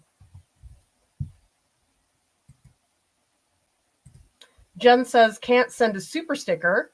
Oh, because payment for Art Club came out today. Awesome. Thank you. Yeah, tell me in the chat. Type either, well, if you don't want more, I guess you could tell me, but we want to hear from the people who are excited about it. So write more in the chat if you feel like that is something you would like to see. Oh, actually, let me answer this question from Deb. Are the paints and oils inflammable or only solvents? Inflammable. Does that mean that they don't get on fire? Sorry. I feel like an idiot that I don't know for sure. I don't know. Can somebody answer? I feel like they are because it's oily. I mean, I feel like that would be that thing. I have no idea. Thank you, Starving Artists. Enjoyed this whole marathon week. Need more. Thank you. Okay. I need green. Olive green. I need that. Oh, Carolyn. Flammable and inflammable both mean they burn. Okay. Now, if you want a new marathon, what topic, what technique? I'm going to mix up a neutral green.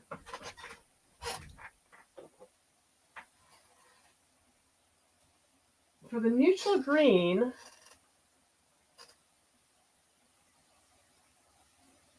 I think I'm going to start with yellow ochre and some cerulean. I don't have a lot of cerulean in here right now. So we're going to do yellow ochre and cerulean blue. And I'm going to use a lot of yellow ochre with just the tiniest bit of cerulean. Because this cerulean, it's so powerful. I've never seen a cerulean blue that was this powerful before. And the yellow ochre in the Gamblin, it's very smooth and squishy. I'm used to yellow ochre being a little bit almost grainy, but this yellow ochre is very smooth. Oh, I should take a photo. I always forget to do that.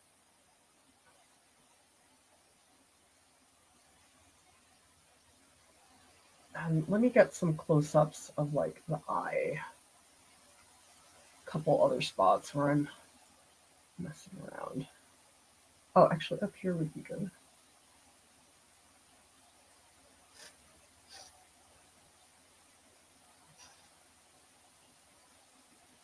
Okay.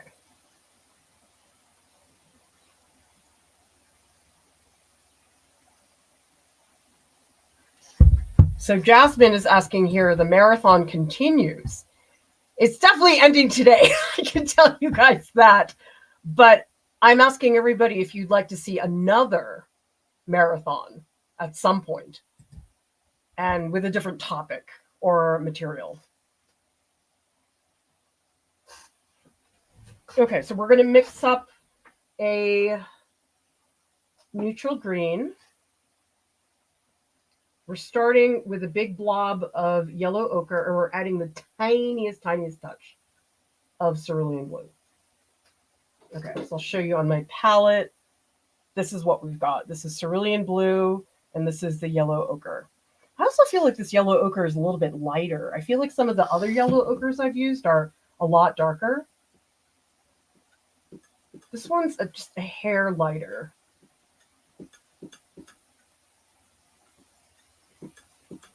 Oh, actually, that worked out really well. I'll show you all the color. So that is the neutral green that I'm trying to add. Let me put a little swatch of it somewhere, and then I'll decide whether I actually want to keep it.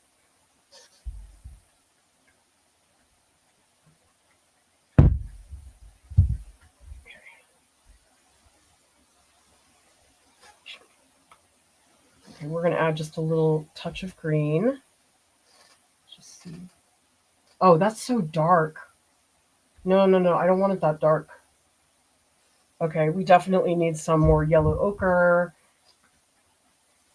in there. That should probably lighten it up a bit.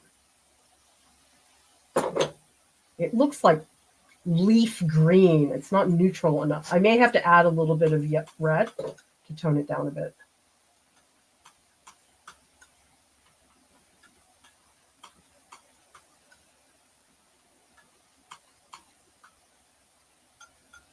Okay. So this color, I added more yellow ochre, but I still think it's going to be too saturated. Okay, let's try it in another spot. Maybe down here. Oops.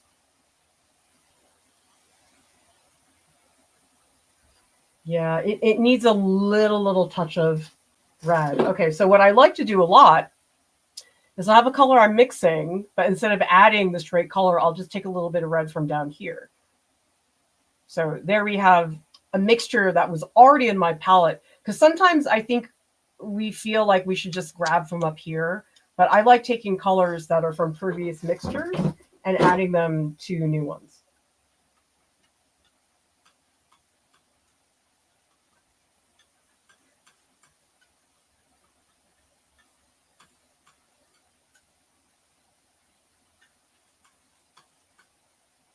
Okay. Let's try that. Where should I put it?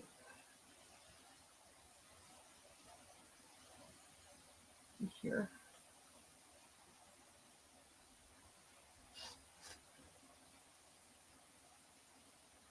It's a little bit dark. I think I'm going to mix. Actually, I think that's the color I need. I was going to say I want one that's lighter in value because this one's very dark.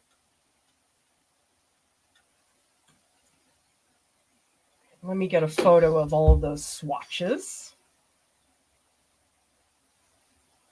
so you can all see the difference.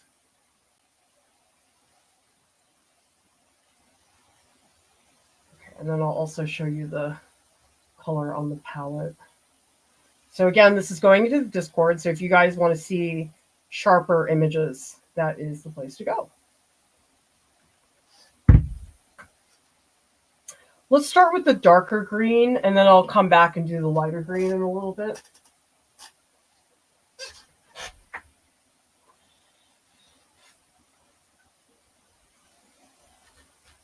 Gosh, that cerulean blue. It's like majorly throwing me off. Okay, and let's start with a bigger brush so I don't get too timid.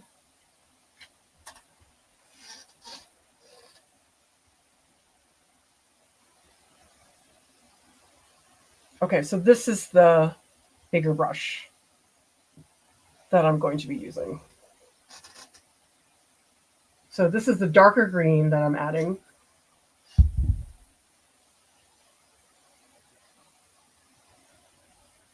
I love how you guys are trading secrets here in the live chat and also in the Discord. I mean, isn't it everything's so much easier when you learn things in a group? If you have to learn things just entirely by yourself, it's slow and it's also not as fun.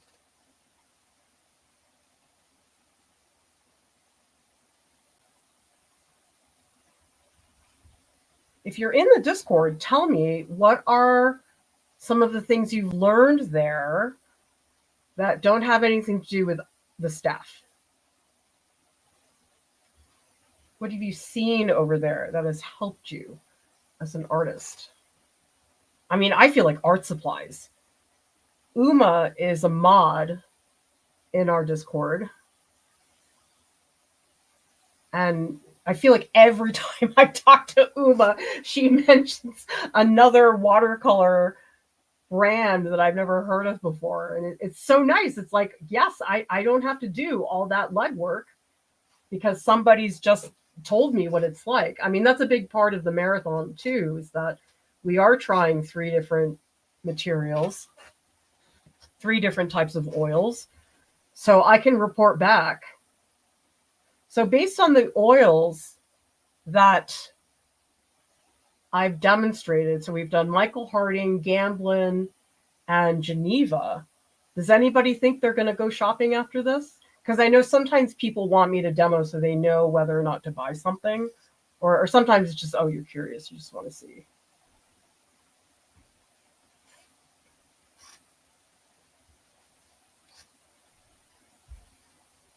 A lot of green up here, actually.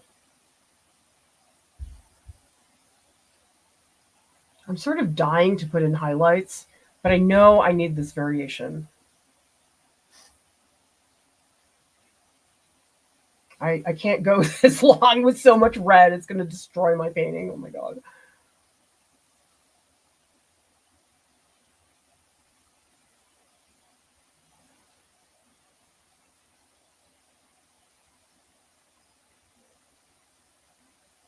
The green is a nice antidote, I think, to all the red that's going on.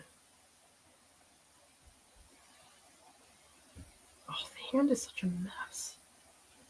I don't know why hands are just so annoying. I mean, I love how hands look. I love how expressive they are, but they're freaking hard to draw.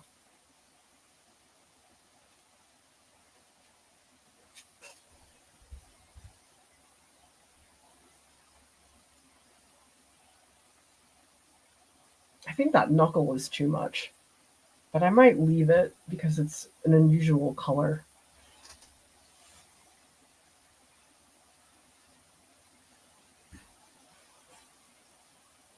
Oh yeah, that's helping.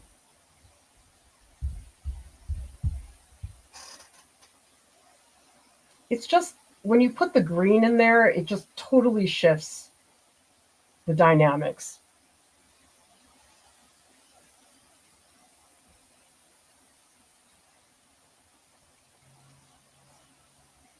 And so here we're getting muddy colors.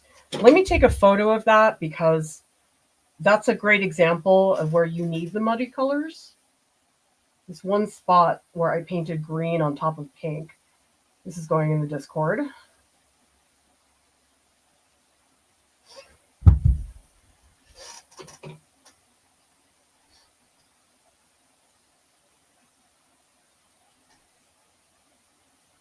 There's a lot of green in the arm.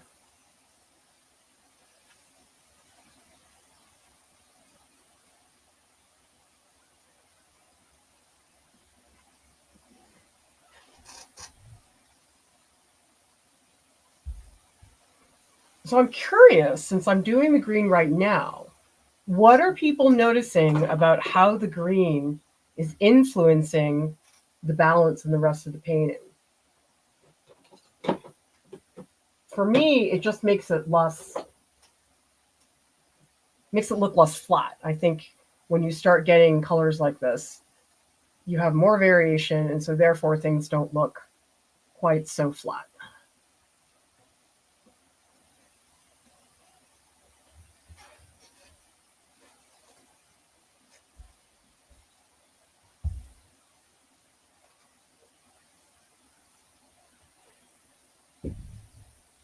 Channeling Lucian Freud right now.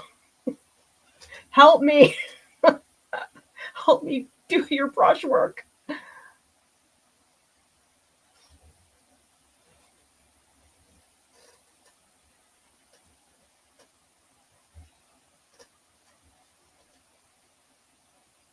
It's funny, like this area down here is very purple. I mean, it looks weirdly purple. But you can see this spot, a lot of green. And also here too. I need some in here. This really needs to be broken out more. Oh, I know what would help me here.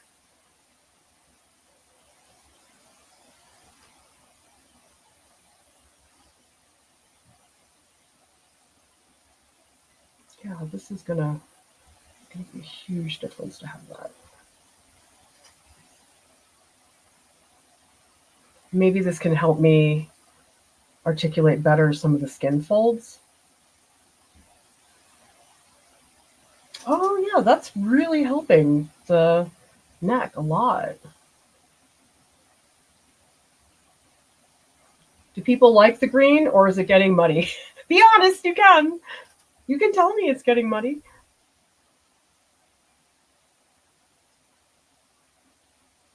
I think for a long time I really did not appreciate muddy colors.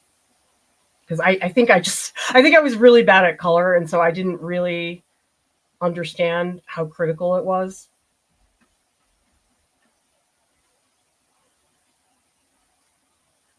And I'm letting some of the green really blend in.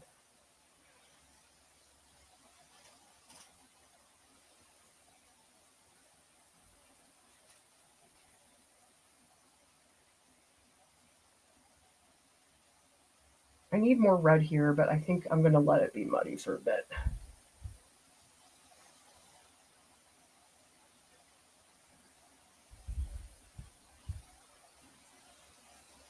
Okay, I'm thinking, oh yeah, it looks like a bunch of people. DJ Poopy, Anna, Courtney, all like the green. Good. I mean, I think this green, this olive green is fantastic for skin tone. I think it's present in most people, regardless of the tone of your skin. I think this is just very much in there.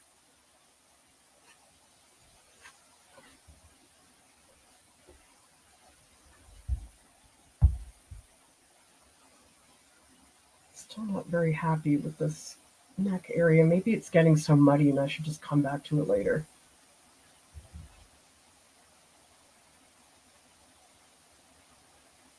But I am getting that velvety feel.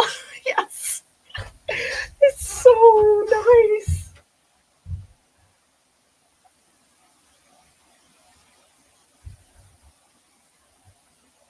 And I feel like I'm starting to get to the point where I can begin to have fun with the strokes. I think I need to get in with the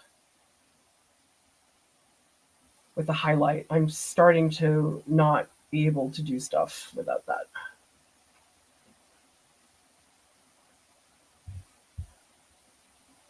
Okay, let me shoot a photo so people can see the green.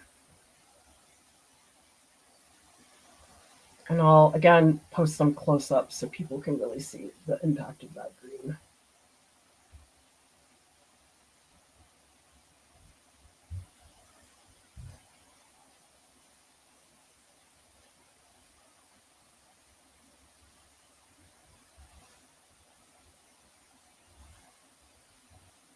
Okay, that's all in the Discord.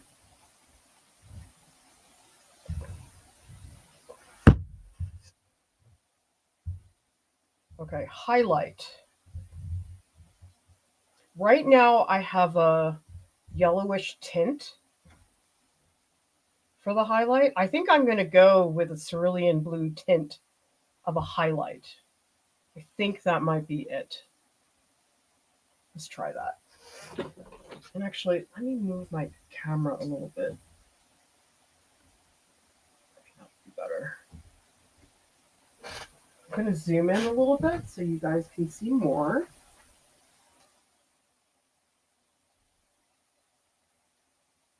I'm going to work more on the top.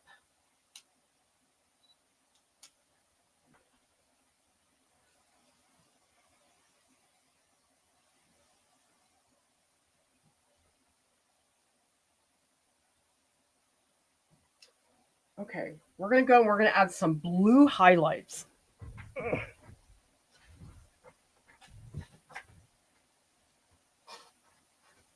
But I need to clean my brushes first because they're nasty.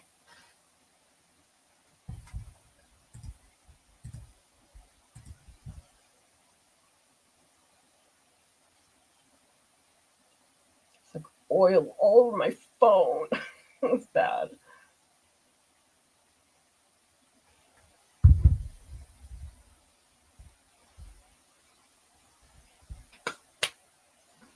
Okay, so we're going to mix up titanium white with a little touch of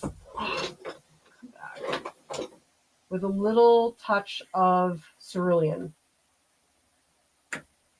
And we know how powerful that cerulean is now.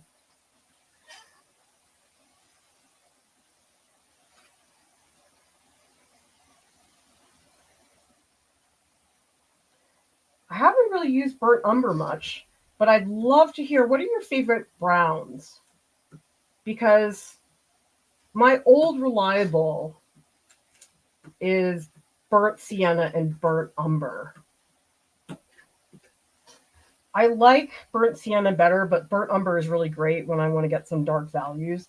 But what are some other browns? Because I feel like I have not been adventurous about browns. Are there any that you think I should try?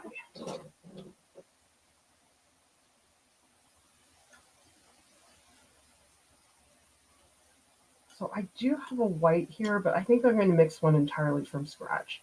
So this is a blue. This has ultramarine, but I'm going to use a cerulean instead.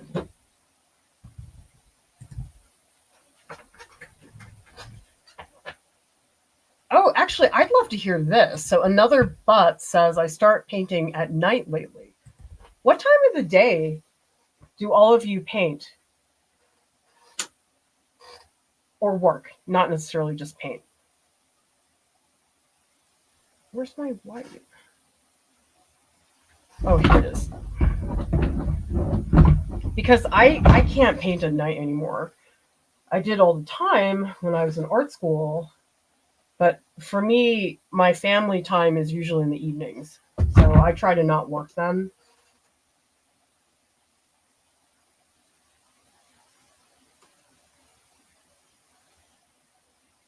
Okay, so I want to show you guys the difference. So do you see how this is a very different blue than this blue? This is cerulean and this is ultramarine.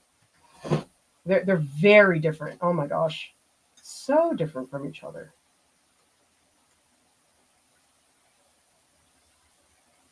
Oh, the white is already too dark. And I knew the cerulean was going to be too strong. I have to add more white. That's okay. I know I'm going to use a lot of this.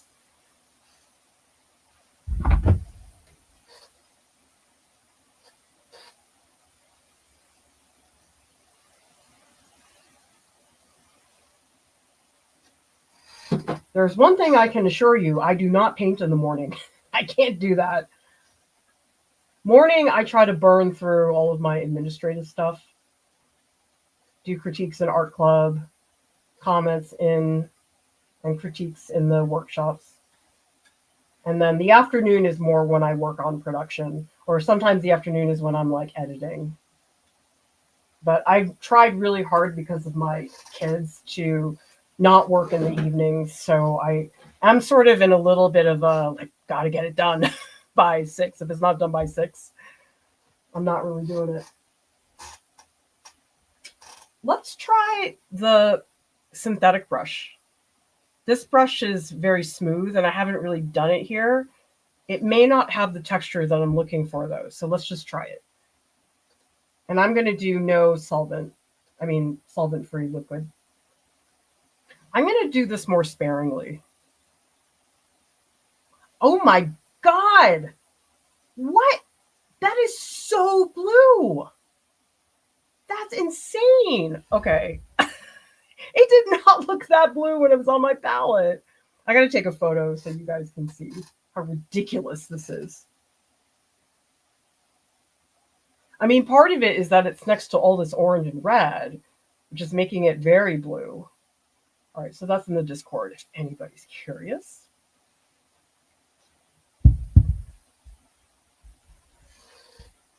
But I don't know, maybe I should use it. Let's just try it. Oh, I don't like this brush. I want the textured brush. Textured brush will be better. I think I gotta clean my brush. Well, no, actually, let's go back. Just because I'm lazy, I don't feel like cleaning right now.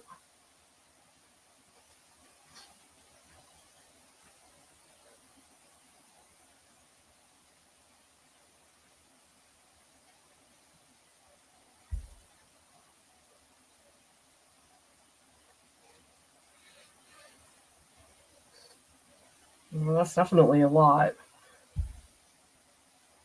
I think that is way more than I want. I'm just going to throw it on there in a bunch of places, and then I'll come back and look at it. Like here, I definitely lost.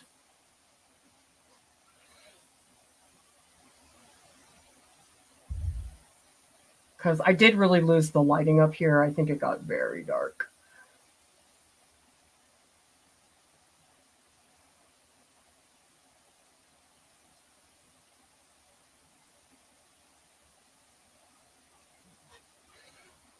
Ugh, what am I doing? Oh my God. It looks really weird right now. All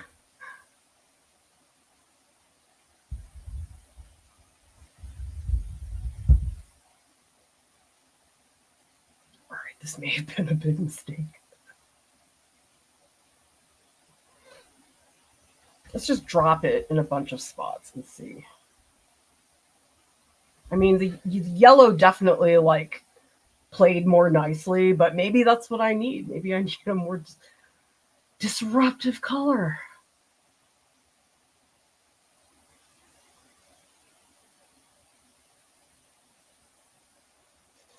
Yeah, I don't like this brush. It's not good for the type of thing I want to do.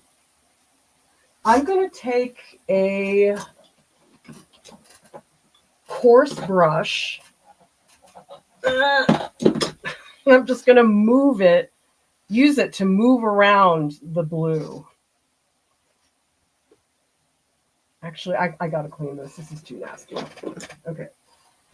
I'm going to get out our Silicoil brush cleaning tank.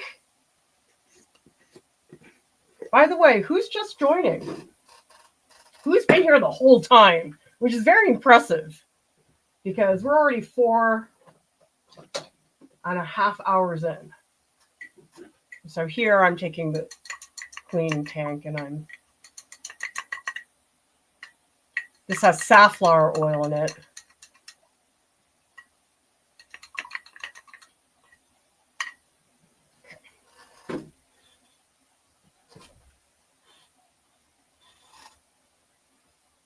So we're going to work that out with a rag. So this is not solvent. What I'm using right now is safflower oil. I guess the whole thing about the solvent-free oils is it's just like super oily, which I know is silly because yeah, it's oil paint, but it just, I don't know, it's a little much. Okay, we're going to move around some of this blue. Loose. Okay, loosen up.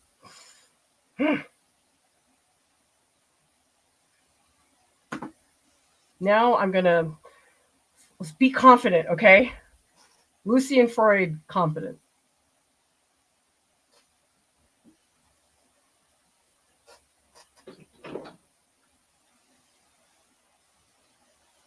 Let's see, I need a little bit more up here to connect it.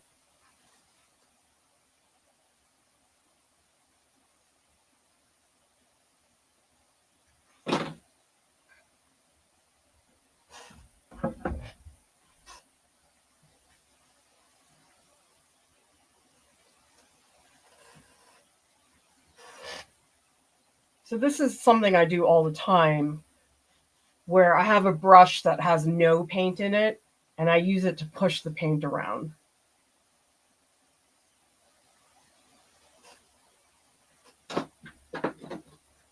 He needs more of an eyelid. That actually is very bright. This one spot here.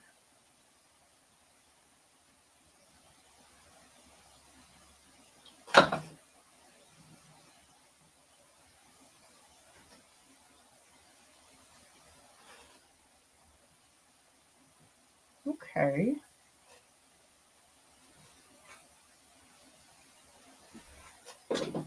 Okay, this might work.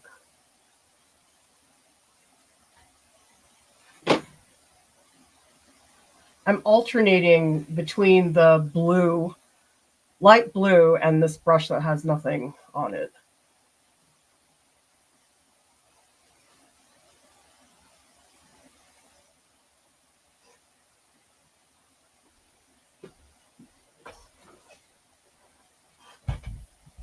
Amanda, you're not helping me.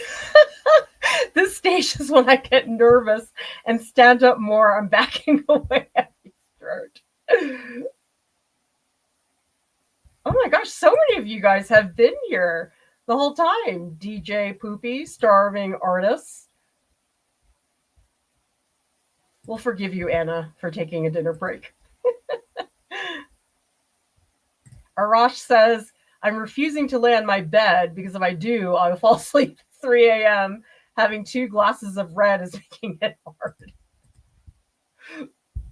I always thought in art school that it was very funny because of the technology that for art history, they would put you in this very warm, dark room to learn about art history. And it's like, how can you not fall asleep? But I do this thing where I like staying up. Like, it's hard for me to get up and go to bed. I'd rather just stay up. The other thing I like doing is I like staying up and watching movies I know my husband would hate. So last night I watched a film. Maybe some people have heard of it, Where the Crawdads Sing. And it's a murder story. And the whole thing about my spouse is that I don't know what it is, but he has this like uncanny ability to predict what's going to happen in a movie all the time. Like things that I'm like, where did you get that? And he's like, he'll predict things so well. And I don't know how he does it. And so when I watch any movie that's not super intelligent, he's predicted the whole freaking thing before we've like gotten to the second scene. I mean, he did go to film school. Maybe that's part of it. Who knows?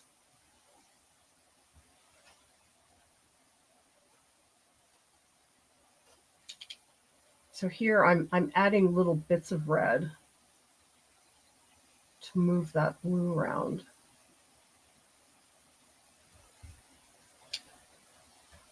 No, I need more red.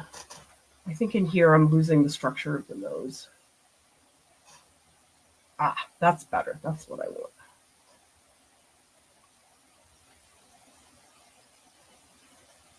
Because I want his nasal bone here to be like really strong. Yeah, the smooth brushes, these are not good for this painting. This painting needs the stiffer brushes, the coarser ones.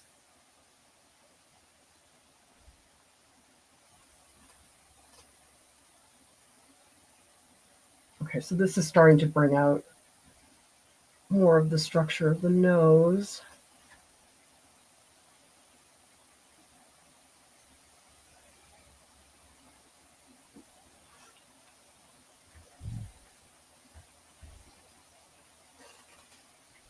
I might put like bright yellow highlight on some of these spots.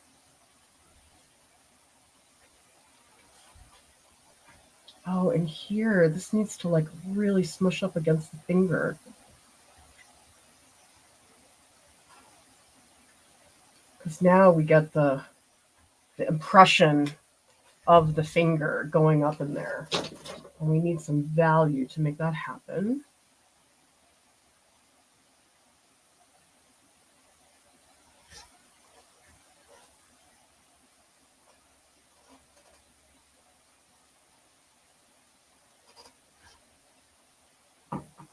Okay, that's, I don't know. Nandy, you made me nervous. It's okay. I would have been nervous anyway. You just helped me verbalize. You helped me express myself.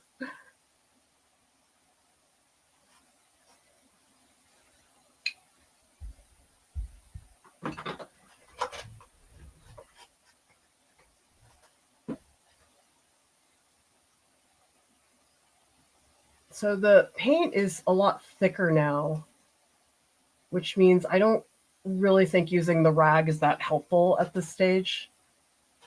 So this is where I'm going to start to push the paint around a little bit more.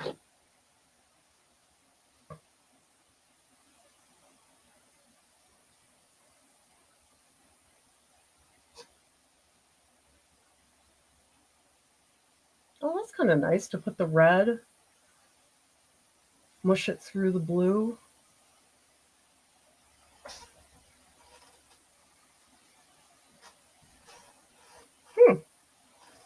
Okay.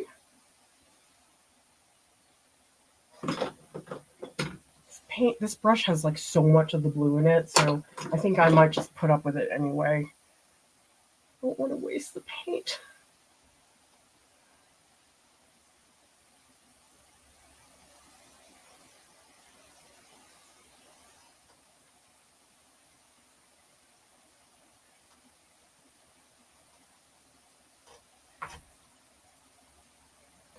Let's get some blue down here. I still need to work on the hand. But I do want this to be more visible. Oh my god, the hand over here is wreck. But I am going to add a little highlight here just to bring it together a little more. Because what I don't want the blue to feel isolated. I want to have it in a bunch of spots.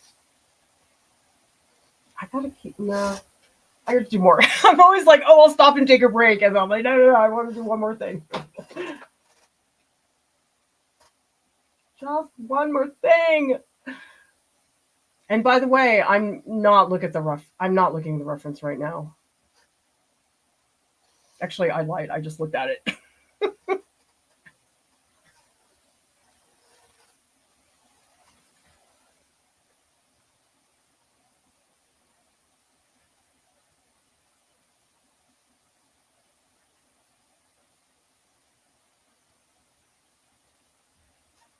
It feels better. I'm feeling it now.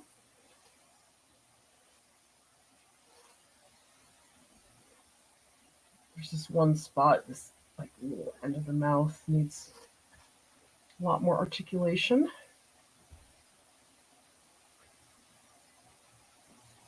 This chin is kind of a disaster.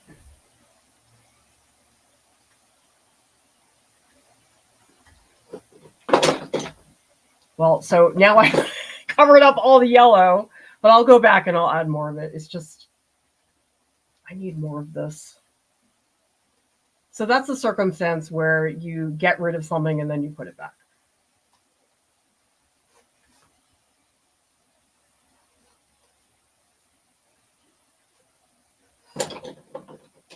Pump in a little bit more dark value on the mouth.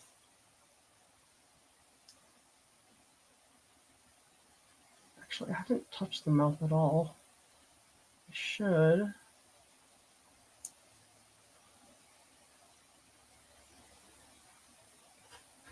All right. Take a photo, and then we'll see what's happening in the chat. More details so you can all see the interaction. You know something? I was looking at my photos, and I feel like I like my paintings better when they're close up. From a distance, I feel like they fall apart a little bit. All right, let's see what... Ooh, computer fell asleep. What is happening in the chat?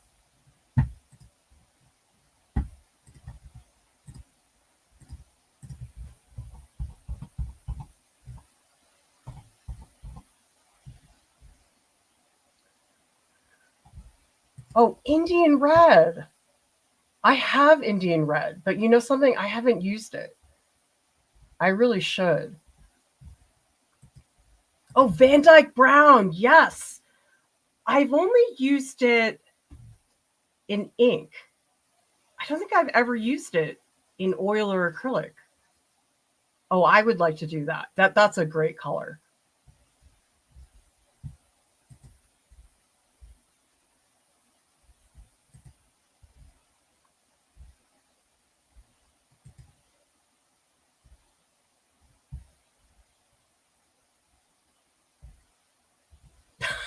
Selena says, my lecture professors let me crochet in class and it retains so much more info. I think a lot of people are like that. When you have something you can do with your hands, sometimes it lets you focus a little bit better. Does anybody else have that? Because actually, when I was in art school, during art history lectures, I would sketch the slides. And that helped me focus a little bit more, because if it's like all writing, I get really bored.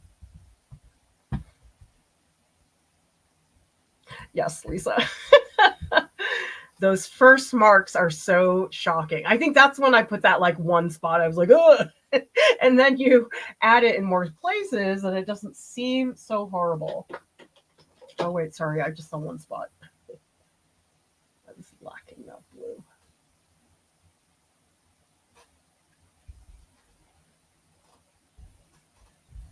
Okay, let's see.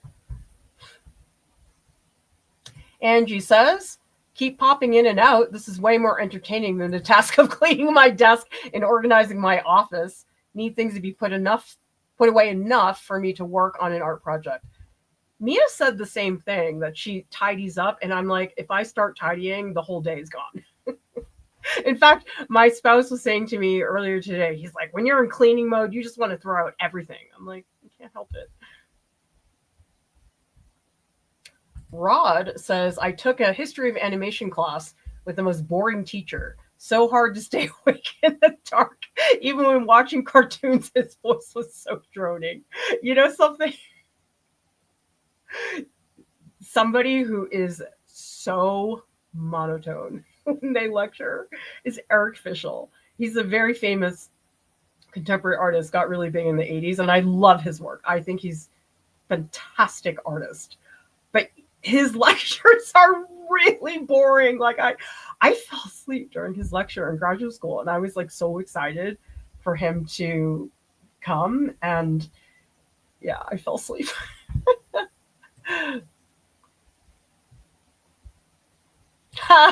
Bobby Boldy, my husband secretly watches the movies in advance to impress you. You know something? The only movie where he didn't guess the end was The Sixth Sense.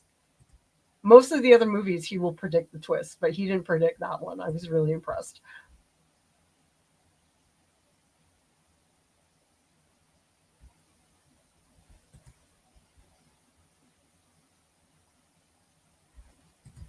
So Sonnet says, love watching movies with my husband. He's really into sci-fi, which I would never watch on my own. Actually, that's true. My spouse is really into sci-fi. He got me into watch Dune, and it was great. I watched Dune, but I feel like with Dune, you really, really need to read the book to understand everything. Because he's read the book and he was like, blah, blah, blah. And I was like, okay, I missed all those things. So Rod is mentioning red and blue, you can get the strange visual tension that appears 3D called chromostereopsis. It's so beautiful when it works right. I never heard of that before.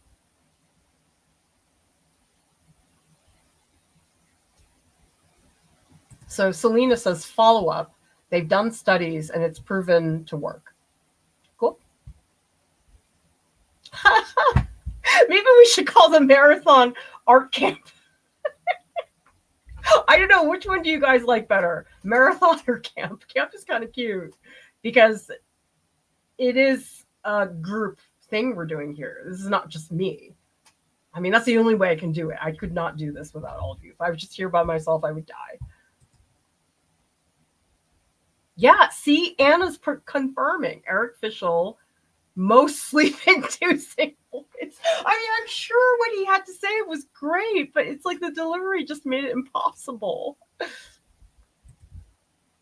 G is asking, what is a good website besides Instagram to use to advertise oil paintings? I've tried using Discord art servers, but most of them aren't into painting. Are you saying your own oil paintings that you're trying to sell them? If you want to follow up, G, and let me know a little more information, I'm happy to answer.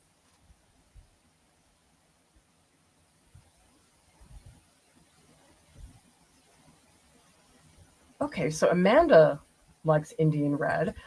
I have Indian red in the water mixable oil, so I could try it there. Is it like a reddish burnt sienna?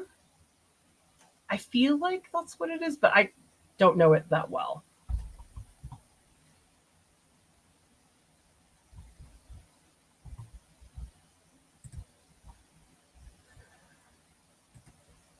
Okay, so G says, I am curious of a good website to showcase my art to collectors and gallery owners. The short answer is that the galleries are how you get to the collectors, usually. Certainly, there are exceptions to that.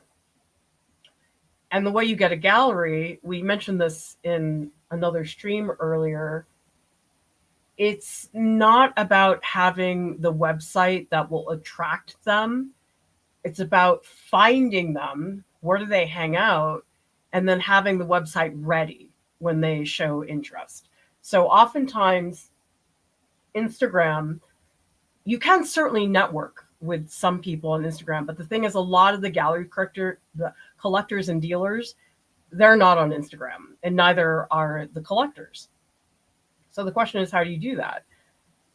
You have to do a lot of research. So many people who want to apply for galleries, they just blanket cold call all these galleries, and that's a big waste of your time. So the first thing, it's not so much the site that you need, but you have to do the research. Where are the people that you want to try to reach? And so you have to find, okay, what are the galleries? And don't just pick prestigious ones. Pick ones that could get you the visibility. Because Instagram, you can. I mean, I do have a former student who did find a collector and gallery on Instagram. So certainly Instagram is the place you can be. And the more you're on it, the more visible you will be. And I do think there is value in that, because, you know, it's the most frustrating thing. When I was a gallery director, I'd have artists who we were looking at or considering for something, and I'd write to them and I'd say, okay, where can I see your work? And one artist said, well, I don't have a website. Can I just email you the images? And I was like, oh, that's annoying. Sorry, I hate attachments in emails. And that was a problem, that he wasn't ready when somebody came calling. So I definitely get that going. But I think oftentimes we think that we have to like have a storefront, not a real one. I'm just taking storefront as an artist, but really you have to be out there doing the research and talking to people. That's the hard thing. That's the very short version. There's so much more. What I would do is go to artprof.org, our website, and under professional development, there's a category that says exhibiting art. And we do have very long, in-depth conversations that explain in more detail how to do that. Oh, Sonnet, cracking the whip. How about art boot camp, where you have to work on something you should but are trying to avoid?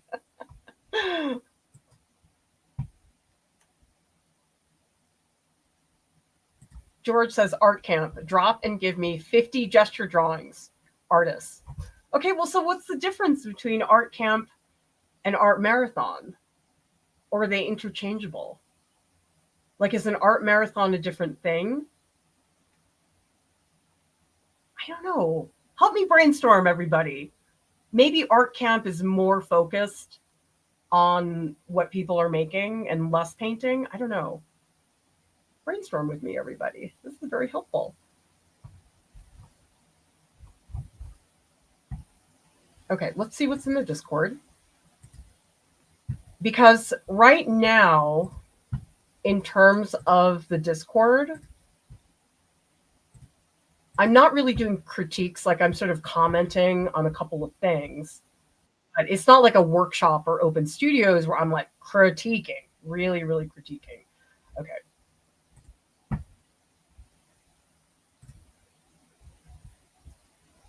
Oh, thank you for the visuals, Amanda. Indian red is a bit more transparent, more brown. closer to a terracotta. Ooh, that looks really, yeah, it does look like brick. I think that's a good explanation. Blue Ren, acrylic ink mixes can all look the same in the palettes. Labels really help for coming back. Oh, I like this. Oh, the bridge. And this is the purple sky. Brilliant.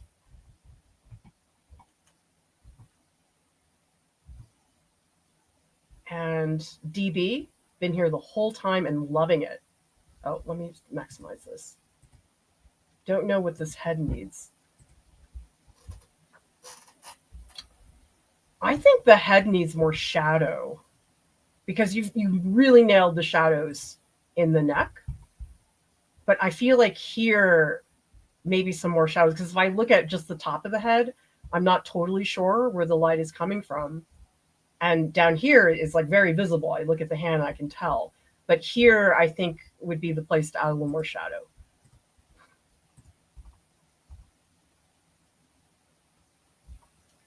Update on LIEU'S painting.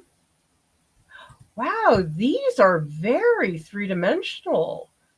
The way you did some of the shading, they look almost like rigid plastic. Nice work, Malia. Lisa says, current goal is to include more missing edges, like soft edges on steroids. But I scraped some and covered the arm and the top of the head. Oh, I really like the top of the head, Lisa. Oh, and this? No edge here. I think the head works really well, Lisa. You and I have talked about heads and edges in art club. Yeah, like this is a really solid shadow. And then this popping up is fantastic. So this is what I was talking about earlier, everybody. That within the context of all the red and orange, how startling that blue looks. Lisa pointed that out earlier.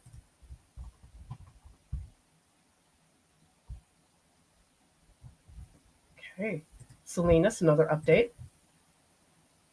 Oh, I'm loving the water now, Salinas. I mean, see, sometimes it's just time.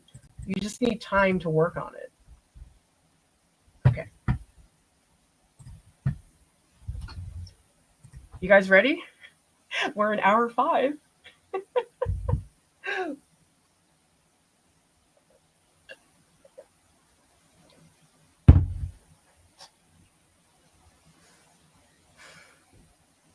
Oh, look at this. I gotta step back. That's what I need. Oh, ow. I feel like he looks too mushy. He's kind of looking like my tree. He needs some structure. I'm going to do a little bit more blue. I feel like I could use a little touch in the neck because I don't want that to stay like without blue. I think that would be a problem. Okay. So like even here, just adding a little touch of it ensures that it's not going to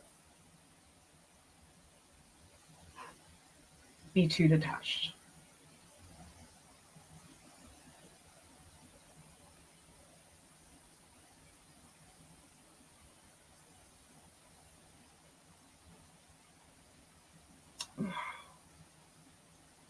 Want Lucy and Freud strokes. I don't want Clara Lieu strokes. They're not as good.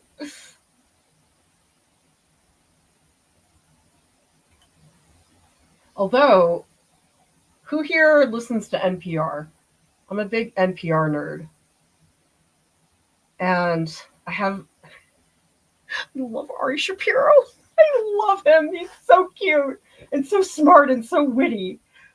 I would totally go insane if I met Ari Shapiro. Who here listens to NPR? Anyway. Oh, that should be more green. Yeah, I'm missing the green. This is super green. What am I doing with the blue?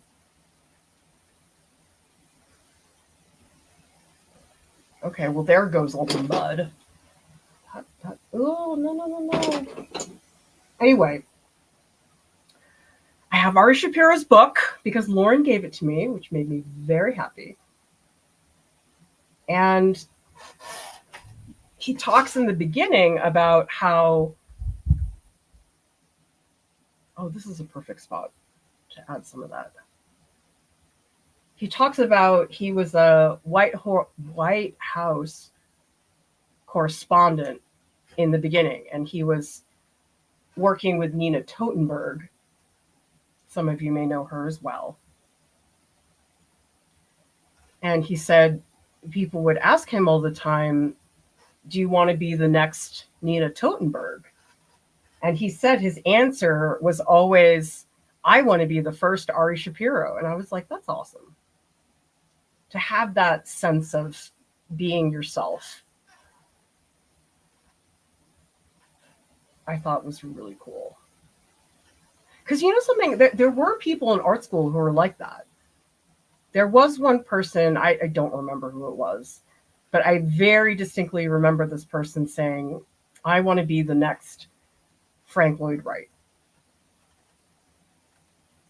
I mean, maybe they're just talking about like career and visibility, but I liked Ari Shapiro's take that it wasn't that you want to be the next this person, but you want to be the first of you. Ugh, I feel like I'm just making a mess at this point.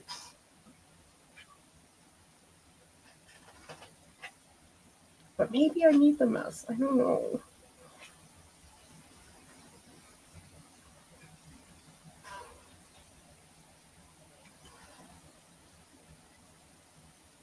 I want to make like decisive strokes.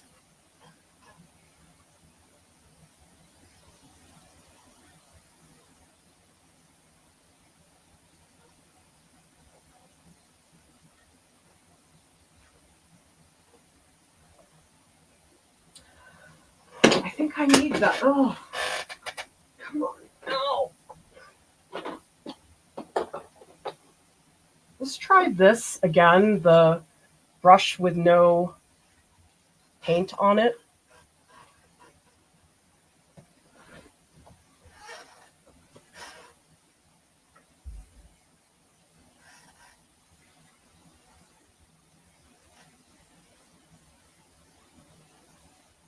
I feel like some of these strokes are getting really busy. I need them to be like bigger and more confident.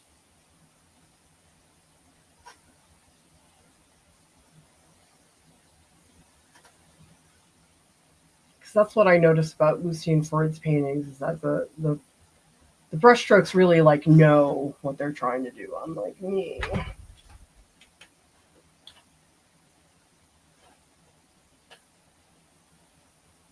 Okay, let's get into that hand. So we're going to add quite a bit of the blue into the hand.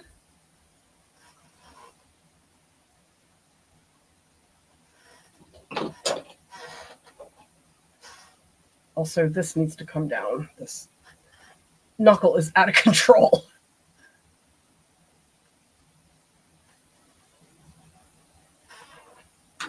All right, these highlights will definitely help. The fingers are such a wreck. Oh my God.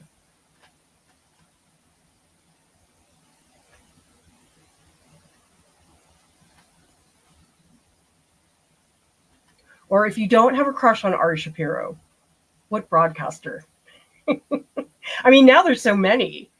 Do you guys remember there were only 3 news stations before? Now there's a million options for watching news.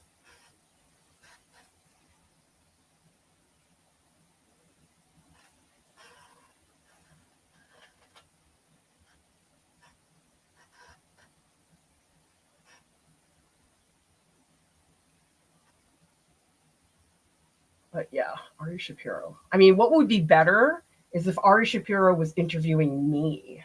That would be the best. Although, okay, here's my bucket list. Everybody here, share your bucket list item. Doesn't have to be artistic, but maybe it is. My bucket list, I want to be interviewed on Fresh Air so I can talk to Terry Gross. I love Terry Gross.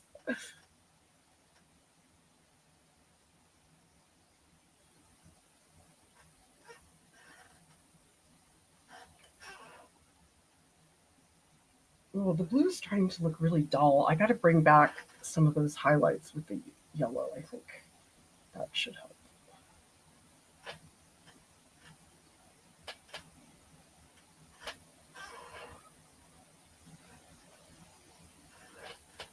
Especially here, I'm just totally lost whatever's going on over here.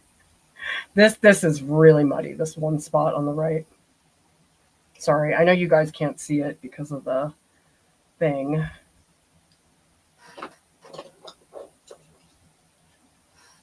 Just to bring back some of the value.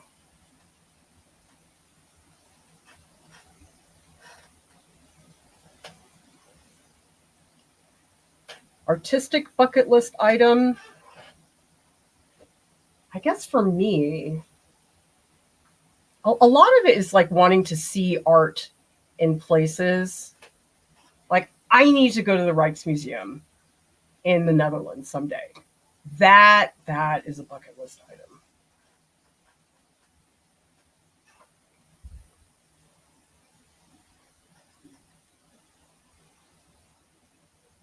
I mean, I would like to win a MacArthur Foundation grant. That would be sweet. Or Guggenheim. But I don't think that's happening. MacArthur, you can't even apply. And it's sort of frustrating because they inevitably, because you can't apply, it ends up going to people who are already famous, which is a little frustrating for us smaller artists here. But I get that.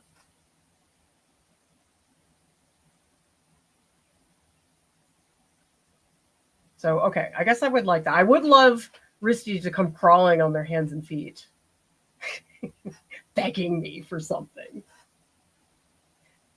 But maybe winning the MacArthur would lead to that. Yeah, they'd have to pay attention to me if I won a MacArthur, but I'm not going to, so. I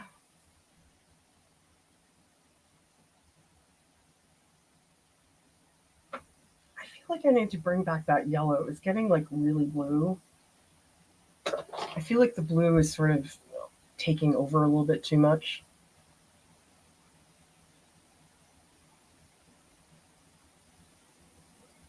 I don't know, the whole hand is just really hard. What's actually happening in there?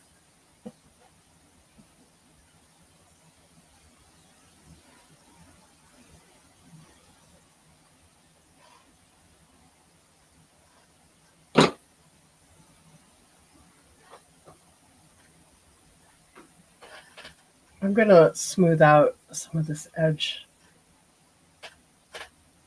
back there. Just not make it so harsh. Okay, let's go back in again with a brush that doesn't have anything on it, and I'm just going to push the blue around.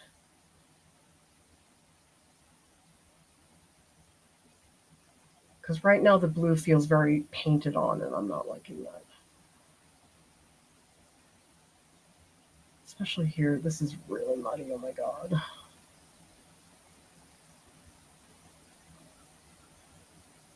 Ugh, I don't like this hand. This hand is a pain in the ass.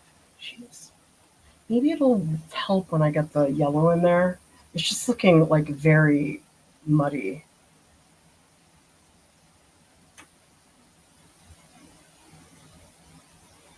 Yeah, the blue is starting to look really dull now. That's bad.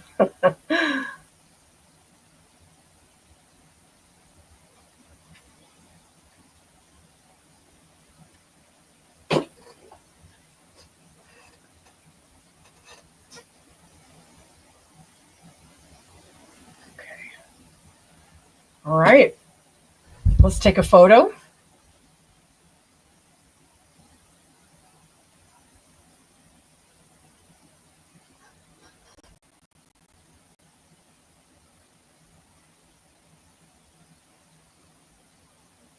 Actually, you know what really is my bucket list? I think you all know I have that Clara's Art Adventures side hustle going on. That would be a bucket list if I had my own art and travel show. I don't think that's going to happen because you need to know people in order to do that, like anything else. But yeah, I would love that. All right. What's going on in here?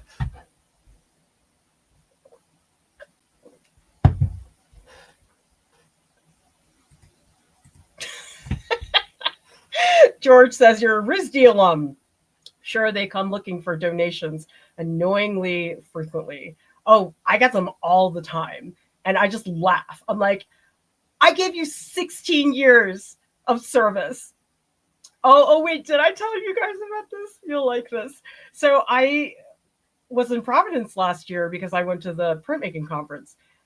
And there was that wonderful Nancy Elizabeth Prophet show at the RISD Museum. And so I go there and I say, oh, well, I'm an alum. And they say to me, well, what year did you graduate? And I remember thinking, why do you care? Like, I'm an alum, blah, blah, blah. And they say, admission is only free to the RISD Museum for people who have graduated within the past 10 years. I was like, are you serious? You're going to charge an alumni to go to your museum? I just was floored, because the part that really bothered me was the graduated in the last 10 years. Like, fine, if you're going to just say, okay, all alum, none of you get in for free, you all have to pay. But I was like, you're going to punish your older alumni, who, by the way, probably have more money than the. I was floored. Has anybody ever heard that? I'd never seen that before. And I sweet talked my way in. I felt bad because obviously the person at the desk didn't have any control over this. But I said, listen, I'm an alum. I taught here for 16 years. I don't want to pay for admission. This is ridiculous. Managed to get myself in. But I found that so frustrating that they would have this some cutoff. Like, okay, older alums, you guys have to pay. I found that. It's like, are you trying to make your alumni hate you? Because this is a really good way to do that. Dana says, start selling my art. That's on my bucket list, and go to Italy. Oh, yes. Go to Italy anytime you have an opportunity. And Nolly says, I wish I could be an apprentice of some illustrators I admire. You'd be surprised. Cold calling, sometimes that works. So you might think about contacting them. I mean, you have to do it in a way that's not annoying, because I think what's annoying is when people email me and they ask for something right away. And I'm like, this is your first contact with me and you're already asking for something. That's not a good thing. That's one thing to consider. Anytime you're trying to make a contact, I know somebody was asking earlier about galleries, don't ask for something right away. You're just trying to talk to them first. That's got to happen before you ask for anything. And even then, there's a lot of people I know very well who I would never ask for something. I have friends and colleagues who do show in really well-known galleries, but I would never go to somebody and just be like, well, so Lauren had a show in New York City at Half Gallery last year or the year before. Anyway, that's a really great New York City gallery. Lauren, I know very well, but I would never go to her and say, Lauren, can you hook me up with your dealer? I mean, I guess I could, but sometimes it can get uncomfortable to like ask for something like that. Like, most of the time, because I know somebody and they offer to do something for me. For example, another artist I know, I just have been sending them DMs. I've never met them in person. And I said something about public speaking. And this person who I'd been conversing with for a while, they were like, oh, I'll send your name to this person. And I was like, really? Wow. Like, they just offered it. And you know why? It was because we had been conversing for a while. It's not like I reached out to this person and said, oh, can you give so-and-so my name? So often it doesn't really work that way. Andrew Raftery's helped me with a bunch of things, but that's because he offered. I didn't say, Andrew, hook me up with your art dealer. So even when you know people, you have to gauge, like, when is it really appropriate to be asking? Because that does get uncomfortable sometimes. Debly wants your own website. That's great. I really like having a website because it's a way for me to get the overview of what I'm doing. And that's very valuable because I'm not actively showing or trying to sell my work, but I do like going to my website. Well, so here's an example. I'll show you guys what I mean.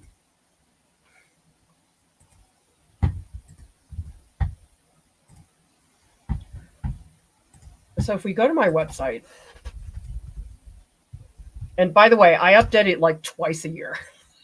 I did make an effort before. Okay, so if you look at my website, when I was doing the bread fairy work, I kept feeling like the work was just like one-offs and they didn't have a big relationship other than being made by, like, I'm talking visually. I felt like the work wasn't really that congruent. But I looked at them all together on the page and I was like, oh, wow, they do look good together as a group. Even though at the time I was working on it, it didn't feel that way. It really did feel like one-offs. And this was something my website gave me that I don't think I would have seen. It's not the same thing as Instagram because Instagram is like just this feed. This is like a more curated collection. And that was a really good feeling to look at this work and feel that it was actually quite cohesive. And then the other thing it helped me as well is I know some of you have seen I've been trying to do some illustration work. Again, not remotely enough time to work on it, but I had been doing, again, a lot of illustrations sort of as these one-off things, like, oh, this sculpture, this zombie, this whatever. And again, it felt very, very random. But then after a couple months, I put it all on the site. I was like, actually, there are some differences. I do feel like this image is a little bit out of place. This probably is one that I would remove. But I looked at all the other ones. Whoops. I looked at all the other ones and I was like, oh, wow. Actually, this does look like one illustrator. And that was nice for me to see that. And I would never have seen that. So if you compare that against some of the other bodies of work, for example, these are some figures. These are a lot closer to each other in terms of being a really deliberate body of work. But it has been very nice for me to see that. Oh, the bread fairy stuff. Yeah, it is a body of work. And that felt really good for me to sense that. Another bucket list. Maybe just do one good painting. I think it's nice to think about paintings maybe almost like a cluster. That it doesn't have to be one painting, that's great, but maybe you have a certain bunch of paintings that you feel good about. Sometimes that's a nice thing too. So you don't have to feel like it's that one painting, but sometimes that is nice.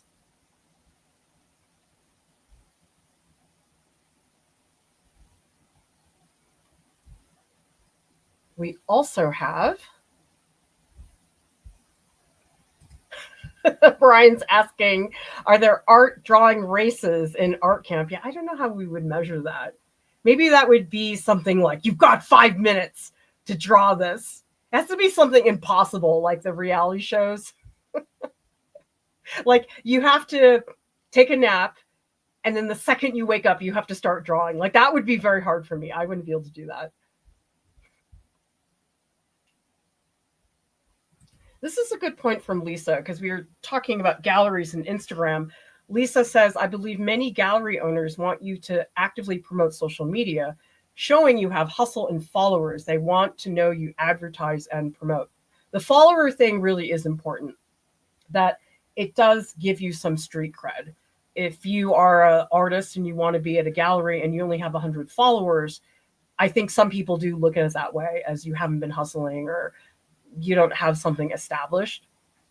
Because I have that established audience. And so if I wanted to actually spend time on pitching my travel show, I could point and say, look, I already have a following. And so sometimes that is a helpful thing.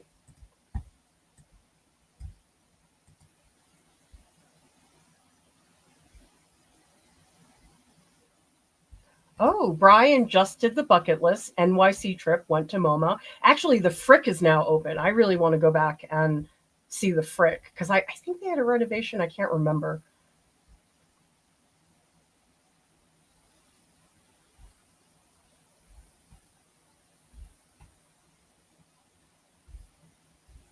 Oh, Lisa, Houston Art Museum. I'm wondering why specifically the Houston Art Museum?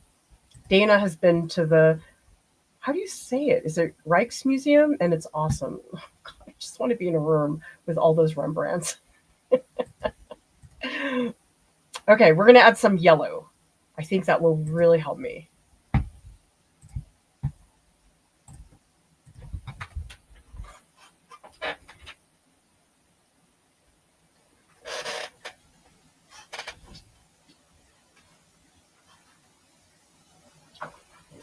Okay, we're going to use some cadmium lemon. Oh, no, it's not cadmium lemon. Cadmium yellow light is what it's called. And we're going to add that just to some titanium white. Get some variety in those highlights. See, initially the blue was so startling. And now it actually looks a little dull to me because I put it everywhere. So I'm hoping that just some touches of a bright yellow will be useful.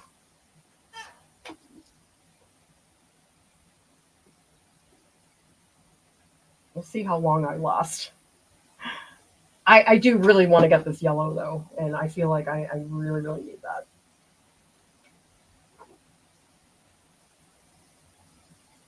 So just the tiniest touch of yellow. I want this to be very bright. I don't want it to look super yellow. Of course, now it's too yellow. I put too much in. I need to mix more incrementally.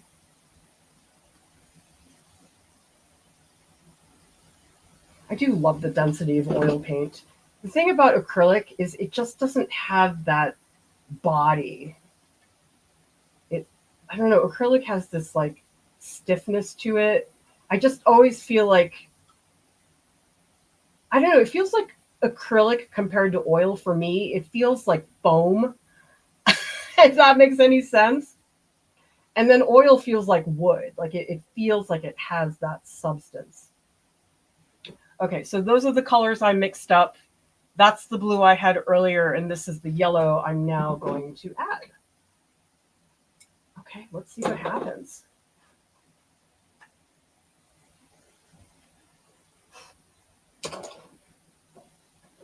I'm going to try,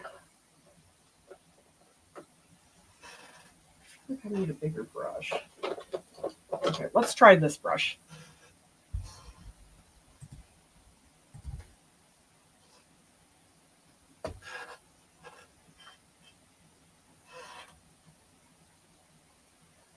All right, let's slow down a little. I think I've been a little bit aggressive.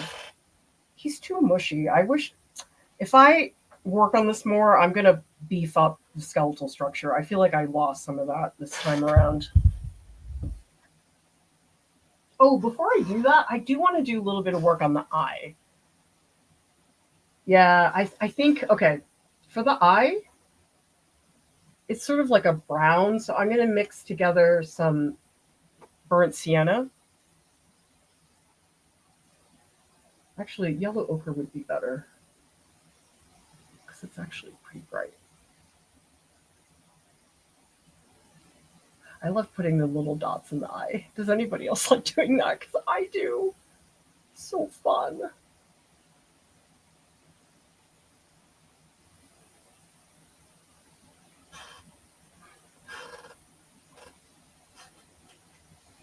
All right, and then I'm going to take that light blue because the eye doesn't look very volumetric right now. So I'm just going to add a little bit of blue up here.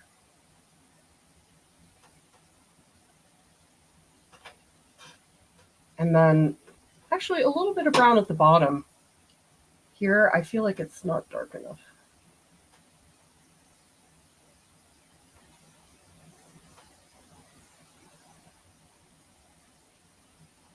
There, that just gives it a little more to go on.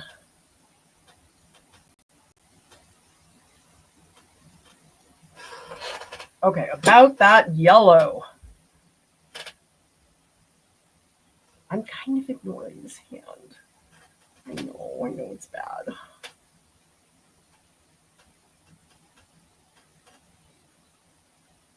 Okay, well, at the very least, those are the knuckles.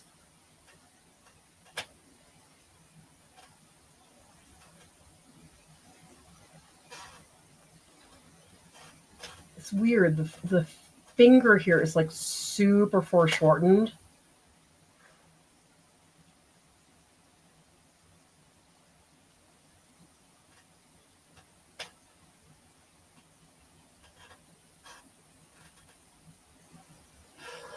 Oh, that's a little bit. Wow, that came together kind of fast. Actually, while we're up there, let's differentiate some of the fingers a little bit better.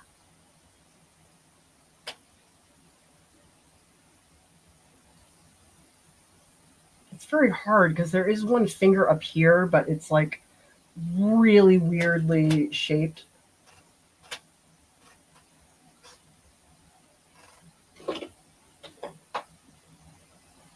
Oh, maybe I should have mixed up more of that teal.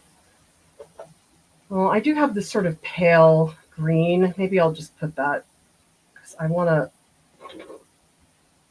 I really do need to stop ignoring this finger.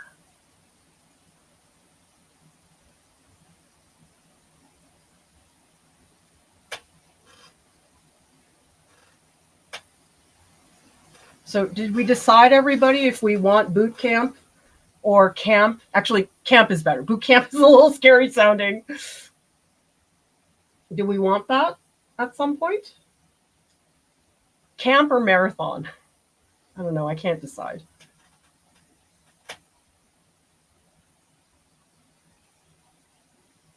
I guess marathon is more for me because I'm like, it's a marathon.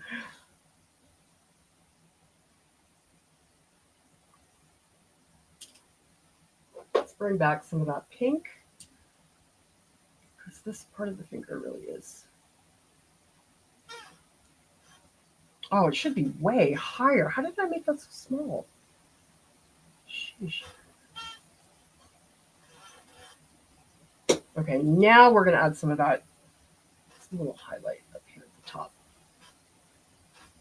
Oh, that's not bad. Oh, I'm glad I fixed it.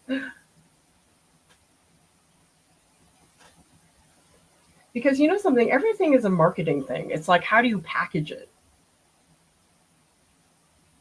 I mean, you all did show up for marathon, so maybe we should stick with marathon. But I mean, that's the same thing with videos, where sometimes we have videos that I think are great, but because the way we packaged them wasn't good, they don't do well.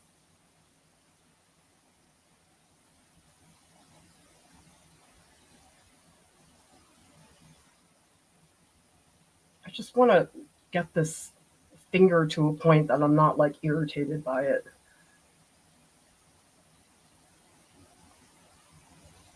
And I know I've been ignoring it. I know it's bad.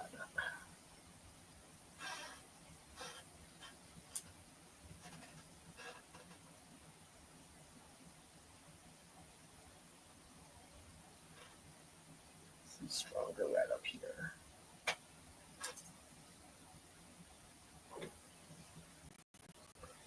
Of course, now I lost my finger. I think that's okay for now. That'll hold for a little bit.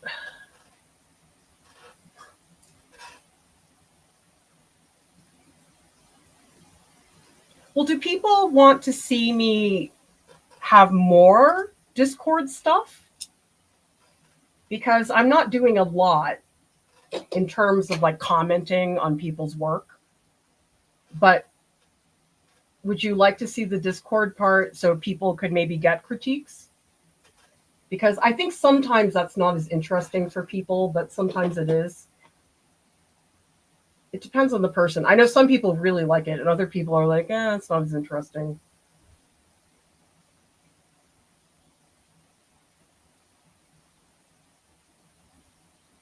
Because I do love what's happening in the Discord. But I just don't know if for some people, maybe that's a turnoff if we spend a lot of time on the Discord stuff.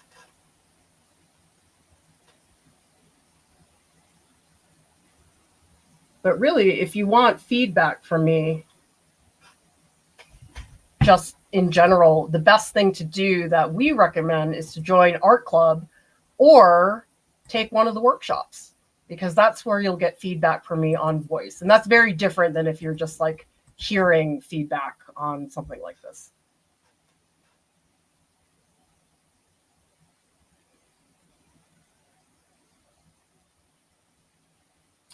Too thick.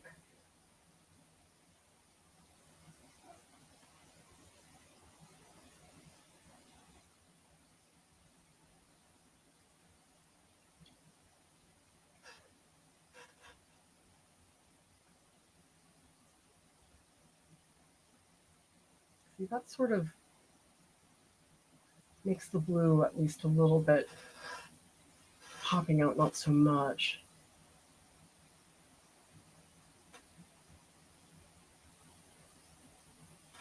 This brings in a little more variation, I think.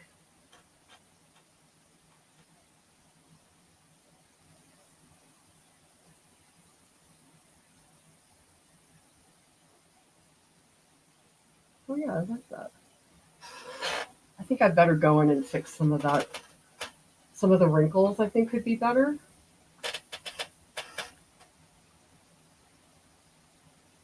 Might want them to be a little more pronounced.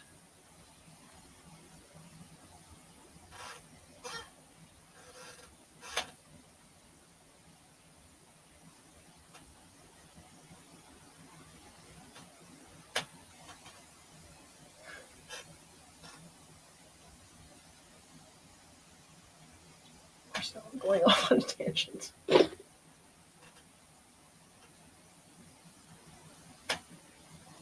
be more assertive.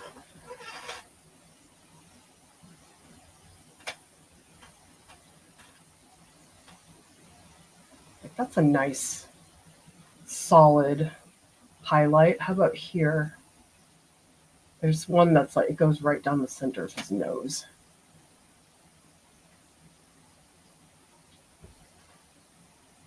Let's make that thicker.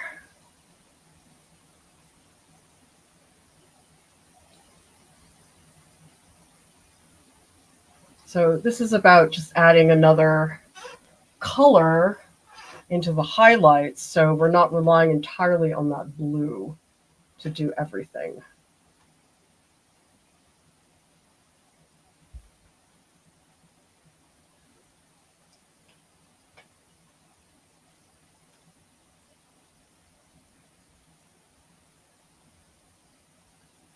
Because the other thing too is I know sometimes people don't like the live streams because if they can't watch live, it's sort of frustrating. So if there's a way to convince people to watch even afterwards, because I know it does feel like I was like, I missed this thing and it's just not as exciting.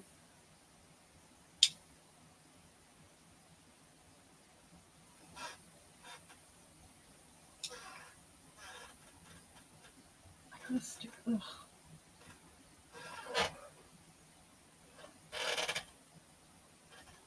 This is very bright. I think this stroke should help quite a bit.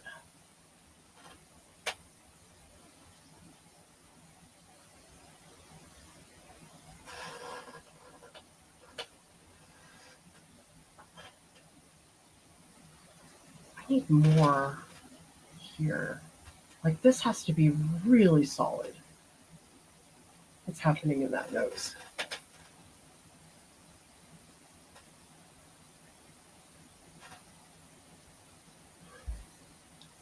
feel like I'm losing his nose structure.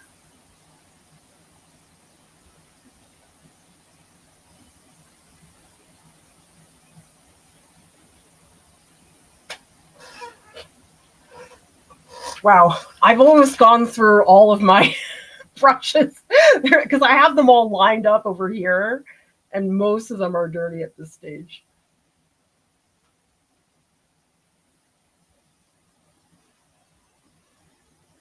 Nose is not looking great. I feel like I really lost things up here. Let's get some more of that green going. Should help that nose. Losing the value as well. Like, look at the nostrils. The nostrils are so messed up.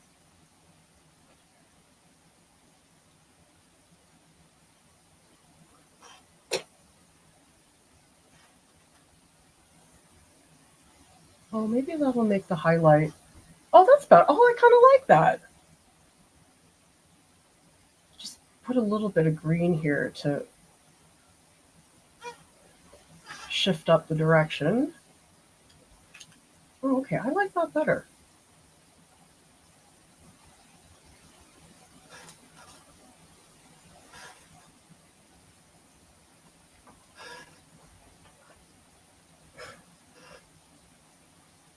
Hmm.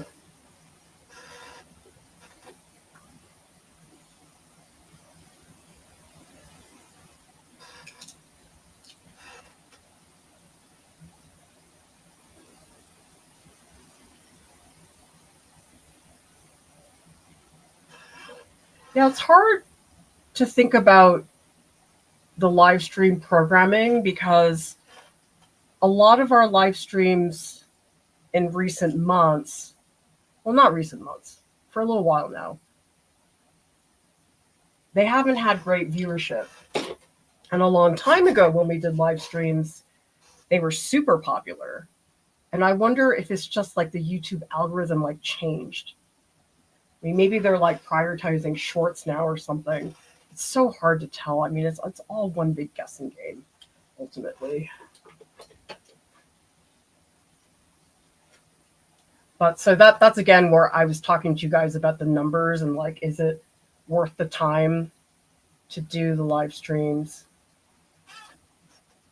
Like, is it going to help us with revenue for something that takes so long?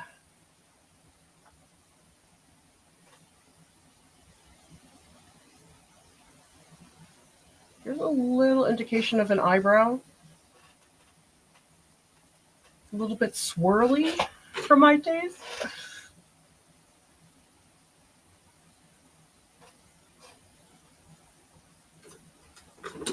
Let's bring back some of these wrinkles kind of disappeared.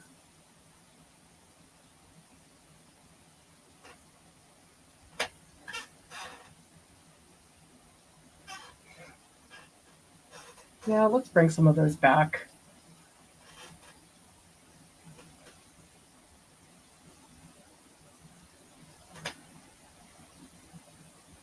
All the green disappeared. Let me add some green back. The green really helps with the red.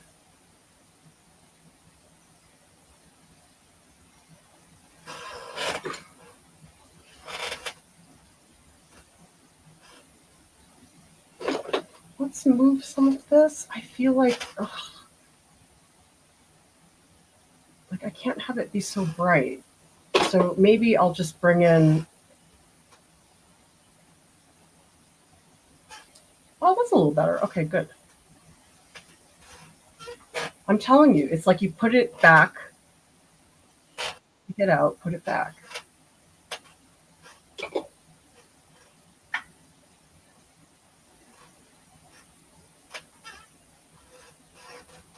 And I am building up the paint more. It is a lot thicker than it was when I first started.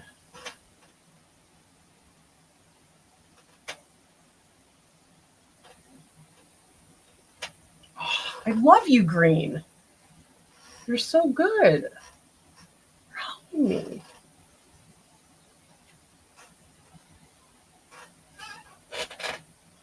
Like that area just got all muddy, but it's exactly what I wanted.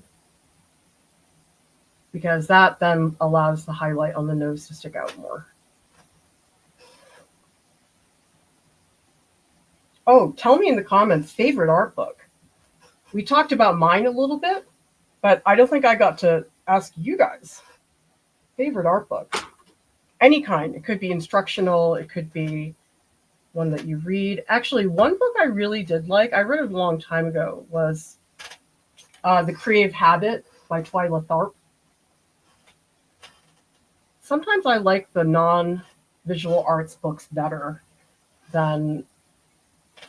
I really liked that book a lot.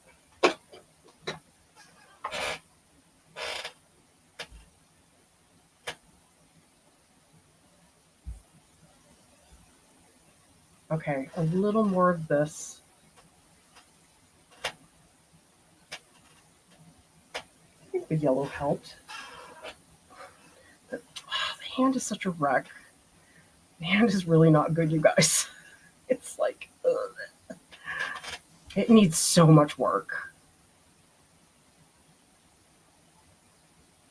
So maybe if I can just pull out a little more contrast, maybe that'll do it.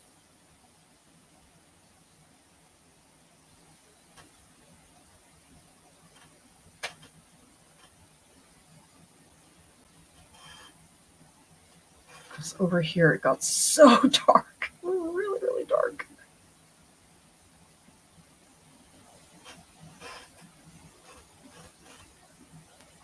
Oh, it's really bad. Oh. All right. I guess I would, if I come back to this, I would have to do quite a bit of redrawing.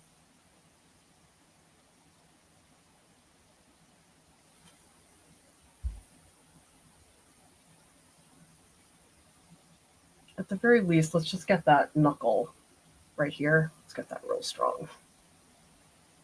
Strong and structured.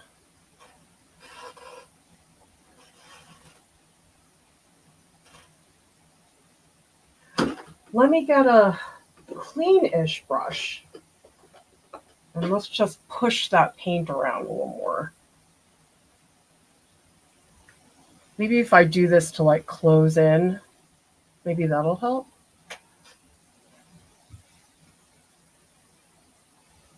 Because right now I do feel like the highlights are like really just like painted on.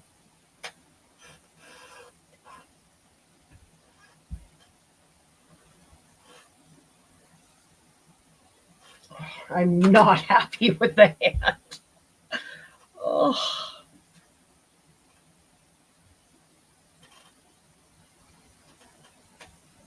Let's do a little rag. Curious about the rag now that I'm at this stage. If anything, it'll help me bring down some of the spots that look a little too thick. Oh, that's cool. I like that. Oh my gosh. Yay. That worked.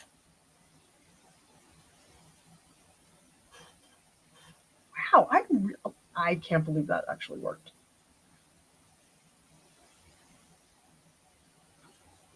So all these like really dramatic wrinkles in here.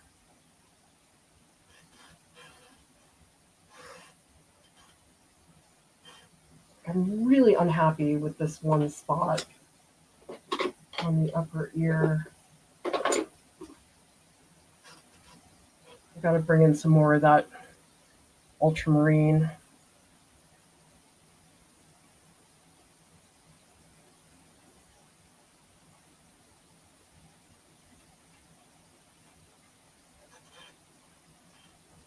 Maybe I think that hand is, I think that finger is a little bit too long. Let me make it shorter. Maybe that'll help.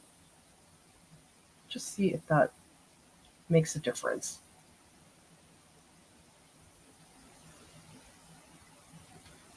Oh, I think that did help. I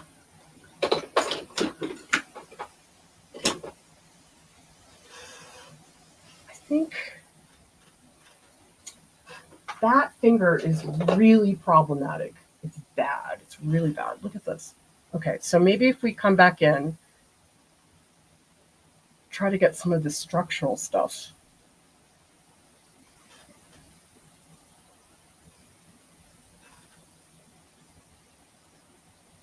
I mean, the finger back here, it like looks broken.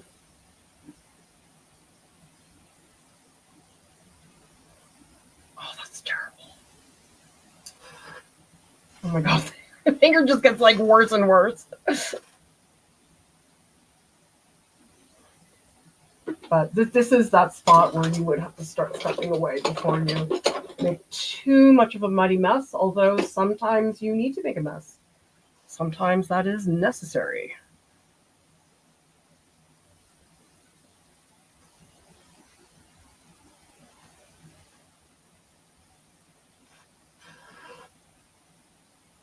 It still looks broken. Oh.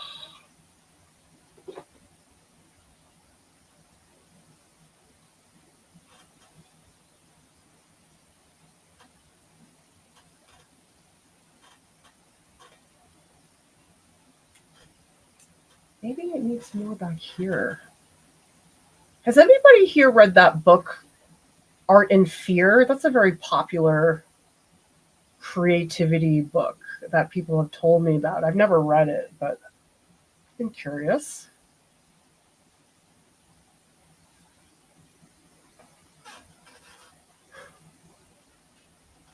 I gotta get this finger to not look horrible.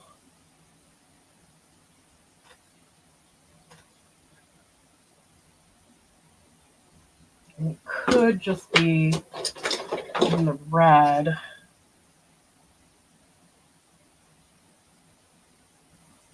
I think it just needs more drawing. It's like the problem with hands is just like all these wrinkles.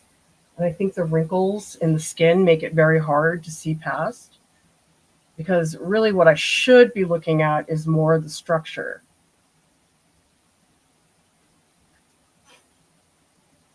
But this does make it tricky.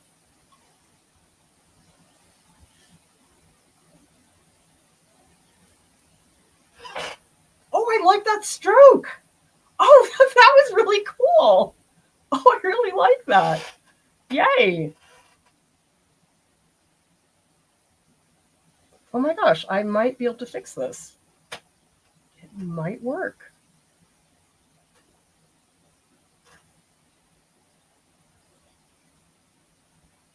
That felt really good. That one stroke I just did, I was like, oh, nice.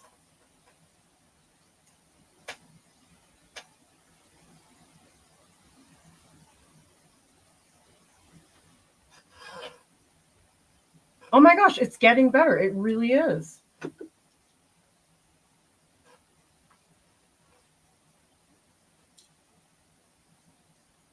Oh my gosh, I feel motivated to work on the hand again. I was gonna like totally walk away, but now I'm like, oh, it actually looks kind of good now. I mean, not good, but it's like it doesn't feel so bad.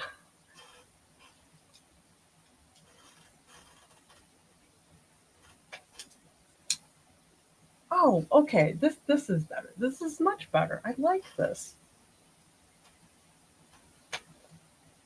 I think I am gonna bother to go in and try to add some of these like veins.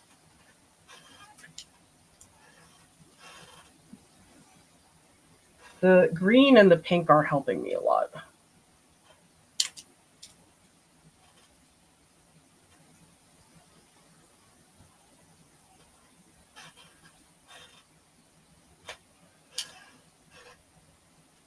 I'm so glad I have this red and green on hand. It's really helping me.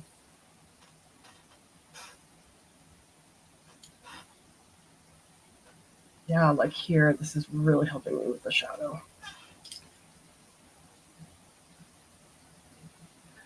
Oh, all right. It's this one. It's like, oh, it was like at totally the wrong angle. All right. So if I have this here, and then there's this one section where it's like super visible. And if I come in here with some of that green and red, will that do it? I think it might.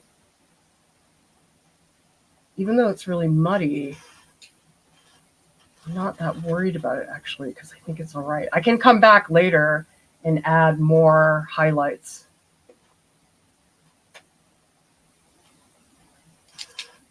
Or I could do it right now.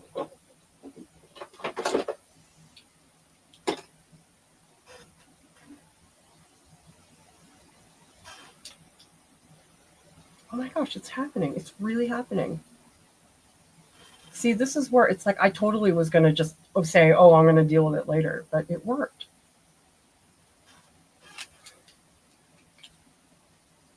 Because really what I'm doing is I'm putting on the highlight and I'm like mushing it around, basically, is what's going on.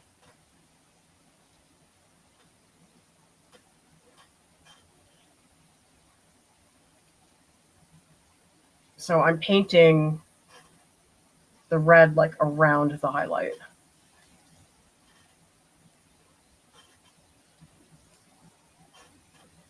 Okay, you guys, it's happening. Oh my God. Ah!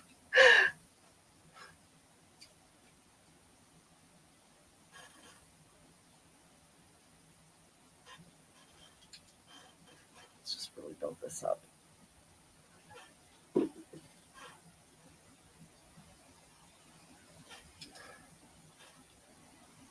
I'm so happy I got that resolved.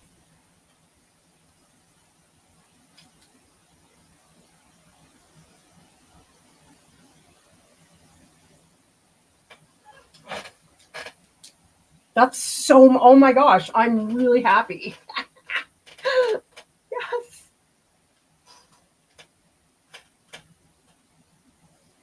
I mean, I think part of it is that I was trying to find my groove again. It's just such an ebb and flow. And I know a lot of you are heading off to bed, and thank you for being here. I'm amazed that you guys hung out with me for as long as you did.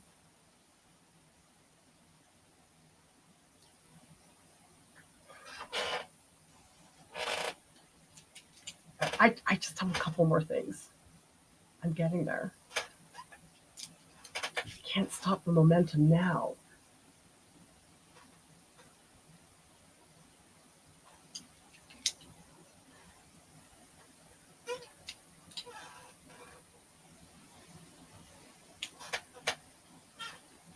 Okay, we need just a couple like dark parts here to help articulate this finger.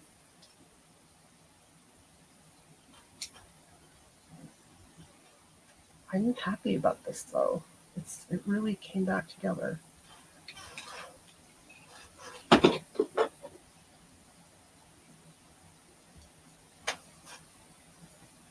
It's still very blobby, but I feel so much better about it than I did a little ways back.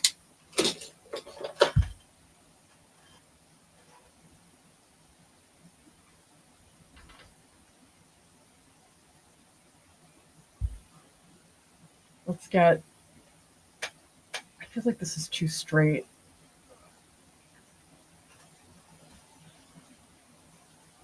So I'm just going to give it a little more. Okay, one more pass of the yellow.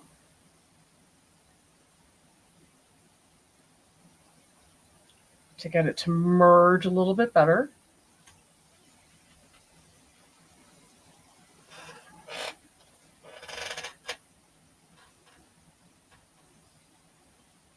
I'm going to do it.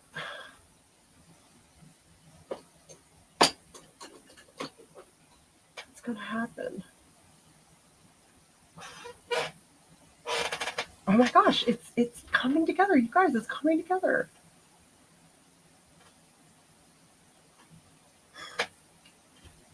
I'm so happy. See, this is why you shouldn't walk away. Just stick around a little longer and some things can come together. All right, let me take some photos. Some close-ups on the hand. so you guys can see what's happening there. Okay, so these are going into the Discord. All right, let's see what people are saying in the chat. Amanda says, any tips at trying to convince students not to grip a brush like a pencil? I mean, you can say you can't.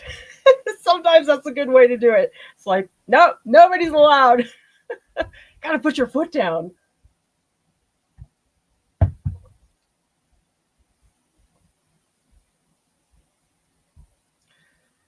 We also have, oh, Deb, I have that book.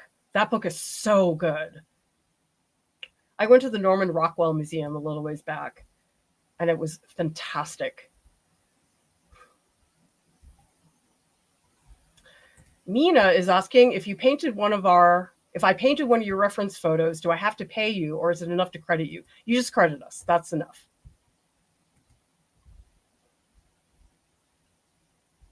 I love this. Another butt says, I'm just here mainly to make art friends. I mean, we're awesome.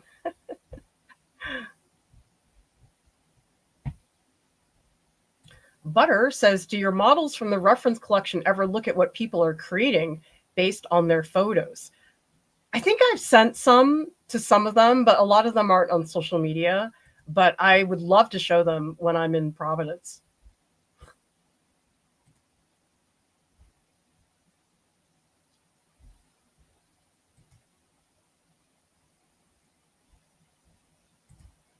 So Starving Artist says, no critique during marathons. Feedback would seriously slow down the marathon. Oh, that's true. Yeah. Yeah, it would suck my brain cells. It takes time to critique. It takes that.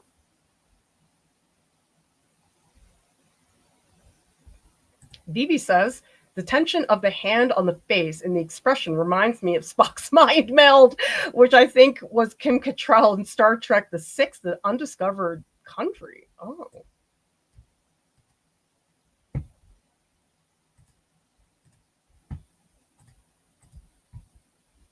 A reminder to everybody, we still have space in the realistic painting workshop and also the digital painting workshop. That registration is due tomorrow. And a reminder to join our art club. This is a small group in the Discord. You get voice sessions with staff. I provide critiques as voice recordings, and you also get open studios. Thank you all so much for sticking with me during our very first painting marathon. I had the most lovely time with all of you, and maybe we will have another one in the future. Bye.